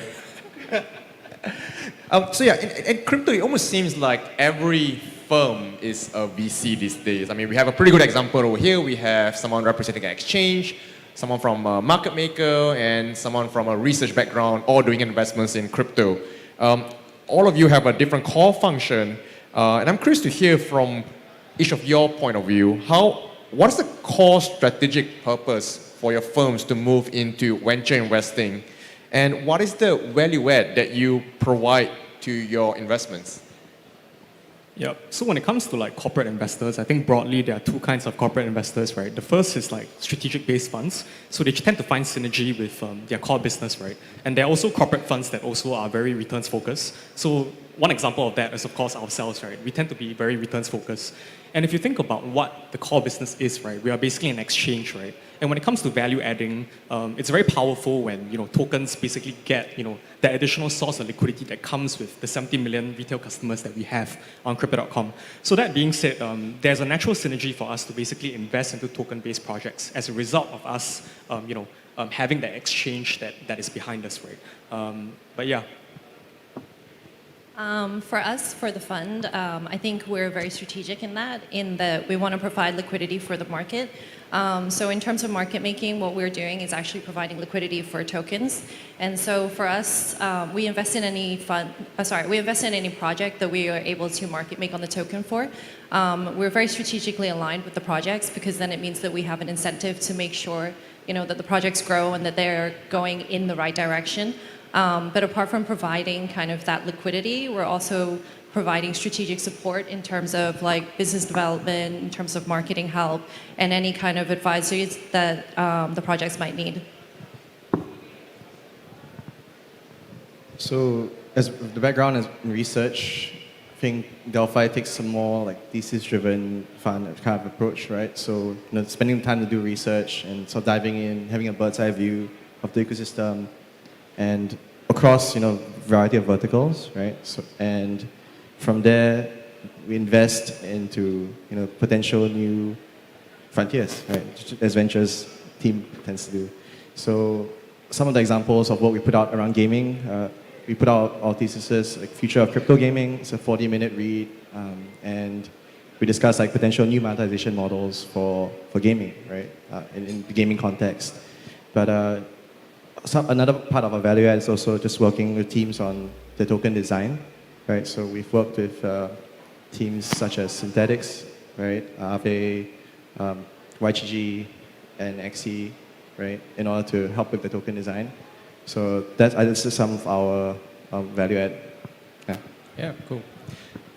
I think it's pretty obvious. We don't want to. We got to talk about the elephant in the room, right? The implosion of FTX. In light of recent events, do you guys see any added risk for founders in raising money from non-traditional venture sources? For example, FTX Ventures collapsed in a pretty dramatic fashion last week. Do you see that your firms are at a disadvantage, or you see this as being advantageous to your firms with the recent implosion? Yeah, so I think when founders kind of speak to like venture funds, right? I think as much as they're trying to evaluate whether or not they should be investing into these founders, I think the founders should also evaluate, what the corporate investor or like the investor is all about, right? Are they solvent? How's their kind of like IC processes? What's the kind of value add that they have, right? So that being said, I think it's important for them to basically do due diligence on investors as well, right? I think going forward, as you have rightly pointed out, right, there is like a lot of skepticism around like Web3 right now, right? So I think even more so like Web3 funds, especially like players like us, right? There was a lot of recent FUD, so we have to work doubly hard to basically make sure that some of these founders that we want to work with understand like what's the situation about with us, and that we are solvent and what are the value adds that we can provide, right? Yeah, I completely agree with the sentiment. I think the founders definitely need to look out for what is happening in the market, and definitely do a little bit more DD on who they want, as a part of their portfolio. What kind of value add services that you have with the VC that comes with the check. Because sometimes I think that when capital is cheap, a lot of people think that you can just fundraise a lot of money, you can inflate your valuation, you can bring in the capital, but at what cost, right? You need to kind of figure that out and work out what the roadmap is in order for your company to succeed. I think that for whatever happened over the last couple of days was obviously a huge impact on the market. But now is a really great time for builders to build and to also, be aligned with companies to grow. just more time, right? It's more time to like look at things, underwrite the risk, do due diligence, reference checks, just more time to do that. So it's different from like the bull market times. And then you get also a lot more serious founders and investors as well. So I think that's probably one upside. From a founder's perspective, I'm curious to hear from you guys. I mean, there's so many sources of funding to tap on these days. Historically, founders can only tap onto very traditional venture firms, and those firms are typically based in Silicon Valley. But these days, venture firms are all over the world, and we also have many different kinds of ventures funding sources. I'm curious to hear from your point of view. I mean, you kind of briefly touched about it. What's kind of your advice to founders when planning for their fundraising journey? And this can be from like pre-seed all the way to Series A, Series B, but I'm sure you guys have some advice. Would be useful, beneficial to some of the founders listening in to hear some of your advice. Yeah, so I think when it comes to like looking at ventures in the US, typically how it works is that in earlier stages, you let like guys like Andreessen and Paradigm come in, and then subsequently your strategic partners like exchanges, market makers, ecosystem funds come in after, right? So I think this is quite different from like how capital markets kind of work in Asia, right? I think in capital markets in Asia, basically how it works is that whoever you like and you think that there's a value add, you basically fit them into the cap table. But that being said, cap table construction is very important, right? So let's say you're building on like Polygon or like Avalanche, right? I think it's important to get like an Avalanche ecosystem fund to be involved, right? So they're invested in the growth that you have. It's important to get like exchanges to basically have a first look at the token when it comes to investing, and then pass some of this due diligence onto the listing teams after that. Important to get like market makers and other strategic like investors into the cap table as well, right? So that being said, cap table construction is still very important, and of course there are like geographic kind of like nuances to how we do things in the US versus Asia. I personally agree with that. Sorry.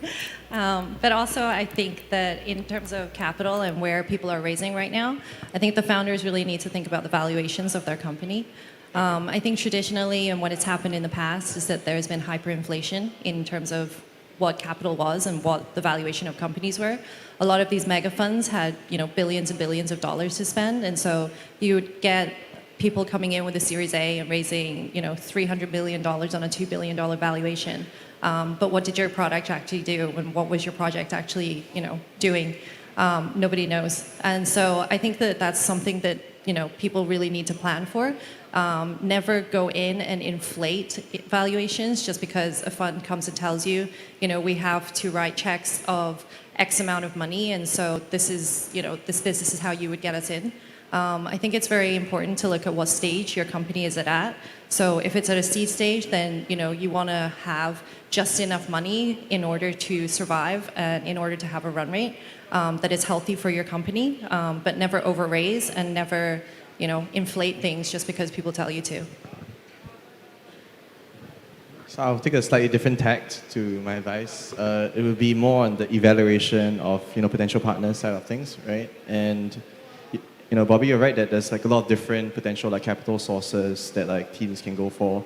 I think the major thing to look out for is don't trust, verify, right? So you verify with the startups, right? Because the startups that, they're portfolio companies that the venture company has invested in, right? Speak with them, get a reference, an external reference, and if you have that energy to do it, because in the long run, you're going to be with them for years, right? That's sort of the plan. And yeah, you should know who you sort of partner up with. Yeah. More like who you're getting married with, right? With this VC firm. So you don't want to be married with SBF or Alameda. It's very hard to go through the divorce proceedings right now. And I'm not a VC over here, so I can't talk about it. I think for founders out there, so one of the things that is useful, I would say, is to, before you take any checks from any VCs, always ask for a reference, either from the VCs. Obviously, the VCs are going to give them a contact that will speak very favorably of themselves. So take the call, jump on them, ask them how the VCs have helped them or have not helped them, how they're helpful or not helpful. But also go through the list on like Crunchbase or TechCrunch. What are the other companies that have raised from these firms, and either get yourself introduced to this team directly or indirectly or from the VCs and have a chat with the founders and get your feedback. So if the VCs are good, they have nothing to hide, so they will happily do the introduction. But if there's something to hide, they'll probably make up some excuses on why they can't introduce you to a certain founder, and that's probably a red flag. Fair? I've got one question that may be a bit challenging for you guys, right? So we talk about how, you talk about if you are planning to build on the Polygon ecosystem, it probably makes sense to raise from the Polygon Foundation. If you plan to use a market maker, raise from its market maker. But what if, you raise from the Polygon Foundation later, or from your case, raise from Crypto.com capital, but then realize that, Chronos or Polygon is not a good use case, and maybe Avalanche is a better blockchain to build. I don't know if you have seen any such situations happening with other firms, with other companies, startups, and what's kind of your take when firms have raised from certain ecosystem partners but chose to work and operate on a different ecosystem? Yeah, so I do think that if you've accepted money from like a particular ecosystem, that doesn't mean that you should. Because I mean, nowadays, like most dApps are going multi-chain anyways, right? They can integrate more than one chain. So I've not seen an instance where they've raised money from like a particular ecosystem and then decided to pivot completely to building on another ecosystem, because it just doesn't make sense. I mean, if you're getting like an investment from Polygon, for example, I'm sure the Polygon team would be, more than happy to basically support you on like some of your development kind of like needs, right? And then supporting you with like, launching, marketing as well, RTing some of the things that you're posting on Twitter. Like those are some of the soft things that basically can signal confidence in your project coming from an ecosystem, right? So that being said, it's still very powerful to get, ecosystem support. I think that for us, we haven't really seen that use case either. But I think for founders in the room, that if you guys are unsure about what you're building and where you're building, then maybe you shouldn't be building it in the first place. But if you are, then please do your DD. Make sure that you're building something, that you want, and that you understand, the inherent risks that come with it, and that you're building on the chains and on the platforms that you need to be building on.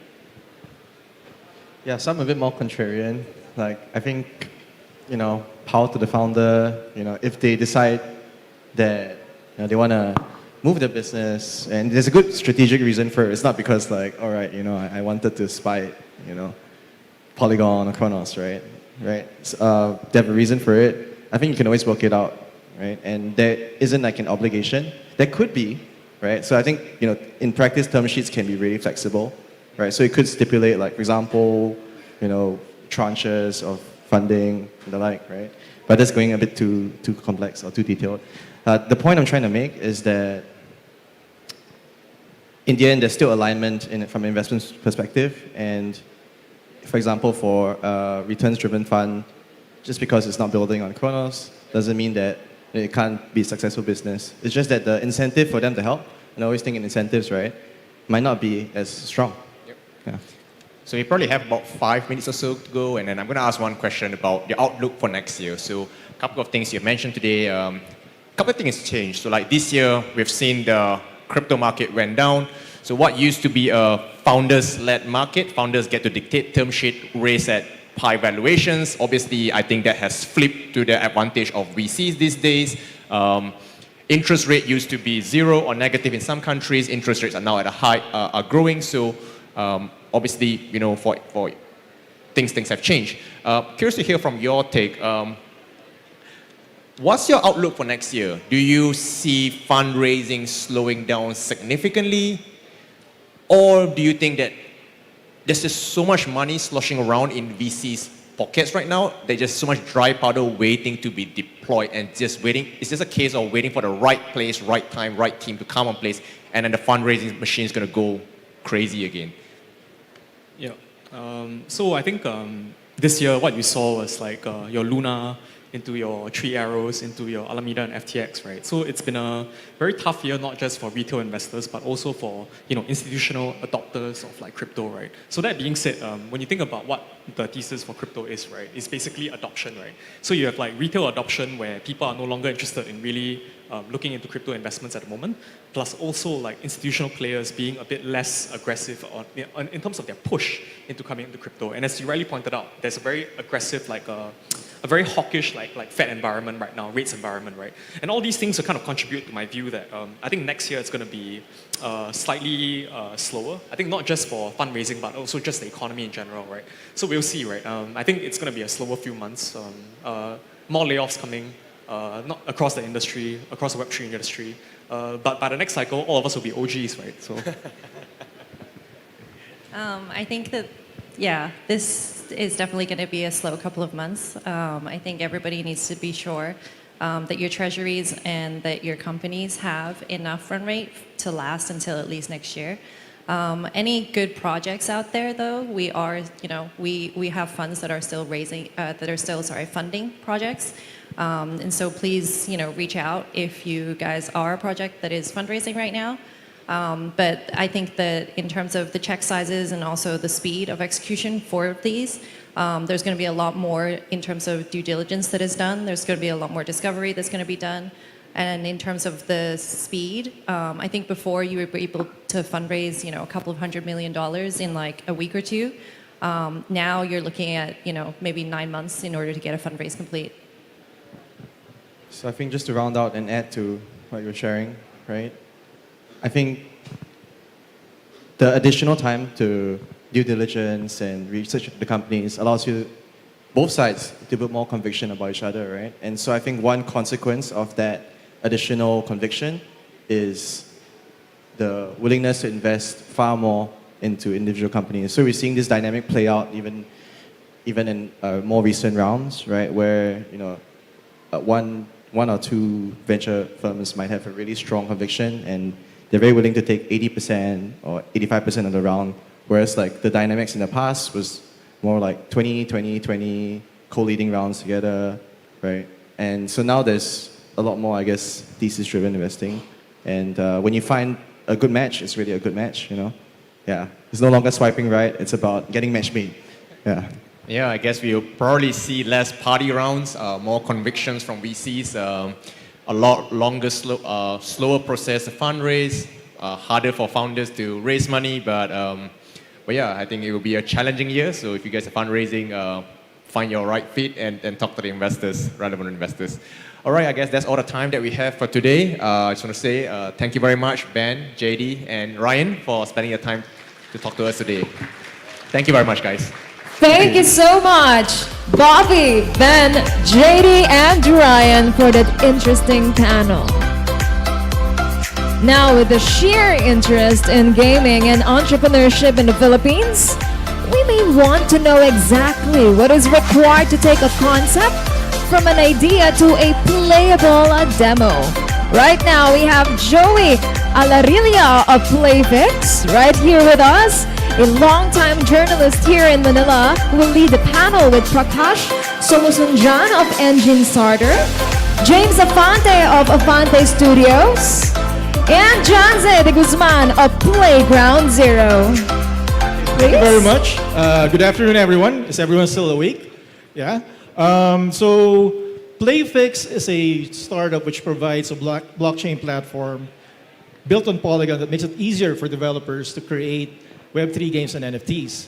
Aside from that, I'm also a contributor to Singapore-based online publication E27 and the author of digitallifeasia.com. And I'm so honored to have this distinguished panel of speakers. So let's get to know them, okay? So first, we have James of Afante Studio. And then we have Giants of Playground Zero and Prakash of Engine Starter.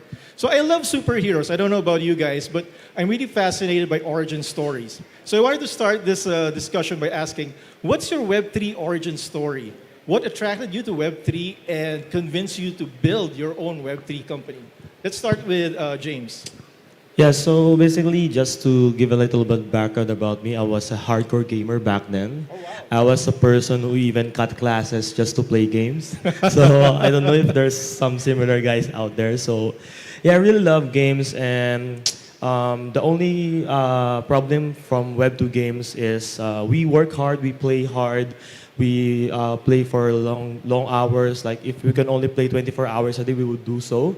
But the problem is all of our hard work is actually not being credited to ourselves primarily. So, and the moment I saw Web3 as a whole that has a decentralization, that's the moment I decided, oh wow, this is gonna be a really different story. If you're a gamer and you kind of really value what you're working for and where you're putting your time to, even you're playing, I think Web3 games will be really the future for you. Thank you very much, James. So cutting classes, huh? Okay, I think a lot of us can relate. How about you, Jans? What's your Web3 origin story? Yeah, so mine actually came as an introduction from a friend to Axie Infinity. I think most of the audience as well. He knew I was a gamer. I was into, finance, economics, trading as well. So yeah, he introduced this game wherein you can play and make money at the same time. So yeah, I mean, he presented to our circle of friends. I think he's in the audience somewhere. So thank you for introducing me to this space. Yeah, so after that, a week after that, we started our guild. We just put it, we built our first teams. We sourced players who could, play our accounts on our behalf. And from there, we just kept rolling. We doubled down. We scaled our guild to 1,000, then a couple of thousand. And of course, doing something like that at scale presented its challenges. So along the way, we built tools to make our lives easier. We automated a lot of our processes. But one important feature that we built was making it easy for us to source players. So one difficulty we'd had is that if you just allow anyone to play your account, they tend to not last playing it. So one idea we had is that let's source for real gamers. Let's find the gamers out there who could utilize our accounts and would have fun in the process. And I think that's how we launched our MVP. It was a sourcing platform for gamers where they can create our profiles and they can apply to our guild. And of course, more and more people came in and more accounts that we can lend out. So we thought, why don't we open it to the general public, just allow other guilds as well who are doing the same thing as us to benefit from what we built. And, that's where we are now.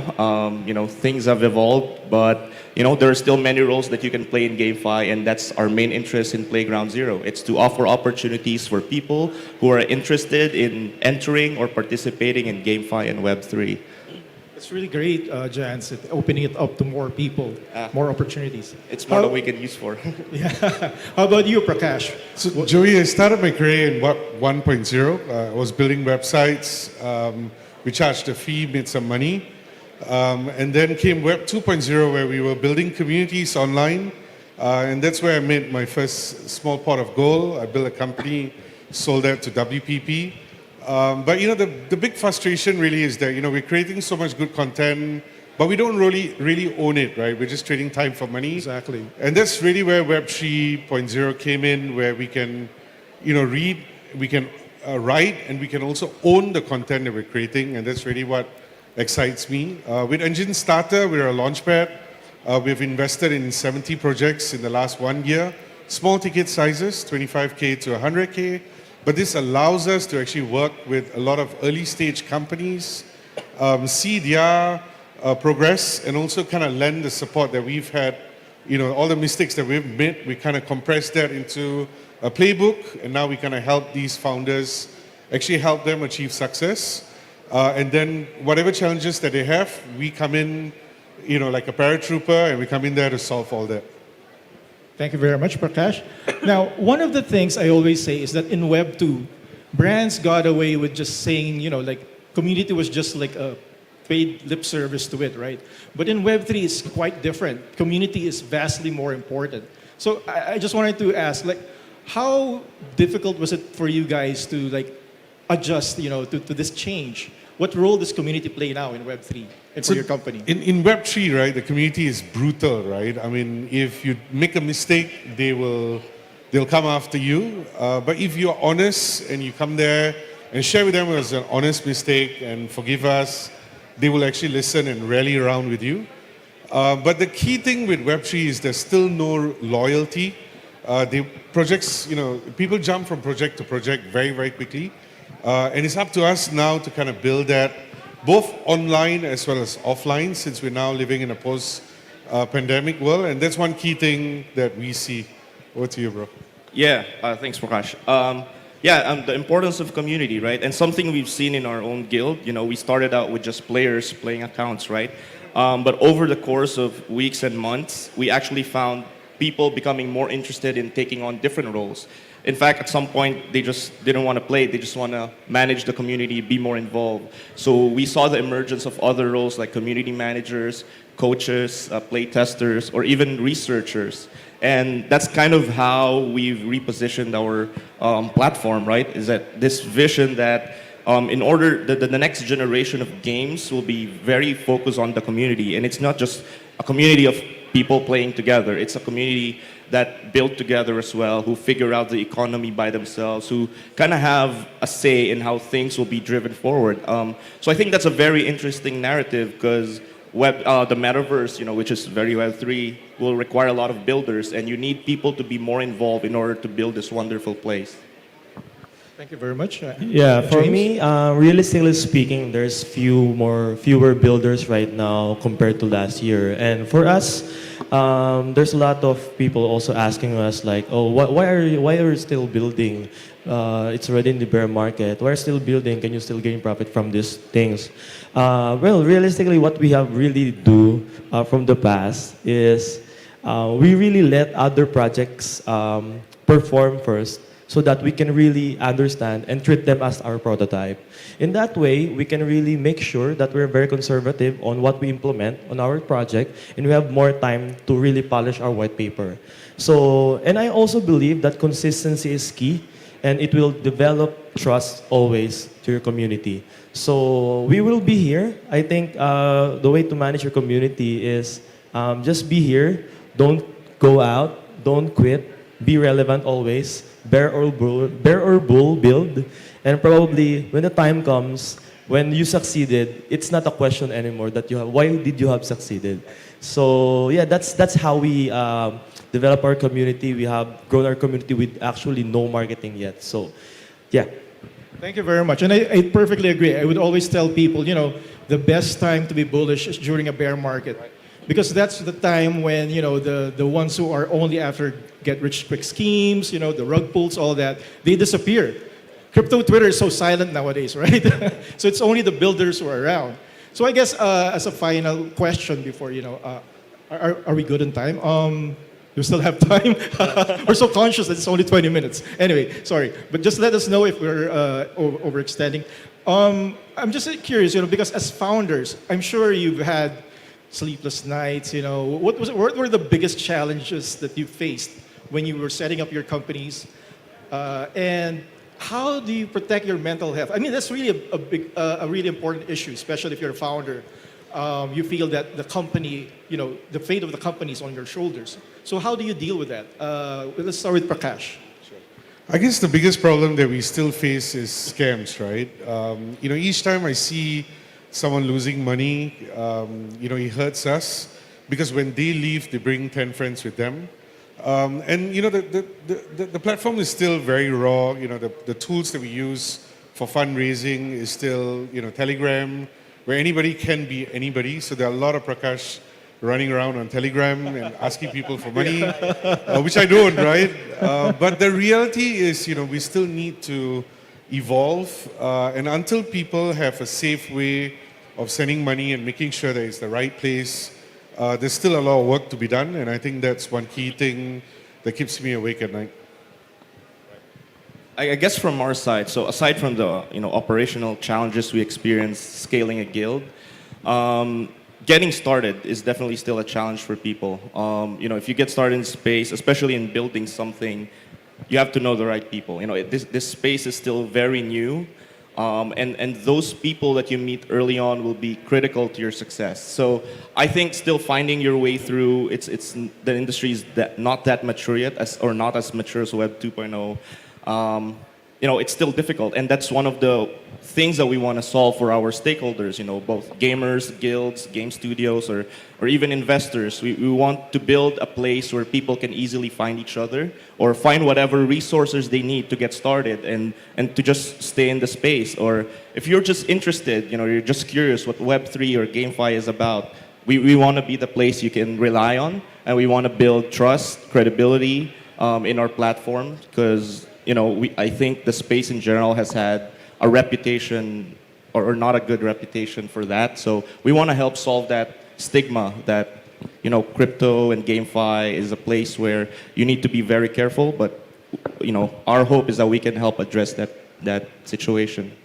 Thank you, Jans. How about James? Yeah, so for basically us, I think this is one of the best questions for me since being a founder of Founder Studios, I don't have any technological background, so I pretty much experience most of the problems of startups experience. So the first hardest experience or problems we experience is, of course, acquisitions of talents. So it's really hard to acquire talents, especially if you don't know how to acquire talents or you don't have enough experience in handling people.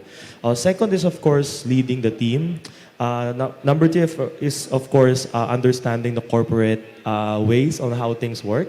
And that sucks. Yeah. So because the reason why I really love Web3 is because I can see Web3 as not so much corporate world. I don't know if a lot of people will agree. We can be more creative here. That's the reason why I picked this space. So I think the other stuff that we have experienced is, of course, funding, of course. It's really hard to raise funds, especially at a very young age. It's really hard to get trust. But I'm always here to really prove that it's always possible and anyone can make it. So if I already raise funds, I already make the project, I'm pretty sure anyone can also do it with the purest intentions, of course. That's very inspiring. And so I would like to ask for your closing thoughts. I won't say final words because that sounds morbid, right?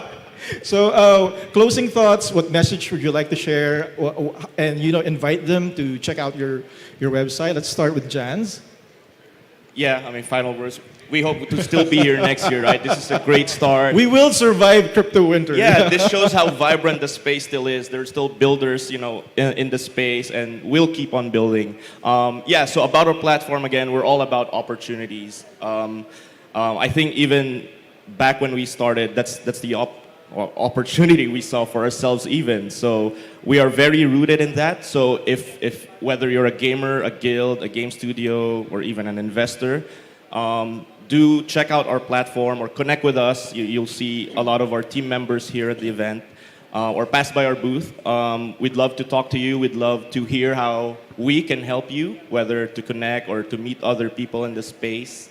We just love to chat. We're a networking platform and we're all about making connections for people. We'd love to explore opportunities where we can work together and keep building the space. And hope to see you all next year because we'll do this again, right? Yes. James?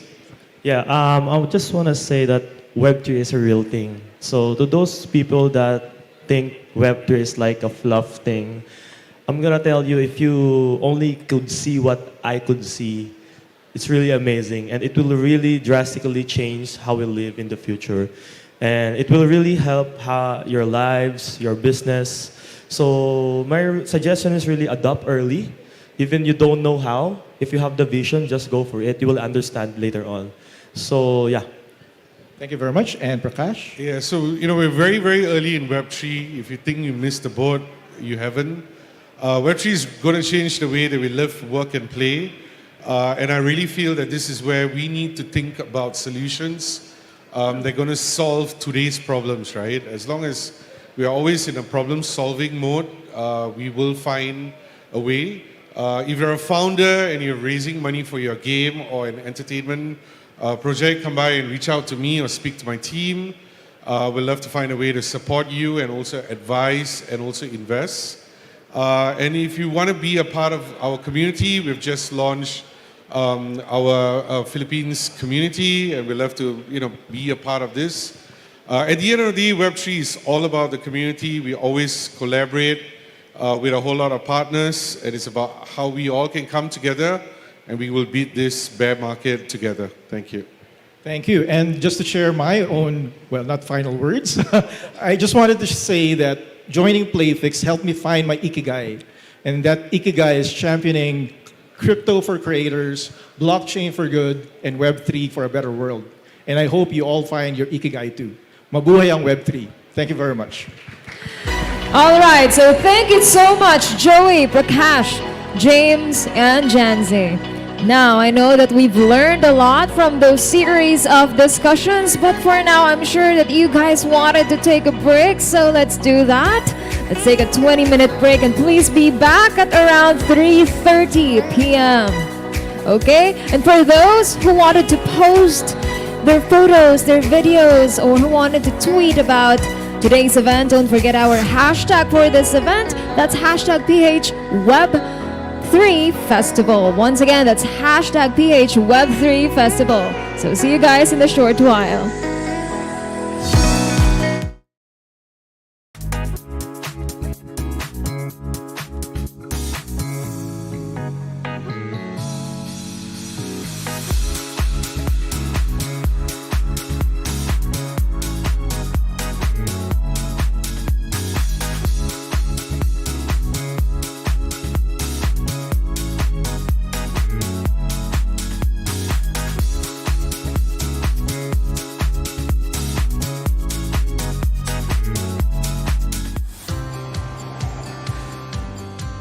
What if your everyday is easier?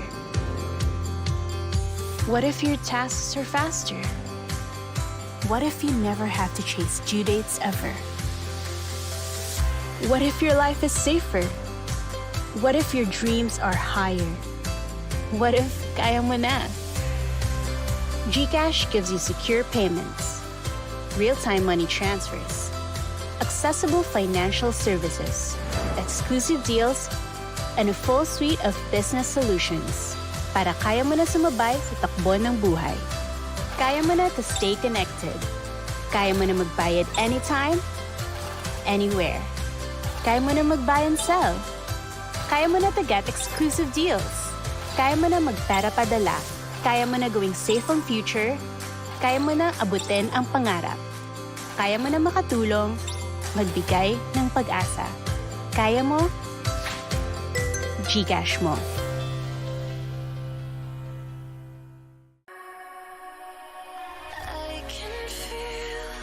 Music, art, and NFTs. One big celebration.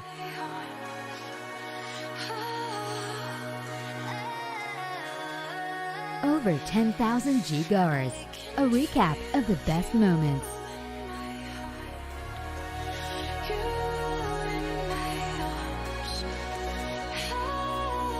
Powered by NFT activated passes. 917 new NFT owners. The biggest NFT launch in the Philippines.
Bis na kita. Ay, kailan kaya ulit? Angkas, tara na! Babalik pa po ang angkas? Manalig ka lang, dahil ang angkas ay malakas. Angkas malakas! Angkas malakas!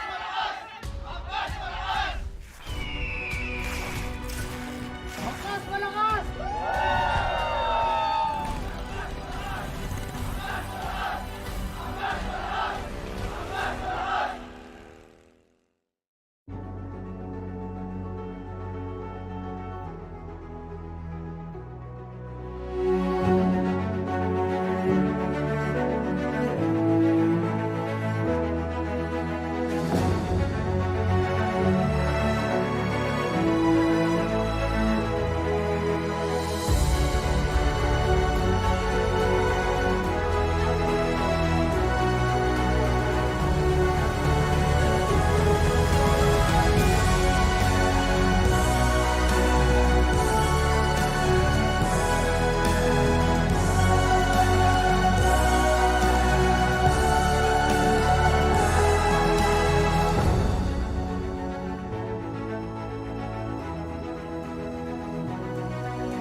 Three, two, one.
Guriseta, Africa, Cauton, and Saavedra has been consistently ranked as a top-tier law firm in the Philippines by various prestigious international organizations such as Asian Legal Business, International Financial Law Review, the Legal 500, Chambers Partners, Asia Business Law Journal, and the Asia Law Profiles.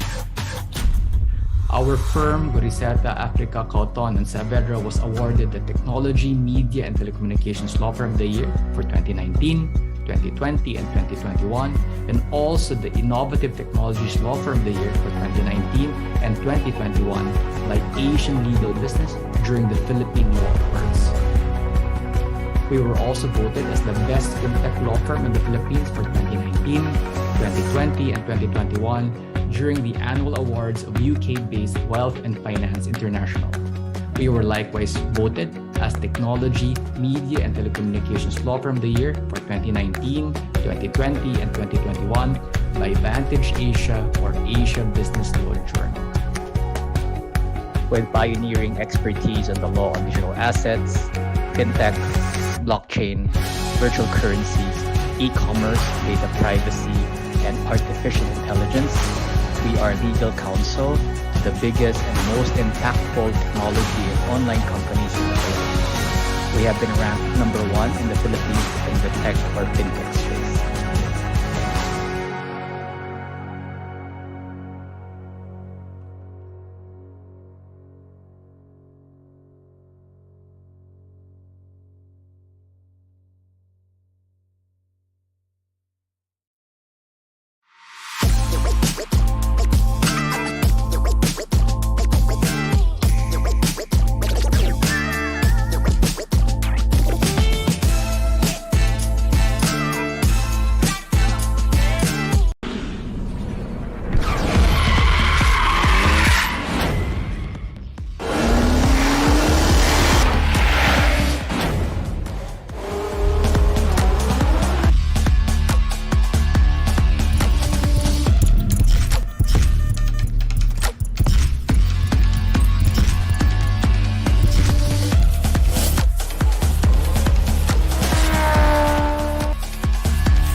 collaboration with Infinity Ventures Crypto and Emphasis.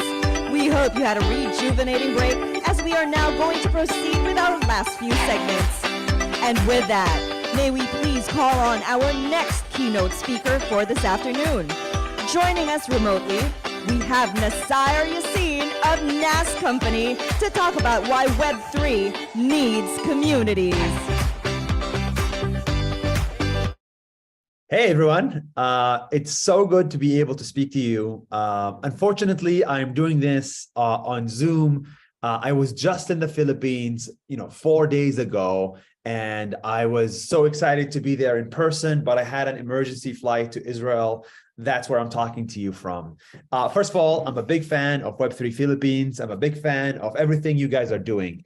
I spent 1 week last week in the Philippines, and there are two things that stood out to me, like really big in the Philippines. One is crypto and Web3. Web3 is very, very popular in the Philippines. It seems like there's a lot of adoption. It seems like there's a lot of understanding of it, of this new technology, and it seems like there's a lot of excitement for this new technology. The second thing that stood out to me while I was in the Philippines is the love for community. Every time I hung out with Filipinos, there was at least 5 people, right? You can never do a one-on-one. It's one to many and many to many. There's a big sense of community in the Philippines, from both professionally and socially and for entertainment as well. So those two things that stood out to me makes me believe that the most important thing for Web3 and for Filipinos is the community presence, the community aspect. If you ask yourself a simple question, what is Web3? Okay, or what is this whole blockchain world? Well, the whole blockchain idea was introduced to make people trust each other on the internet. Communities are all about trust. I trust you with my life, and you trust me with your life. These are the top communities. Or I trust you with my money, and you trust me with my money. But on the internet, it was almost impossible to trust people, because anybody could do anything they wanted. Anybody could, save image as, anybody could duplicate content, anybody could really impersonate anybody.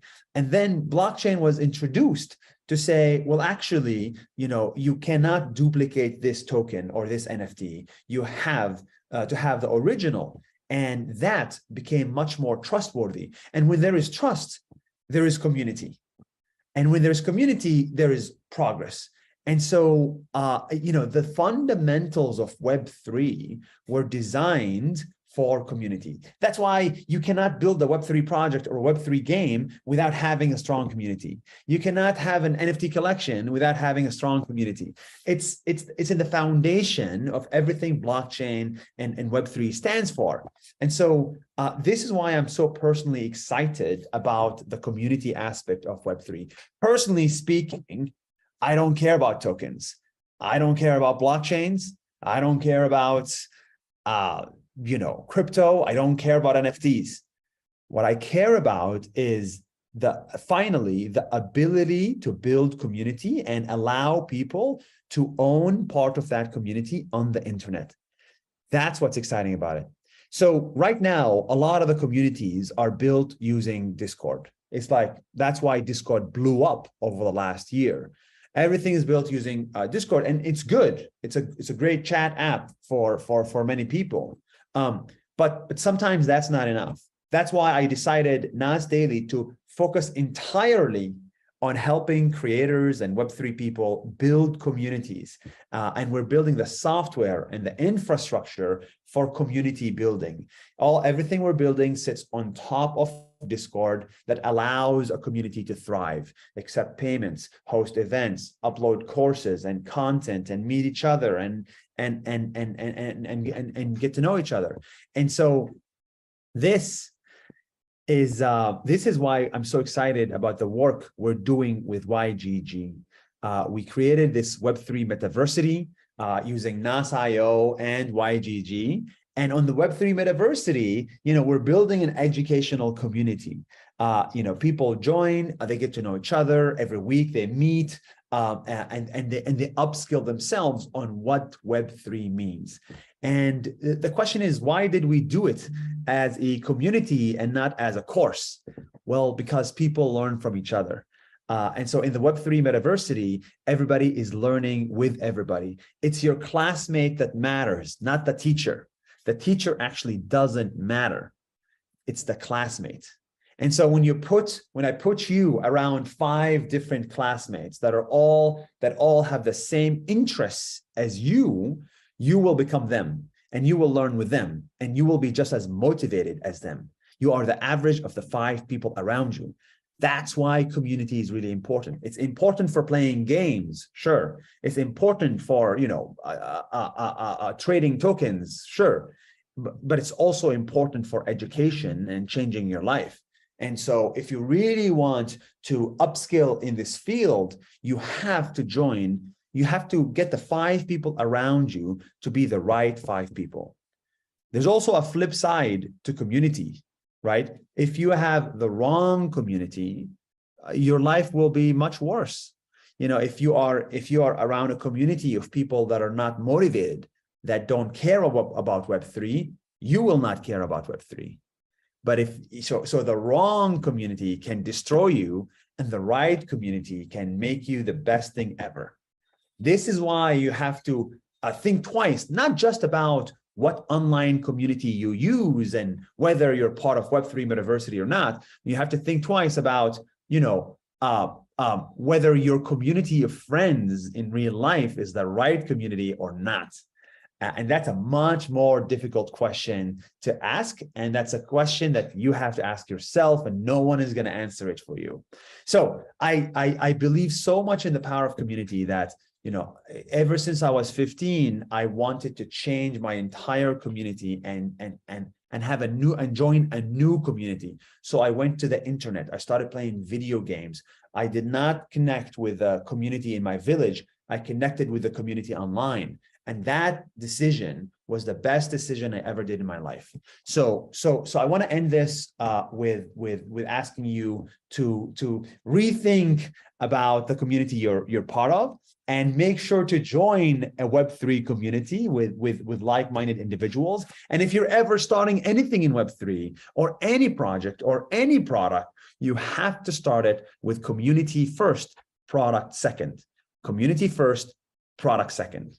And if you think like that, I think incredible things are going to happen to you. NAS Daily is a living testament of community first, product second. Community first, NAS Daily, NAS.io, product second. Anyway, I will leave it to Jack and Kuku to continue this this discussion. I wish I could be with you. I wish I was there, but unfortunately, I had to. I had a meeting here. But good luck. And I'm excited to see the Philippines become the #1 Web3 country in the world. Thank you so much. All right, GM. GM Kuku, kumusta? Okay. All good. How are you guys? Gising pa ba? Yeah. Okay. I think so. I think so. Okay, so as he said, he will leave you to the 2 of us. So let me start by asking Kuku a question. No? So Kuku and I have actually known each other for 6 years, pre-crypto. Yeah, 6. Yeah. 6, tama, no? So maybe talk to us more about yung sinasabi ni Nazar kanina, no? How a community has helped you gain interest in crypto and Web3, and how it got you to where you are in your crypto journey. Yeah, so basically going back to our history of friendship, I left Manila and started, building a business in Cebu. And I don't know anyone in Cebu. So I heard that Uber is launching there, and you are the one to the operations. So what I did was to really connect with the people and started a online community where we can share best practices. So I was one of the early operators, Uber drivers in Cebu. So I made like a simple guide for people on how to register in Uber. Grabe. And that Right? caught our And that's what attention. I'm doing until today. I started with Axie Infinity as a community member, and then eventually, because of trying to help the community, like getting to know about the Axies and how to get started, I became one of their Axie Angels. And eventually it evolved into a community manager for Yield Guild Games. And the rest of the communities I'm part of, I'm trying to help and contribute because I think, it's really important when you join a community, you started looking, on how you can contribute to that community, not getting or extracting value from them. So yeah, that's how I, got interested in building communities. Okay, what he forgot to say was he never told me he was cuckoo. Yeah. So someone told me that if you want to teach the Filipinos about crypto, play to earn might be your best entry point. And I would like to recommend you this guy who has built a very strong following and community online. His name is Cuckoo Crypto. So, syempre, what did I do? I Googled Cuckoo Crypto. My reaction was like, oh my goodness, I know this guy. So I pinged him and we decided to work together. We created an online class and a community on NAS Academy back then. And then from there, partnerships happened, no? Who among you watched my NAS Daily video? The one that revealed that he was an Uber driver, no? Yeah. Raise your hand. Very Yan. few, all right? Yeah. So, for people who were saying na he wasn't an Uber driver, I can tell you he was. Yun, dun kami nagkakilala. Yeah. And I think I like what you said about not extracting value from the community and giving value. That's what we've been seeing even for Metaversity. I think you've attended a few sessions, no? We've seen people volunteering to share their stories, to share about their interests, to give comments on the latest news, no? So it doesn't feel like you, Kuku, Luis, and the other instructors have to always be the one sharing. Right. Diba? So, sobrang funny because it's like they've built it as their home. No? Yeah, I think each one of us has a story to tell. Like for me, I got interested into Web3 communities because someone actually gave me a 0.1 ETH to claim my Uniswap airdrop without asking anything in return. So I said, this community is very interesting because I'm new. I'm barely like a month in that community. And then this guy, I just simply asked for, can anyone help me claim my Uniswap airdrop because I don't have enough ETH to claim it, and the gas fees at that time is very high. And then this guy sent me 0.1 ETH without asking anything in return. And then after a year, I remember that I owe this guy a 0.1 ETH. I sent back to him and said, hey bro, this is your 0.1 ETH. I made it too, and then I sent my video. And then, wow, bro, amazing. And then, what that 0.1 ETH means for me is that an opportunity to really pay it forward to the community because I experienced it myself. So if the community is very welcoming, if the community members are there to help each other, I think, these communities will grow naturally, unlike, promoting, like shilling. No? I mean, I like communities are growing naturally compared to like artificial. So, yeah. Yeah, I think I like what you said about communities growing naturally. No? So for the new people investing in crypto, I wanted to share a bit about how you actually vet projects by looking at their community, diba? Because that's very important. Nasir kept on saying, community first, product second. So maybe share a bit more about, as an investor, no, not as a community manager, what were your experiences in terms of vetting a project? If this is gonna fly, alam mo yun? That's a very tricky question because, no one knows if the project will succeed or fail, right? But a group of people that can, check or research about the project, check the founders, the product, and then discussing about it, it really helps. So that's one of our, I think, a strength in our community where people can ask questions about a project and not, being canceled because he shared that or promoted that project, but actually to really find people to vet that project more than a few people that can, say this is a good project, but eventually it fails. So I think two is better than one, right? That's true. That's very true. Or And more. two or more, no? Kasi right now, I think this event would not have been possible without communities, right? I think YGG, Blockchain Space, and all the different partners have worked really hard to bring all of you here today, no? I would like a raise of hands from the audience. Who among you here is part of an online community for Web3? Raise your hand. Ang konti. Very few. Very few. What are we gonna do about it? Well, if you're new, this is the right place because there's a lot of founders, community managers, leaders of the space here that are looking for genuine community members to help contribute to their community or project. So it's very important to attend events that can help you, educate you, help you grow in the space because like what Nusayr said,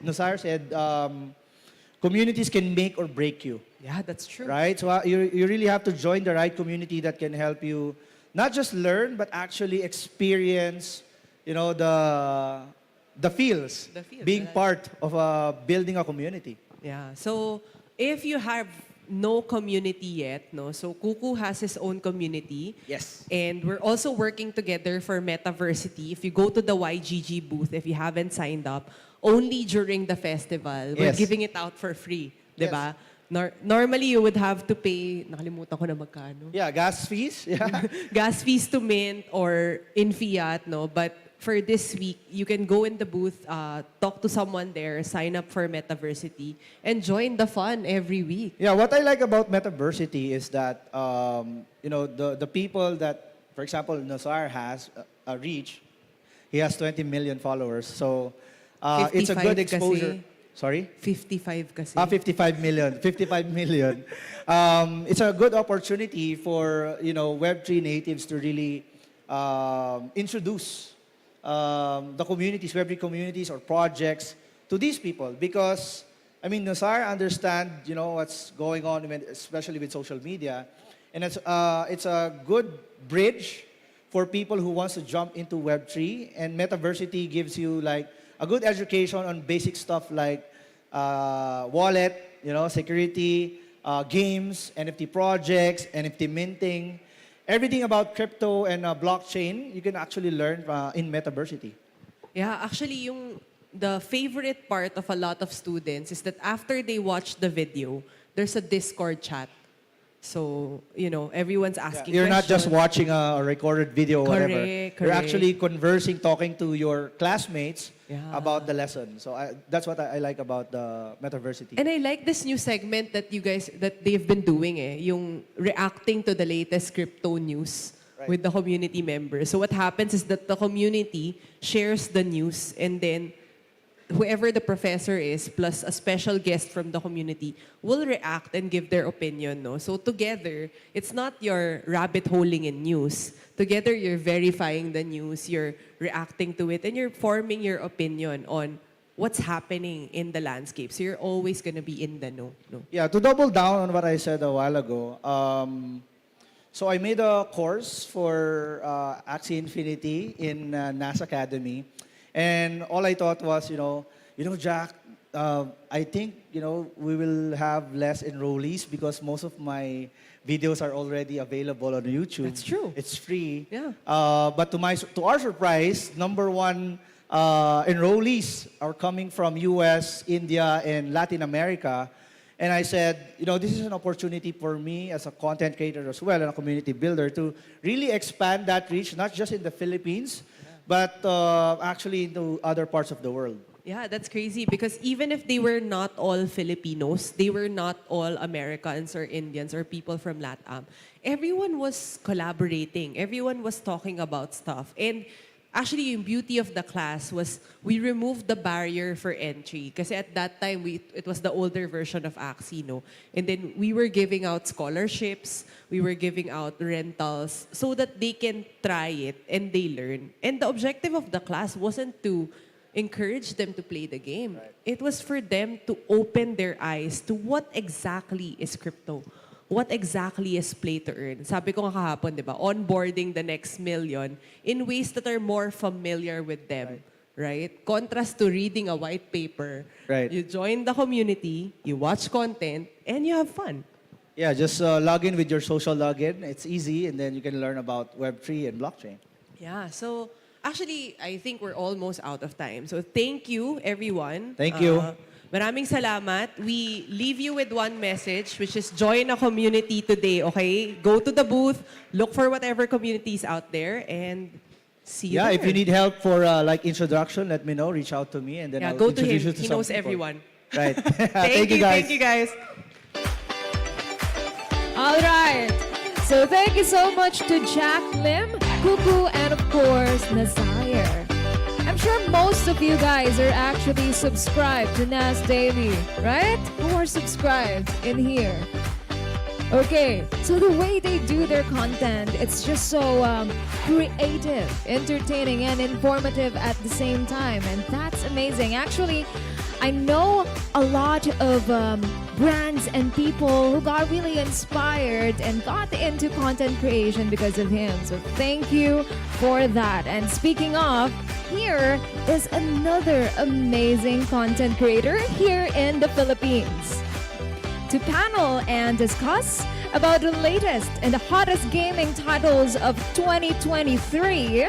To facilitate, may we please call on cosplayer and TV personality, Myrtle Zarosa. Wow! Hello! Hi! Thank you so much for sharing your time with us. And of course, hi Myrtle! How are you doing? I am good. I am good. Thank you very much for the lovely introduction. Yes, and I think you will also be joined by Victor Wang of Genesis Universe. Okay? We also have Brian Nakaka of Laguna Games and Kent Byers of Civitas. Hello, everyone, and good afternoon, and welcome here in the Philippines for our PH Web3 Festival. If you guys don't know me, I'm just going to do a quick introduction of myself. My name is Myrtle Sarasa. A lot of you guys know me from Web2 Gaming for titles such as Call of Duty, Hearthstone, and I've worked with various Web2 developers as well. Just this weekend, working with Activision Blizzard on Call of Duty Warzone Mobile, and this afternoon, I'll be joining you guys to talk to some of the most interesting minds here to talk about Web3 gaming. So let me first introduce our panels for this afternoon. The man on my right is amazing because he is the Chief Marketing Officer of Laguna Games, the Web3 gaming company behind Crypto Unicorns. He's also founder of multiple apps such as Moonich, Food Delivery, and Appular, the first world marketing agency. Let's welcome on the stage Brian Akaka. Oh, I love the energy right now. So, Brian, would you like to introduce yourself to our audience? Sure. Hi, everybody. My name is Brian Akaka. I'm the Chief Marketing Officer of Laguna Games, and we are the developers of Crypto Unicorns. Thank you so much for coming. I love your booth outside. You guys did such a great job. Thank you so much. And next on my right, we would like to introduce you guys to the Chief Product Officer of Civitas, a Web3 MMO simulation game that allows players to build civilizations through a bottom-up approach. I'm looking forward to this because the man to my right, at my most right now, is actually a well-experienced veteran in game and film development. He worked on IPs such as Star Wars, Avatar, that's just out as well, Transformers, and Battle Angel Alita. Let's welcome to our panel our Chief Product Officer of Civitas, Kent Byers. Thanks, everyone. Hi, Kemp. Would you like to introduce yourself to our audience? Yeah, I'm not too sure more to say. You did a pretty good intro there, but yeah, I'm excited to talk to you guys a little bit about Civitas and a little bit more what we're building. That is amazing. And our last member of the panel here is our CMO at Genesis Universe, a Web3 card strategy game that is built on the Binance Smart Chain. He has 10 years of experience in ICT infrastructure, business development, and operation in the crypto industry since 2018. And he has been an investor and user of Decentraland since 2019 and an early investor of DeFi since 2018. He says it's a sad story, though. I don't know why. Let us welcome our CMO of Genesis Universe, Victor Wang. Hi, Victor. I hope it's not too much of a sad story, because I've been through a lot of sad stories myself, but it has always made us stronger. Right, guys? Huddle, huddle. Come on, guys. The tough times make us stronger, right, guys? Yes, okay. So, hi, Victor. Thank you very much. Would you like to introduce yourself to our audience here? Hi, everyone. My name is Victor, and I think the first thing I'm going to say is I'm the son-in-law of Filipino. Ooh. Yeah, so I'll stay here because Philippines definitely the center of Web3 games. DC is the country with bright future. I hope we can make things better for Web3 games. Thank you. Completely agree. So, as you guys know, 2021 was pretty bright for us here in the Philippines. We were actually the #1 country that had most active users in MetaMask. Of their 10 million active users, 2 million of it was actually Filipinos who loved gaming. And you guys are at the right place, at the perfect place. So, for everyone here, we'll be talking about the hottest games of 2023. And can you guys tell us more about your company? Let's start with you, Kent. Yeah, so our company is Directive Games. We're been around for a while, for about 7 years now. We're originally a team that are some of the original founders from EVE Online, the first guys from DICE that created Battlefield. So pretty extensive experience with virtual economies, macroeconomics. And that kind of led us to the game that we're building now, which is Civitas, which is a 4X strategy MMO, which is, the first thing you might want to think about is civilization. But where we're completely different from those type of games and maybe traditional 4X is where that's a very single player experience and you're just trying to build your kingdom and do your own thing. Civitas is built around a sub-DAO structure where every city is a sub-DAO. And people are actually just a citizen within it. And it's up to you to just be one single person and find a way to sort of collaborate and communicate with other citizens and kind of grow your civilization from an ancient culture to something higher, while you're also competing against every other sub-DAO in the world. And everything takes place on a single persistent server. So it's a living world that you always kind of have to deal with. That is amazing. Well, the Philippines is actually a huge fan of MMO games. A lot of us grew up playing Ragnarok, so we are pretty much going to be excited and interested in what you guys will be making in Civitas. When will you guys be releasing the game? It's a long road. So we're definitely making a pretty large, ambitious game, but we understand you can't just build completely in a silo forever as development. You need to get your community involved. You got to get them playing. It's really easy to kind of drink your own juice and not see the problems in your product. So we do have kind of goals at different parts in 2023 of getting our community involved to kind of play with developers on certain features we want to make sure that are fun. So, stay tuned on that. But for like a full global release, it's a couple more years. We completely agree. It takes time to make something from the ground up, and we're pretty much excited with Civitas. And now let's talk to a man behind Crypto Unicorns as well, who's actually living here in the Philippines.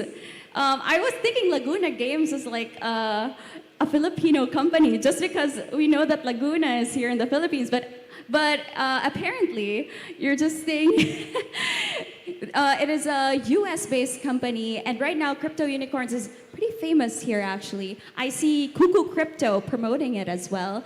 And Brian, we wanted to ask, what is it like right now for Crypto Unicorns and for the entire team? Sure. Yeah, so Laguna Games, we're actually based in the U.S., but we do get that, confusion sometimes. We're not in Laguna, but we are here in BGC. We do have a local office. So Crypto Unicorns is a farming and pet collecting game centered around our unicorns and our land NFTs. We're constantly expanding our gameplay with new gameplay modes because we really want to give a diversity of gameplay for every kind of player. We really want to be very inclusive. And we also are very Web3 focused with our ethos. So we want to be a community-owned game, and that's been kind of our vision from day one. What else can I say? We launched our game back in May, so we've been alive for about 6 months now, and things are going very well. But we're constantly, trying to expand our game and bring more gameplay to our players. Yeah, well, I love what you guys do with your game. So it's for people who really enjoy simulation games like myself. And I love that you guys incorporated land and at the same time owning your each unicorns, breeding as well, and farming as well. And you guys do such a great job. I am curious, to you guys, what do you think makes Crypto Unicorns stand out from other games? Well, one thing is our focus on player-owned economies, right? We've really leaned into kind of the Web3 ethos as far as DAO governance. Yeah. So I think that's one thing that we are, maybe ahead of the curve a little bit in Web3 games. We've already had, multiple proposals and that have passed, based on our community. So we really are wanting to grow the game and build the game in combination with our community and not be kind of a centralized game, which is the traditional model. Thank you very much, Bri. And now let's talk to Victor. So Victor, can you tell us more about Genesis Universe? So you've been telling me that it's similar to Hearthstone, a game that I played. And can you tell us more about the company? Yeah, sure. So this project is, just like as you addressed, the closest analogy is a Web3 version of Hearthstone. The difference is Hearthstone belonged to Blizzard. Genesis Universe belonged to people. That's why we want Web3. And so basically this is the game, it's a card battle game. So you can acquire different kind of NFT, heroes NFT, to form a team, use your strategy, and you have to make some critical decision under some uncertain circumstances, and to battle with your opponents, to challenge like stage, which usually could be controlled by another player.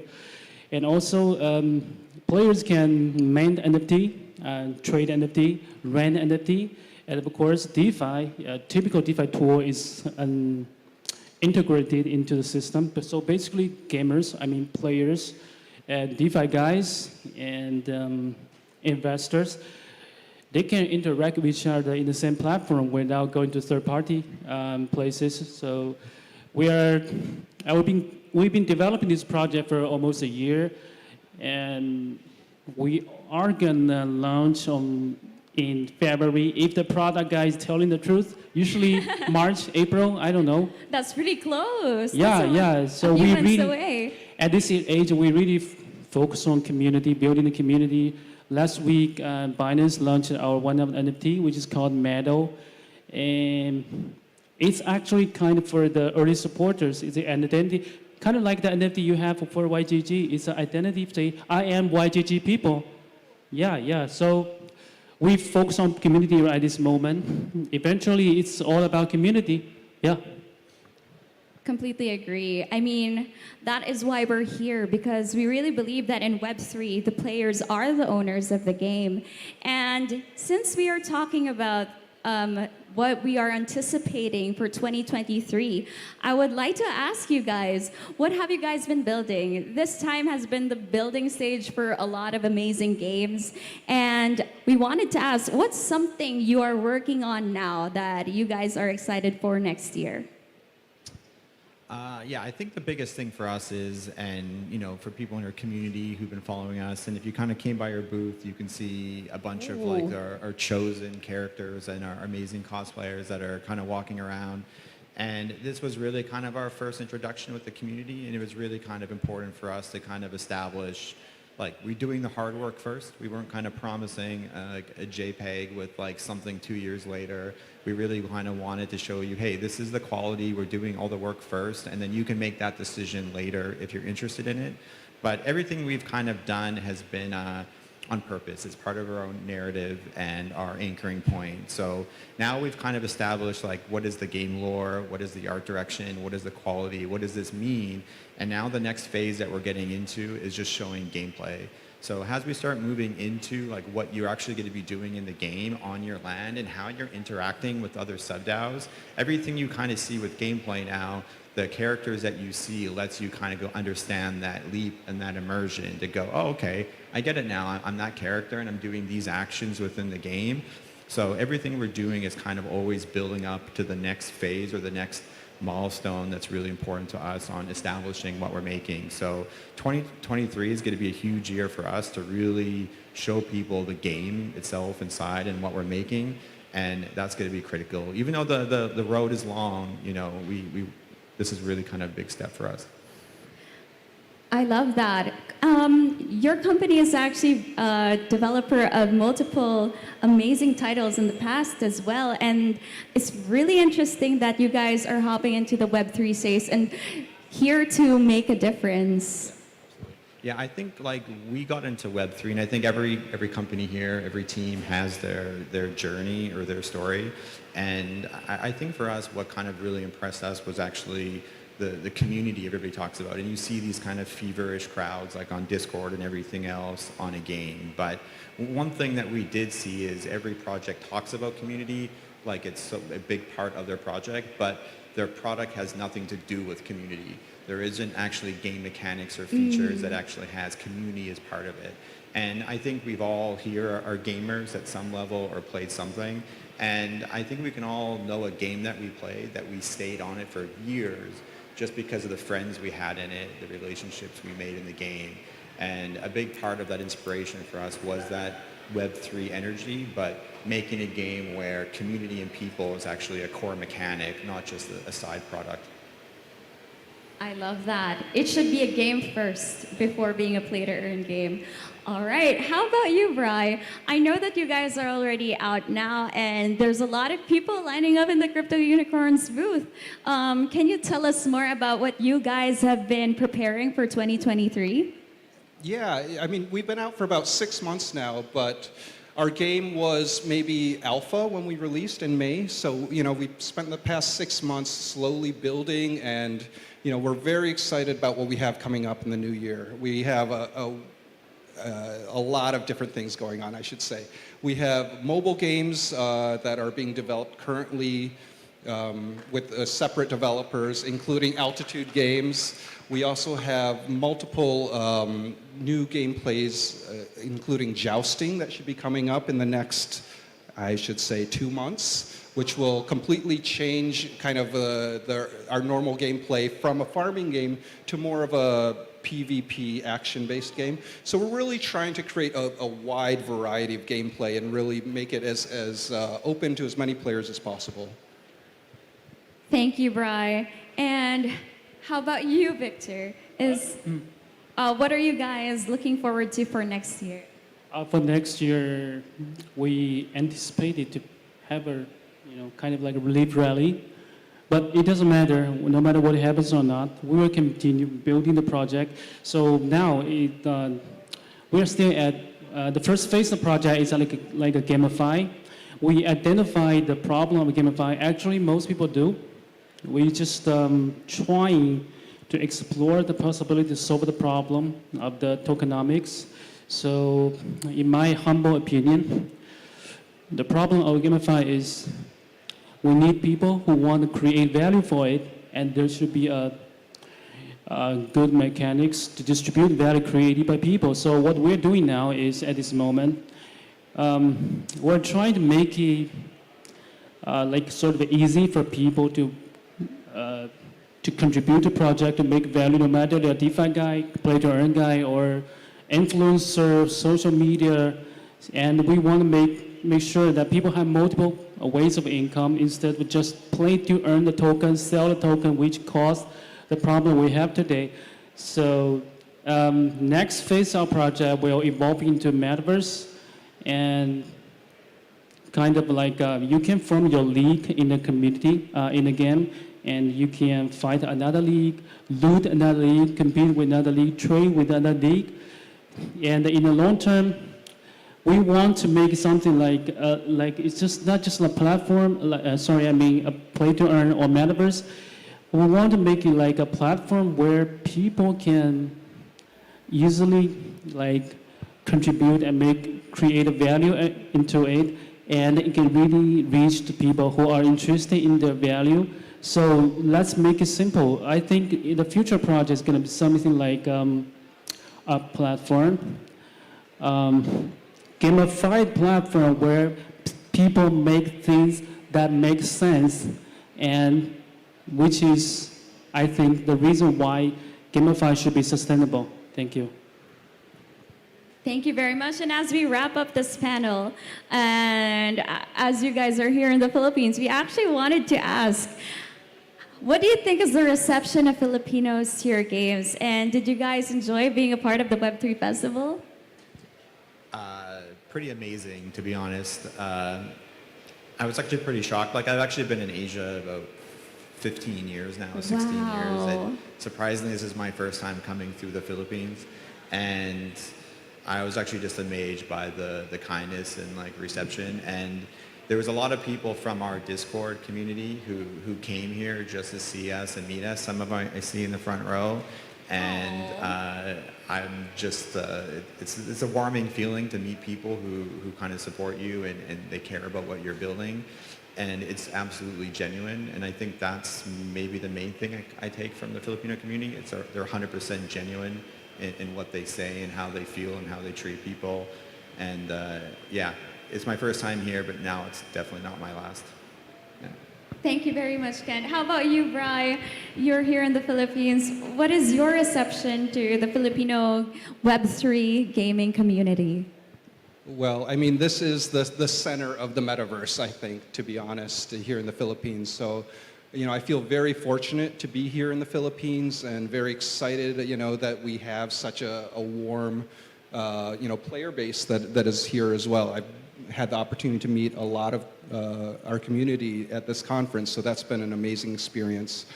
And you know, I was telling one of the organizers, actually, this is the best Web3 conference I've ever been to. So I think that's part of the energy of you guys. So that congrats. says a lot. Congrats to everybody. And since your game is out, Bri, how about what are your lessons from 2022? I would say the lessons are try and build a sustainable economy that's not going to, you know, be a short-term thing, and you know that's a very hard challenge. But I think that's maybe the lesson that we all learned from 2021, and this year as well. You know, into the bear market is try and build something that can last for the long term. This is just amazing to talk to developers who are behind games that we are playing and we will be playing. And of course, Victor, how has it been here in the Philippines? Wait, you're staying here as well. So what is your reception to the Philippine Web3 community? Well, I think we always have to ask ourselves why we want Web3. Web3 belongs to people. Web3 belongs to people like Filipinos that deserve more. They have potential. That potential should be realized. And I see what happened to YGG. That proved something. People can make things happen. I'm very proud I'm now in the Philippines. And actually, my wife is Filipino. Wow, actually, she's just over there. Yeah. That's awesome. Yeah, so I believe this trend is something going to last for a very long time. It started here. It will happen all over the whole world. Yeah. Thank you very much to our lovely panel for joining us this afternoon. And as we wrap up this panel, we want to thank you guys again for all that you do, all that you build, and all that you make for us. Everyone here are gamers, and I really love to think that the people in front of us is the future investors into gaming, and we are learning so much from you all today. Just one word, like an advice, a quick one-sentence advice to everyone watching here who loves Web3 as well. Just don't forget how early we are. And there's a lot of games that came out, but we haven't seen the best yet. And it just takes time. And 3 years from now, 4 years from now, when we're at the same conference, we're going to have a recap of what's going on now. And this is going to be a memory in the past. We're getting the better times, for sure. How about you, Bri? Yeah, I would agree with Kent, that we are very early and, so keep faith. I do personally believe that this is the future of gaming overall. I guess I would also say, get involved. Get involved with the Discord, figure out ways that you can contribute to the project that you believe in. There's a multitude of different ways, whether it's creating content or just, testing the game, giving your feedback. But that's the beauty of kind of this new world, is the ability for the players to be part of the game design and the entire process. So get involved. Lastly, Victor? Well, this is not a suggestion, it's just a humble opinion. Don't compete with another Web3 projects. Our competitor is not another Web3 project, it's the Web2. We should work together, find a way to bring those guys from Web2 to Web3. Thank you. Thank you very much. And would it be all right if we stand to take a photo in front of the audiences? Here we are. Oh, sorry about that.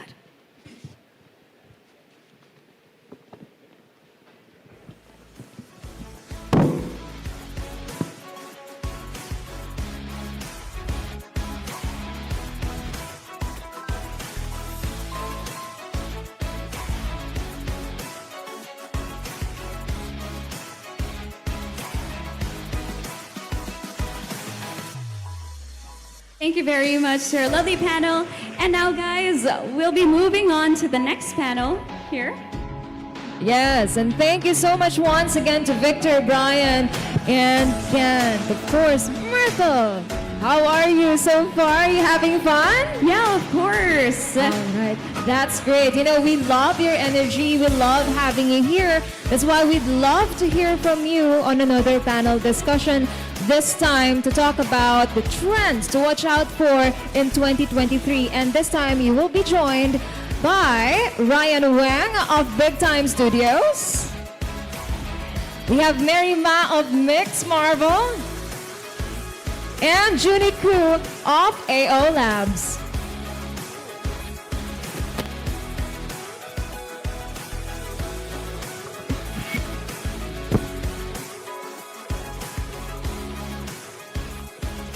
Thank you very much again to our lovely panel. We're just waiting for the lovely lady to join us as well. But for this panel, guys, we'll be talking about, of course, the trends that you guys should look out for into the coming year. So as we saw last year, Play to Earn Gaming really changed a lot of lives, especially for us here into the Philippines. And to be joined by some of the most awaited for games and people behind Web3 is going to be awesome. So let me introduce our first panel for this afternoon. So he is the co-founder and CEO of AO Labs, an open source software development platform where communities from different apps can connect. He is also a former co-founder and head of development of Block Crafters, a digital asset company in Asia. Let's welcome onto the stage, Junie Koo. Hi, Johnny. Would Hello. it be possible to introduce yourself to our audience? Hi, I'm Junie Koo. Actually, I was in Manila for a panel in 2018 with Jiho. So it's kind of like bringing back a lot of memories. And it was my first encounter to a blockchain game like founder in 2018. So it's great to see Manila has become the epicenter of crypto gaming and blockchain gaming. So congrats on everyone here if you're from Manila. To briefly introduce, I've been in I've been in mobile game business since 2006, leading global business at Come To Us, and leading most of the transition from featured phone games to smartphone games. And in 2017, somebody introduced me to Ethereum, and then it was a wow moment because it resonated with me, running into the CEO's office at Come To Us with an iPod Touch saying this is going to be the future of gaming. And then there's another moment, in 2017, when I introduced to Ethereum. So from then on, I was digging into a lot of blockchain gaming ideas. And as I was working for Blockcrafters, which is the biggest digital asset management company in Korea, now I'm pursuing a lot of the ideas I had around blockchain games with AO Labs. One more thing, I am also the CEO and co-founder for SkyGG, which is the sub-DAO for YGG. Wow, that is awesome. You were mentioning 2018. Is this during the time you guys are giving NFTs for free? I remember Jiho gave away a free Mystic Axie and no one wanted it back then, right? I remember someone telling me about it earlier. Yeah, so I think what I heard from dinner this week was Jiho gave 3 Axies to Gabby, and Gabby started playing Axies. Oh, that's amazing. That's 2018. That was way, way earlier. All right, thank you so much, Junie. And now, I would like to introduce another amazing person right beside me. He is the director at Big Time Studios, a Web3 gaming startup that is building the next generation AAA games in the Web3 space. Big Time secured a $10 million funding during their Series A round. And aside from that, this man beside me has built a marketing agency in 2019. Let's welcome the Director of Growth of Big Time Studios, Ryan Yang. Hi, Ryan. Hi, everyone. How's everyone doing? They're doing good. We're pretty excited to meet you here. So I know that Big Time Studios actually recruited quite a lot of huge names in the AAA gaming industry. You guys were behind a lot of games that are by Blizzard, by Riot, and you guys are doing such an amazing job. Would you like to tell more about your company to our audience? Yes, so in case you guys don't know, Big Time is founded by Ari Malic. He is also the founder of Decentraland. So originally, Big Time was actually supposed to be an extension of Decentraland, but when he turned it into a DAO, he decided to make Big Time much bigger. And the rest of the team, like you said, they come from AAA gaming studios. Matt Tonks, he's one of the pivotal game engineers for Fortnite. And our CMO, Michael Migliero, he built the DSP and he sold it to Machine Zone. And that's the creators of Game of War, if you guys have played that. That is amazing. We're looking forward to hearing more about the game you guys are developing. But that's not all. We also have 2 more guests to join us on stage. Oh, could we get them another chair? That's awesome. All right, the man walking up into the stage right now is the Chief Scientific Officer at Farsana and the head of Farsana Labs. Besides that, he is also a professor of AI and robotics at the National University of Singapore, the top 1 university in Asia, and is also a graduate of UK's University of Warwick. Let's welcome onto the stage the Chief Scientific Officer at Farsana, Dmitry Mihailov. Am I pronouncing that correctly? Ms. La. Yeah, I'm sorry about that. I would like to introduce from Farsana. Yeah, Islam. I can introduce me. So yeah, hi guys. Thank Hi, you. guys. Yeah, my name is Islam. I'm actually CBDO at Farkana. Yeah, it's honor to me to represent Dr. Dmitry No and all his worries. achievements, but yeah. It's all good. It's all good. Thank Yeah, you all very good, much. We're looking forward to hearing more from it. And the lovely lady here in our panel, I would like to also introduce the co-founder of Mixed Marvel and the co-founder of Rangers Protocol, Mary Ma. Hi, Mary. Would you like to introduce yourself to our audiences? Sure. Thank you so much for having me. So, It's a great honor to become the panelist here, and I'm so happy to see Johnny. We've been long time no see. It's like since back to 2019, right, in Korea. So yeah, Mixed Marvel, our core team are from traditional gaming industry, including Ubisoft, Tencent, Shanghai Network. So we've been doing games for over 16 years, and also we have our own studio during the mobile game phase, and won several global rewards like Cologne Game Show, Tokyo Game Shows, and also our game ranked #1 on 61 regions and countries. And also we do the publishing for some mobile games to be published globally. So we enter into the crypto since 2017 and developed our first app, which is Happy Dragons, on 2018 and surpassed the Crypto Kitties on the same year. So, well, we've been doing a lot of experiments in this industry for during the last 5 years. And now we are so happy to see that the gaming, the crypto game, the Web3 games has already been growing. The community has already growing so big. And since this year, we start to do the investment, incubation, and publishing. So yeah, we're looking forward to welcome more business partners. Thank you so much. Thank you so much, Mary. So now let's talk about the games that you are doing. And of course, what are the trends to look out for this 2023? So 2022 was a year of continuous innovation and building for a lot of games. Do you think that would continue in 2023? Can we start off with the lady, of course? Okay, sure. Absolutely. We are really, seeing bold and promising of the whole industry because according to our research, so during the Q3 of 2022, actually 92% of all the funding events happen in games. So absolutely, I think there will be more games coming up in the next year or 2 years. And also there is a huge trend for the high quality content to grow here.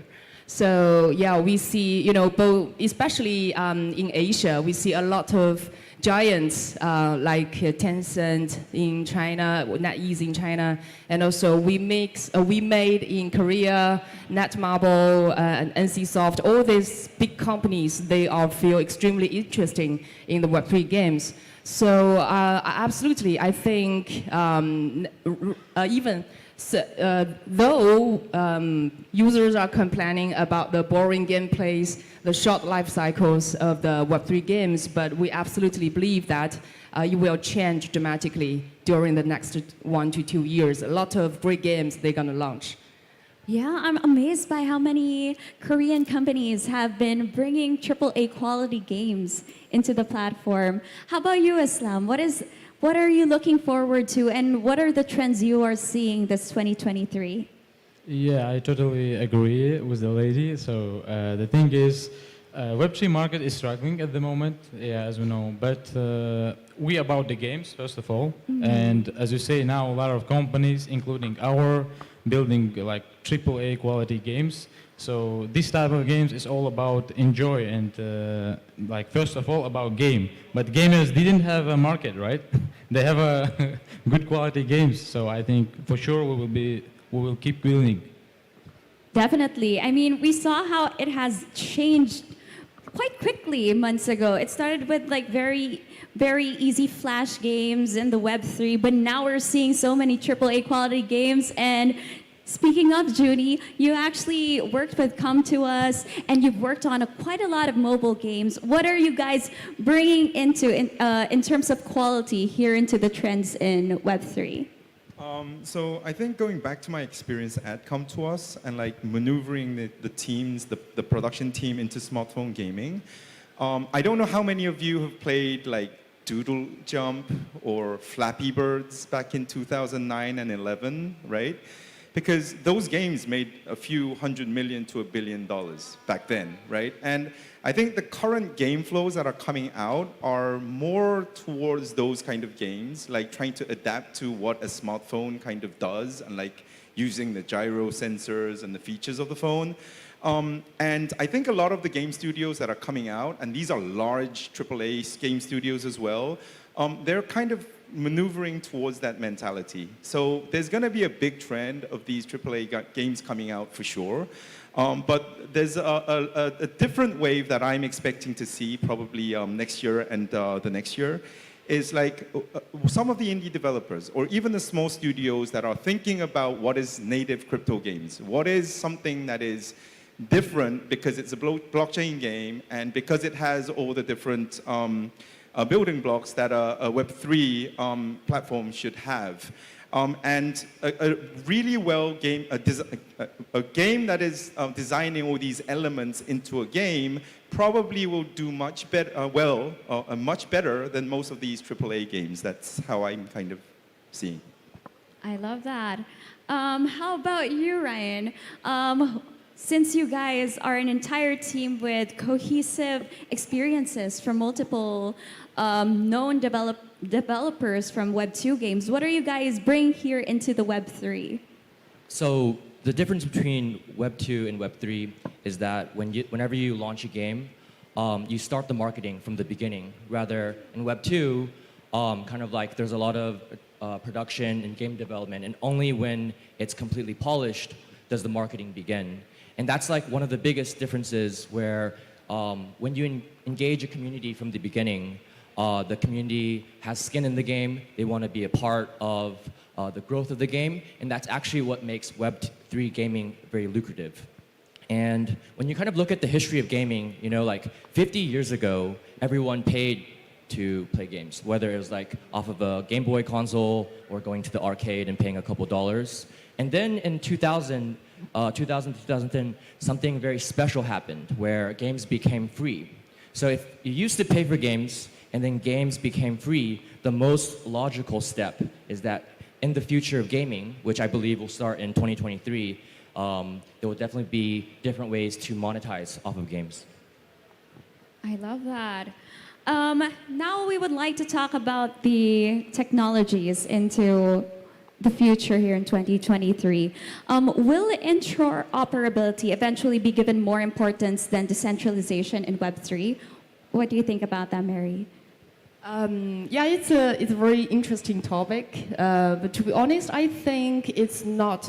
They are not growing vertically. It's rather than it will be parallel to my understanding. So because the interoperability we call this thing is more related with the interoperability between all these NFTs. Like we all hope that if I own an asset, like it's an NFT and it can be used, but in the different games, many people wish that, or the developers say that. But actually, I think this more related with the business model. So, for example, if I developed a game, and but I think I have some target audience is existing in some other games, probably I will allow them to use the particular NFT, or I can verify that you are the owner and you are my target user. You can also enjoy all the rights in my game. So in terms of the interoperability, I think it's more complicated than the business model level. So if we look into the blockchain technology, it will be all related with the interoperability between different chains. So the most ideal way will be one smart contract in a particular blockchain. They can call other smart contracts directly, spontaneously. But to be honest, in terms of the technology, that won't be so soon, I would say.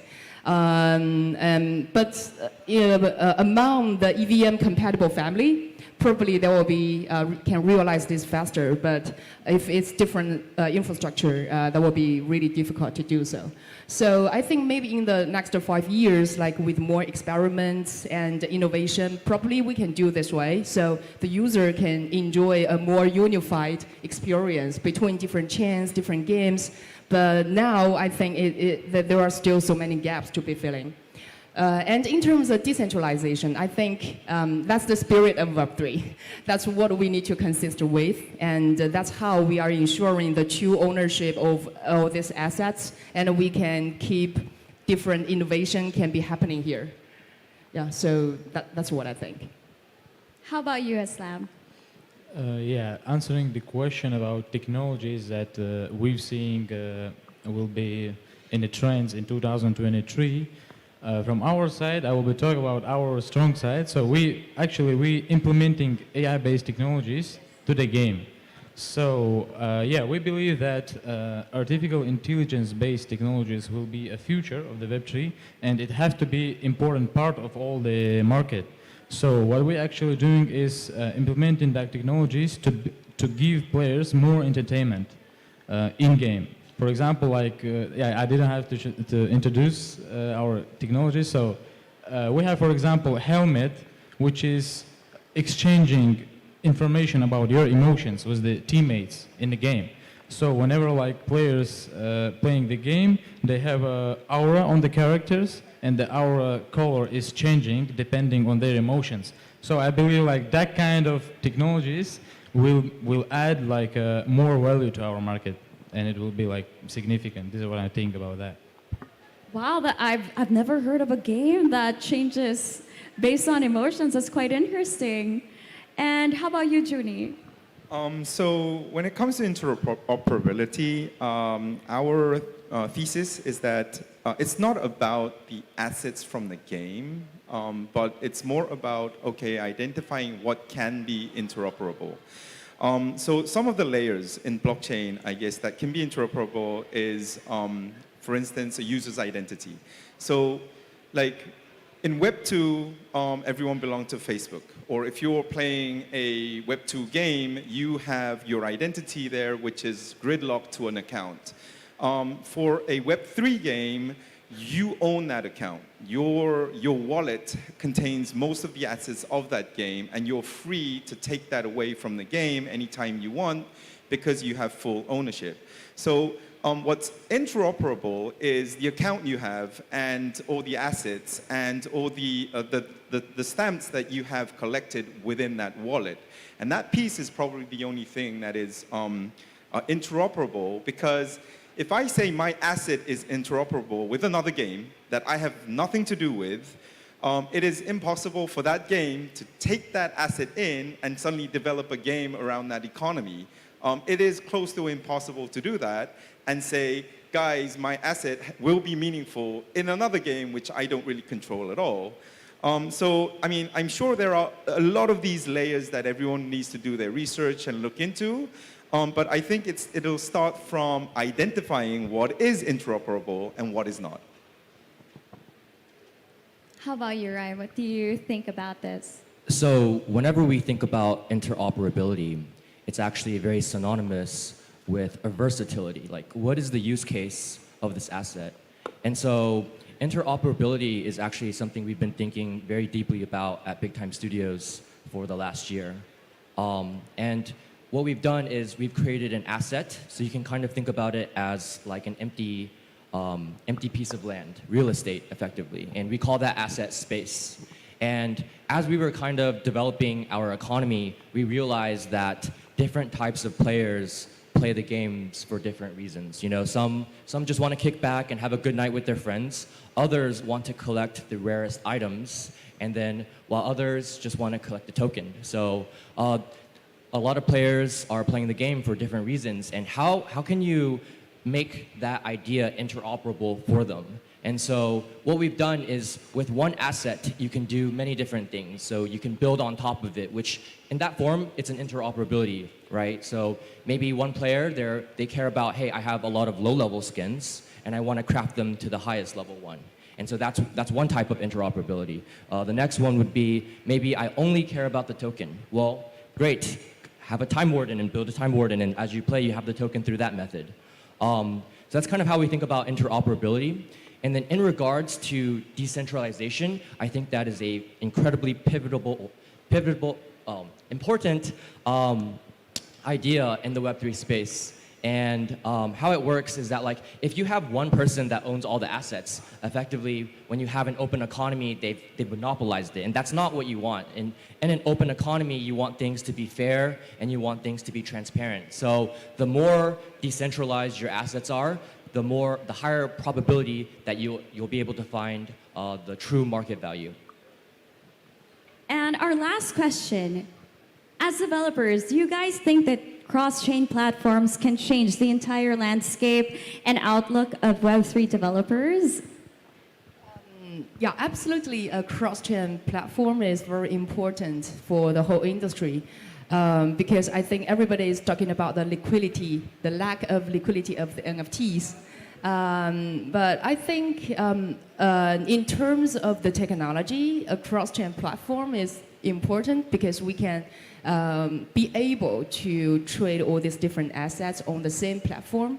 But also, I think it's related to the business model itself, because just like what Johnny has said, the interoperability is not saying that the full interoperability is a good thing. We need to, differ from the business model, from the more fundamental logic of the business. So what is able to and what should be able to have these interoperability. So, in most of the business models, the assets within the particular game, gamers are tending to trade all these assets between different gamers on the same game. So that is why most of the game, they have their in-game platform for this trading, because that's more unified experience. You do not want your user to log out to another third-party platform to trade and then go back to the game. So that's absolutely, doesn't make any sense for the users to do the more steps. So what I think the interoperability will happen among more the business models, like building a new IP. For example, the game, they have issues their own NFTs is more related with IP, and it can allow you, like give you the CCO, the full rights to build everything. And this kind of IP derivatives, they can, merchants, they can be traded during this unified platform. That will be more meaningful than, just to talk about a cross-chain platform. I think that's more related with the real business itself. Okay. And how about you, Islam? So yeah, I fully agree that cross-chain platforms is very important to the Web3 space. But yeah, when it comes to cross-chain, all the time it comes to bridges, to all the companies with bridges. And of course, first question is of all companies starting with the word of bridges is security. So once someone will build something like very well secured, so like all the work of the companies that they build it in the years will not disappear in one day. If they have that guarantee, for sure, cross-chain will be something like more like something important at the moment. All right, and as we wrap up this panel, I want to ask a few more questions from Ryan and Judy. What is your last message for our Filipino audiences here, Ryan? Like one takeaway advice that they can bring home with them after this talk. Can we start with you, Ryan? So if you're here, you're already doing something right. We believe that in the future, it's always going to be community driven. So my piece of advice would be to get more engaged, be more involved. This is a great first step if you're just coming here, and there's always ways to be more active in the community. Thank you very much, Ryan. How about you, Junie? Yeah, I think everyone here is at the right place because Philippines is basically the center for Web3 games, and that's where a lot of the user adoption is happening. One thing I do want to kind of comment is like, don't look for something that's too flashy. We're really, really early in the industry. Look for something that is building beneath the surface, because just because it looks great on the outside, it doesn't mean it looks beautiful in the inside. And when it comes to tech, blockchain, crypto, there's so many tech going around like beneath the surface, and that's what you should be looking into more. And it can be a lot of studying and research, which probably will be fun because it's linked to your assets as well. Yeah, from my side, it's like I'm a first time in the Philippines, so I'm kind of shocked how you guys are involved into Web3 and crypto. This is my first time. Of course, we all hear about that from Philippines, but when you feel it, when you see it, it's like a whole another thing. So guys, just keep building what you're building and keep building industry. So good luck to you. It's beautiful country. Yeah, And Mary? Yeah, me too. It's my first time in Philippines as well. So I absolutely agree what you feel. So I'm really shocked about all this great atmosphere here, and I'm keeping talking to people that I feel I'm in a big family. And the most important thing for a family is to have a good parents. So I think YGG and the blockchain space and also all these partners, they are just like the great daddy and mother here. They are taking care of everybody. Gabby, Peter, everybody's super nice. So I truly believe that the future is community driven, and the Philippines absolutely have a great community here. So my philosophy is to do the right thing with the right people. So I truly believe that they are the right people, and please continue to be like this. I absolutely believe that you guys will be huge. Thank you very much to our panelists. Give them a round of applause. Thank you very much, everyone. Is it all right if we stand to take a photo?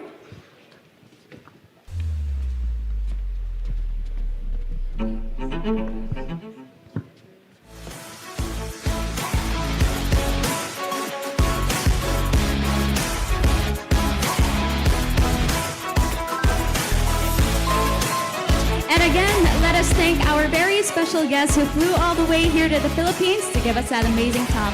And again, I'll pass you on to our lovely host. Thank you so much. Of course, once again, Myrtle, thank you for gracing us with your lovely presence. And of course, thank you also and beautiful pieces of advice, right? From Ryan, Mary, Junie, and Islam. What a great panel discussion that we've had right there. So I've seen some phones up in the air earlier, so I know that you guys are taking photos and videos. So please don't forget to include our hashtags for today's event. That's hashtag PHWeb3Fest or hashtag PHWeb3 Festival. So any would do. Now we are on to our last segment. Wow, time flies, right? So are you guys ready? All ready. Okay. Now to wrap up our Philippine Web3 Festival by talking about what's next for Web3 in the Philippines, let us all welcome Peter Ng from Blockchain Space and Kat Gonzalez of YGG Pilipinas. Thank you. Thank you.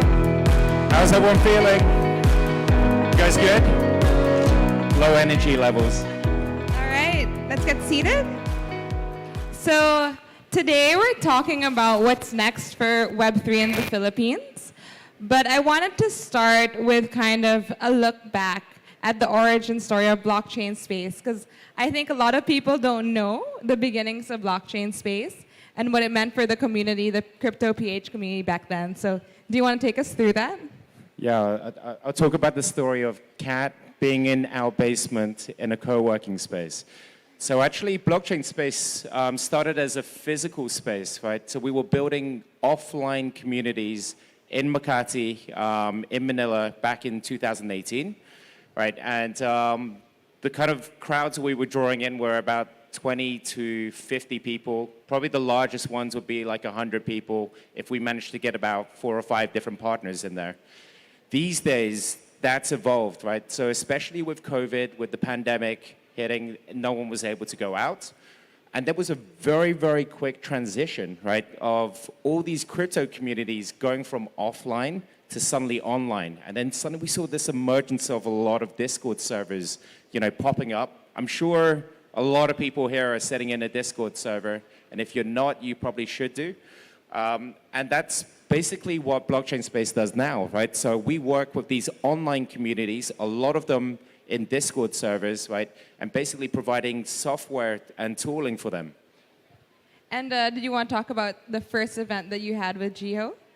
Yeah, so Yeah, this is quite an amazing journey for us, especially being now at day 3 of the conference, seeing so many of you guys being here. This is like really impressive for our ecosystem, right? And so what I was telling Kat earlier, right, is I posted this tweet about Jiho. So we invited Jiho from Axie Infinity to Manila back in 2019. And we were able to put Jiho in front of 40 people in our co-working space. But today we were able to bring him back, invite him back to the stage in front of 2,000 people. And that's just kind of symbolic of how far the Philippines ecosystem has come, right? I think we've grown so much. There's just so many more projects now. There's so many more communities. There's so many more builders, right? And I think, it's really exciting that you all want to come in and learn from them. I see a lot of people really engaged. I saw a lot of people taking notes, right? And, I just feel like this is now just going to proliferate exponentially from here. Yeah, amazing. So it was because of blockchain space that I met a lot of my friends in the community, and now it's amazing that we're all working together. So I met you, Colin, Gabby, all through blockchain space. So it's amazing in 4 years how much the space has grown. But I want to ask you, what do you think it is that resonates with Filipinos with regards to Web3, and why do you think that growth has happened? Yeah, so I'll go back to kind of what we do at Blockchain Space, right? So we work with these communities, and something that we were able to identify actually. So because of the Axie Infinity and the GameFi phenomenon, right, in 2021, where you went from 800 players up until 3 million players, right? And you're thinking, how the hell did that happen, right? And so we dug into the data, and then we found out that actually a lot of the growth basically was attributed to micro communities setting up, right? And a lot of those communities were basically coming out of the Philippines. And we're like, why are there so many micro communities, right? And it makes you kind of ask another question layer down, right? So what is it about Filipinos that make them want to kind of set up micro communities? And there's this basically something inherent in the Filipino culture and their nature is, they want to educate people within their circles. So their relatives, their friends, their colleagues, even the people in the same town, they want to help people, right? And so when Axie started taking off, people want to understand, what is this phenomenon, right? And there were a lot of these micro communities that just suddenly exploded. We're talking 20,000 micro communities that actually exploded in the country, right? And they were basically small groups of relatives, friends, colleagues, and even people in your local village, right? And they were just teaching each other about the Axie phenomenon. Now, just imagine that happening basically for the rest of Web3 and for other applications. I think that's the part about the Philippines that makes it so unique and why it's been so successful with Web3 adoption. Yeah, for sure. And I think just to add on that, right, I think people also trust something if they know someone who has tried it, or they know someone that is educating them about it. So yeah, this is something I think is very unique to the Philippines, and that's why I think it caught on so much during the pandemic especially. So thanks for that. My question to follow up on that is, we have 11 million Filipinos using crypto. How can we onboard 30, 50, even the entire 100 million Filipinos into Web3? Yeah, so I'm sure you want to plug Metaversity here. Yes.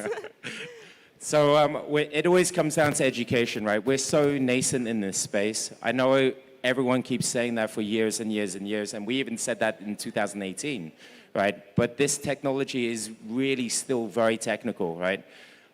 You were asking me earlier about, okay, what are the challenges right now with GameFi adoption or even Web3 dApps, right? And I still say the same thing. People have to deal with seed phrases. Everyone has to open up a wallet. It's mandatory. To open up a wallet, you have to understand what a seed phrase is, right? Then if you want to make a transaction, right, you have to understand what gas is, and you have to understand what the addresses are and all those different chains are, right? That's not easy. So until it becomes really simple, right, And until the customer experience really simplifies down, we're just going to have to keep educating, right? And we're going to have to keep innovating. We're going to have to keep making that user experience better, right? So that's how we're going to go from, that's how we're going to get more and more people in. We've got to make it easy for people to be able to get into the space, right? And of course, education is going to be one of those pillars. Yeah, so at YGG, as you mentioned, we do have Web3 Metaversity, which we partnered with Nas company on. So I think that's exactly what we're trying to do. We're trying to get people to understand the fundamentals of different parts of Web3, whether it be security, content creation, NFT art, and they can kind of find their own track and go deeper, delve deeper into each of those, whatever kind of piques their interest. So yeah, totally agree with you on education. And I think also what's quite interesting is that now in the Philippines, a lot of institutional players and corporates are kind of, getting curious and trying to enter the space, right? So I think we've heard a lot about Union Bank, which was quite early compared to the other corporates. But now we also see, for example, Gcash, which you've all heard from during the conference, and also Globe, that are kind of stepping into the Web3 space, right? So what do you think is the role that early adopters such as yourself play? What advantages do you have? And how can we collaborate and work together with these institutions and corporates? Yeah, it's important for people to be on the ground and, working with like all the local projects and understanding like, all the technical parts, right?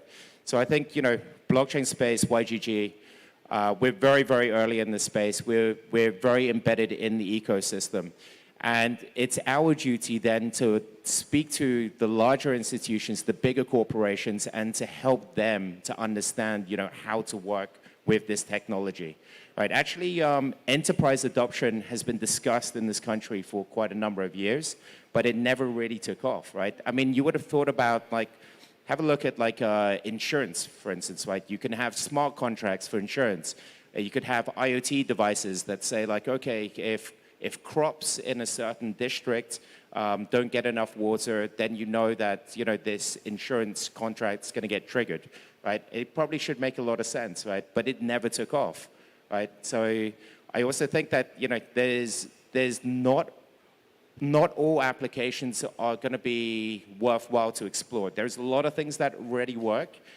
And as Peter Thiel loves to say, if it doesn't add 10 times more efficiency, or it doesn't add 10x to the existing technology, then it might not be worth adopting.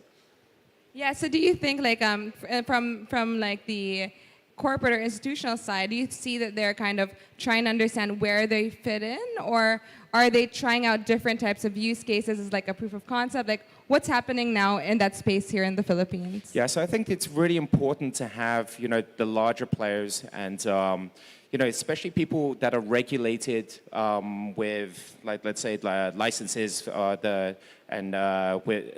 let's say the currency exchange licenses and be regulated by the BSP, because this provides legitimacy, right? So this is the pathway basically to adoption as well. You have to be able to legitimize the industry, right? So you can't just be like, oh, I played that game and I earned $1,000, but I'm not going to declare that $1,000, right? You have to be able to say okay, no, wait a minute, I earned $1,000, but I'm going to declare it. We're going to help the regulators to understand how that $1,000 was earned, how that $1,000 probably should be regulated, right? And that creates legitimacy in the industry. We had this case actually very recently with Axicon in Barcelona, right? So we were sending some guild owners over to Barcelona, one of the guilds that we work really closely with. Now, the visa agency basically had a requirement, right, to see proof of funds, to understand that there's a Filipino flying over to Spain, that they're not going to become illegal immigrants and they're going to stay there with an overextended visa. And what happened is this guild owner actually showed their Binance account and showed that they had about $10,000 sitting in their Binance account. It's quite a lot actually it's a lot for a Filipino, right? And the visa office didn't accept it, right? So that $10,000 was not seen as a legitimate source of funds, right? If you can't see that as a legitimate source of funds, right, then how are we teaching people, okay, go out there into the metaverse, go earn, right? But actually, you're not going to be able to do other legitimate things in real life, you know? So we have to create that legitimacy. Yeah, I think that's so important. So it's like, you know, you have to kind of translate these things for some regulators, right? So your definition of what is proof of income, proof of assets can change, right? Depending on like when you're talking about the Web3 space. And I think that's also a point of collaboration, like with the institutions and the banks as well. And some of them are also quite open to that. So that's nice to see. What I really think is interesting is that a lot of Filipino founders and startups are actually leading the way, right? We're kind of showing what, you know, all these like corporates and companies can do when they want to enter Web3. So I think that's also quite exciting to see that it's the startups in the Philippines that are kind of, you know, leading the way towards innovation. And there is that kind of back and forth communication and like understanding and learning as well. Yeah, absolutely. And I think, you know, these Filipino startups, especially the ones that got funded recently, right, with that inflow of capital into these startups, really shows the legitimacy of, like, you know, how this part of the industry is becoming more mature, right? And that, you know, people really, they don't just back them for, like, you know, overnight success. They actually genuinely believe that these companies like Blockchain Space and YGG are going to be, you know, big companies in the future, and that we're going to create sustainable business models, and we're going to contribute towards, you know, growing the whole ecosystem. Yeah, so on that note, is there anything that you think Filipino founders should be looking at, like moving forward in the space in the Philippines? Like, is there anything that, you know, you would like to see happen or founders to do or focus on in a particular area? Yeah, so, well, definitely the Philippines Web3 Festival was this perfect place to go meet, rub shoulders with other people, right?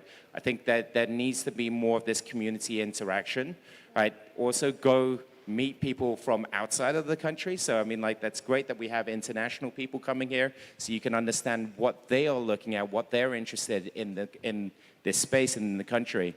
I think, you know, like a lot of the Filipino founders now, we don't just look at the Philippines as being the sole market, right? We actually are all building global companies, right? When we think about Web3, it's not just one country. We think about, you know, the metaverse being borderless, right? So this is, you know, you're not only thinking about just Filipino users anymore. You're thinking about global users, right? So you need to interact with other communities, other thought leaders outside of this country as well. So that would probably be my advice. Cool, yeah. So I think it's amazing what you said, because it's so true. Like, we're not just building, like, we're not just looking inside now, which is really interesting, because even in the Web2 startup space, a lot of it was very focused, like, you know, locally, right? But Filipino founders in Web3 are actually looking at, you know, an international play, a global play, right? So it's not just Philippines, and that's really amazing, actually, to kind of see the progression through the years in terms of the thinking and the mindset as well. Yeah. So being one of them, what would your advice be? Like, how can Filipino founders kind of, you know, take that next step forward? Like, what would you say to them? Get in touch with us. So, I mean, yeah, of course, we're really well connected in the ecosystem. We wanted to be able to demonstrate that at this conference. I hope we've proved the point, right? Yeah, we're, you know, YGG is a guild. I honestly believe in guilds. Like, we actually define guilds within blockchain space as just Web3 communities, right? So we actually do believe that guilds are going to be the ones that onboard the next billion into Web3. Right, so get involved in a guild, right? Find a guild that's suitable for you. There's going to be multiple different types of guilds. You have content creation guilds, you have gaming guilds, you're going to have art guilds, you're going to have everything, builder guilds, right? You're going to have all different types. But those guilds basically are communities that you should be able to affiliate with and that can help you to get involved. So what about for like international startups or companies like coming into the Philippines or thinking about looking at the Philippine market? What can you say the biggest opportunities here are for them? And yeah, where would you point them towards? Yeah, so one strength about the Philippines, right, is really about the creator economy, right? So when we talk about the metaverse and when we talk about like international companies like, we saw the game designers over here before, we don't look at the Philippines as just users, right? We don't see them as just gamers anymore. We see them as contributors from a creation standpoint, right? So earlier I had the pleasure to do the Sandbox panel, and we talked all about the creator economy. The Filipinos are so creative. I mean, you have artists, you have musicians, you have technical builders, right? You have all different types of people that are basically creating content now, right? And Web3 is all about content creation and owning content, right? And that's where the Filipinos basically have their strength, is in their creativity and their ability to create content. Yeah, I think it's great because we were having an interview earlier and we were asked, like, is Philippines just like a consumer in terms of the Web3 space? And the truth is we're really builders in this space, right? Whether it be in content creation, community management, marketing, all these things, right? We're seeing a lot of Filipino builders and founders kind of creating their own paths, right? Not just being consumers, but are actively actually helping to build the future of Web3. So I think before we end, I wanted to ask you if there's anything you want to the people here who have come to the festival this week. Do you have any words, Peter? I think continue to keep going to conferences, continue to stay in touch with us, right? We want to be able to grow this at least 3 times by next year, right? So I think we'll be back with Philippines Web3 Festival, right? And we'd love your support. We want to see more of you guys building out there, right? And contributing to the ecosystem. And if you have any questions about that, you know where to find us. And I also want to thank everyone who helped put this together, from our tech team to, everyone who was here night and day, who've been working hard. To you as well, your team. Thanks, guys. Amazing job. And I think Peter would like to invite everyone to go to the next after party. I think there's been like 20 after parties this week. But Peter, do you want to invite them all? All right, if you still have a little bit of energy left in you, you've got to come and join us at Versus Barcade in BGC. It's at the Palace. And we will raise a glass together. And this is the one thing I love about the Web3 crypto community is we're all open. You can come and meet all the founders. It's all about building together. There's not a single person here that's exclusive that says, don't talk to me. Everyone wants to talk to each other. We're building this together. So yeah, come and find us, and I'd love to raise a glass with you. All right. With that, thank you, everyone. Thank you, Peter. Thanks to the team. And we'll see you at Versus Barcade right after this. Yeah, thank you, team. Thank you, audience. Thank you, guys. All right, so thank you so much, Kat and Peter. Okay, so funny story, Peter. I was talking to someone earlier, right? I was talking to someone earlier, and I think Peter, he passed by during that time, and he gave me this look. He asked me, "Isn't that Shang-Chi?" Shang-Chi? Okay, who's that? Okay, that's the Disney movie, right? So I was wondering, I don't know what to say, but he does look like Shang-Chi, doesn't he? All right, so that wraps up our Philippine Web3 Festival. Again, this event is brought to you by Guild Games and Blockchain Space in cooperation with Infinity Ventures, Crypto, and Emphasis. We hope everyone learned a lot from our week-long learning and fun activities with all of the insightful topics and discussions that we've had from our notable speakers and leaders. I'm sure everyone is now more equipped to step into the future of Web3. And of course, we still have the final finals of AXI Open Manila 2023, the largest Web3 esports tournament ever held in the Philippines. So make sure you don't miss the finals of the tournament tomorrow at Circuit in Makati, where the players battle it out for 5.6 million pesos in prizes. So your festival ticket gets you a free access to the esports tournament, so don't miss out, you guys. Also, once again, we have our hashtag for today's event. That's hashtag PH Web3 Fest or hashtag PH Web3 Festival. Any would do. I would love to see your photos and videos, so go ahead and post it up. Again, I am Princess Legaspi, now signing off, and thank you so much and have a great evening ahead. And now to those who wanted to go to the after party, everyone is welcome and we'll see you there.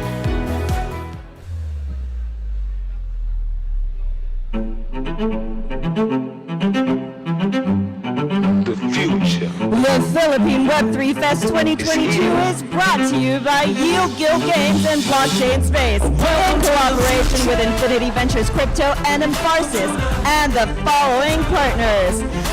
Our official Philippine law firm partner, Goriseta Law.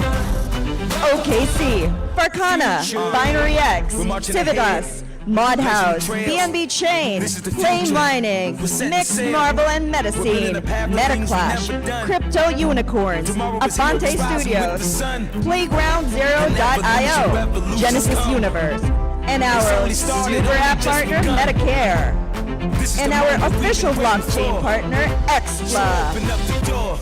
We have an official transport partner with Angkas, and Huawei, our official cloud partner, and our platinum sponsor, Polygon.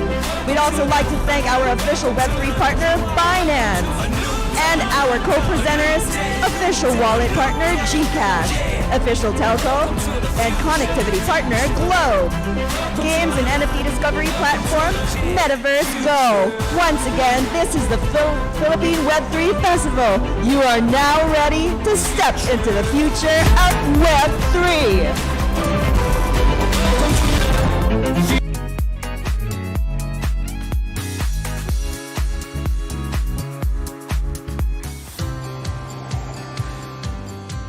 What if your everyday is easier?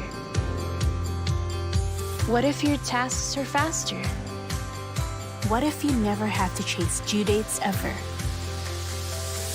What if your life is safer?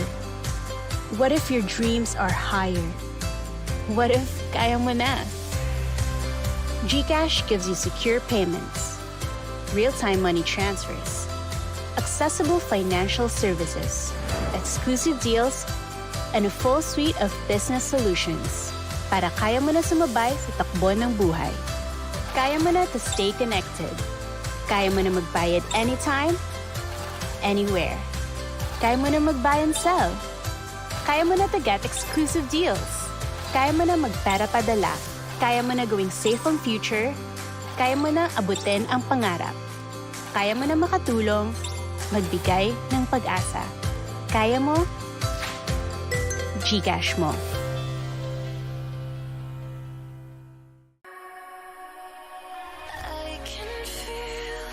Music, art, and NFTs. One big celebration.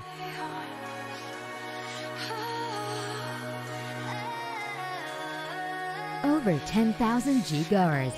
A recap of the best moments.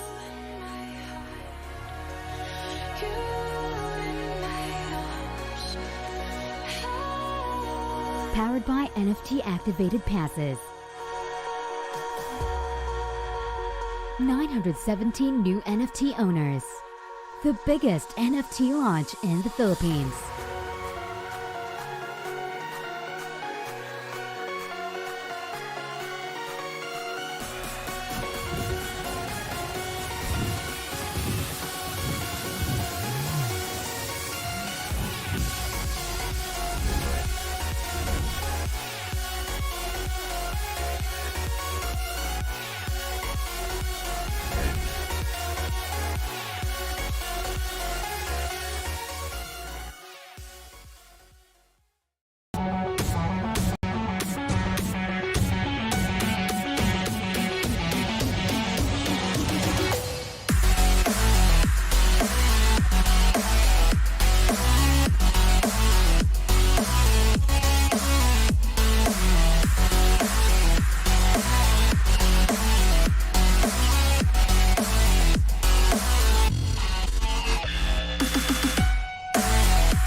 bis na kita.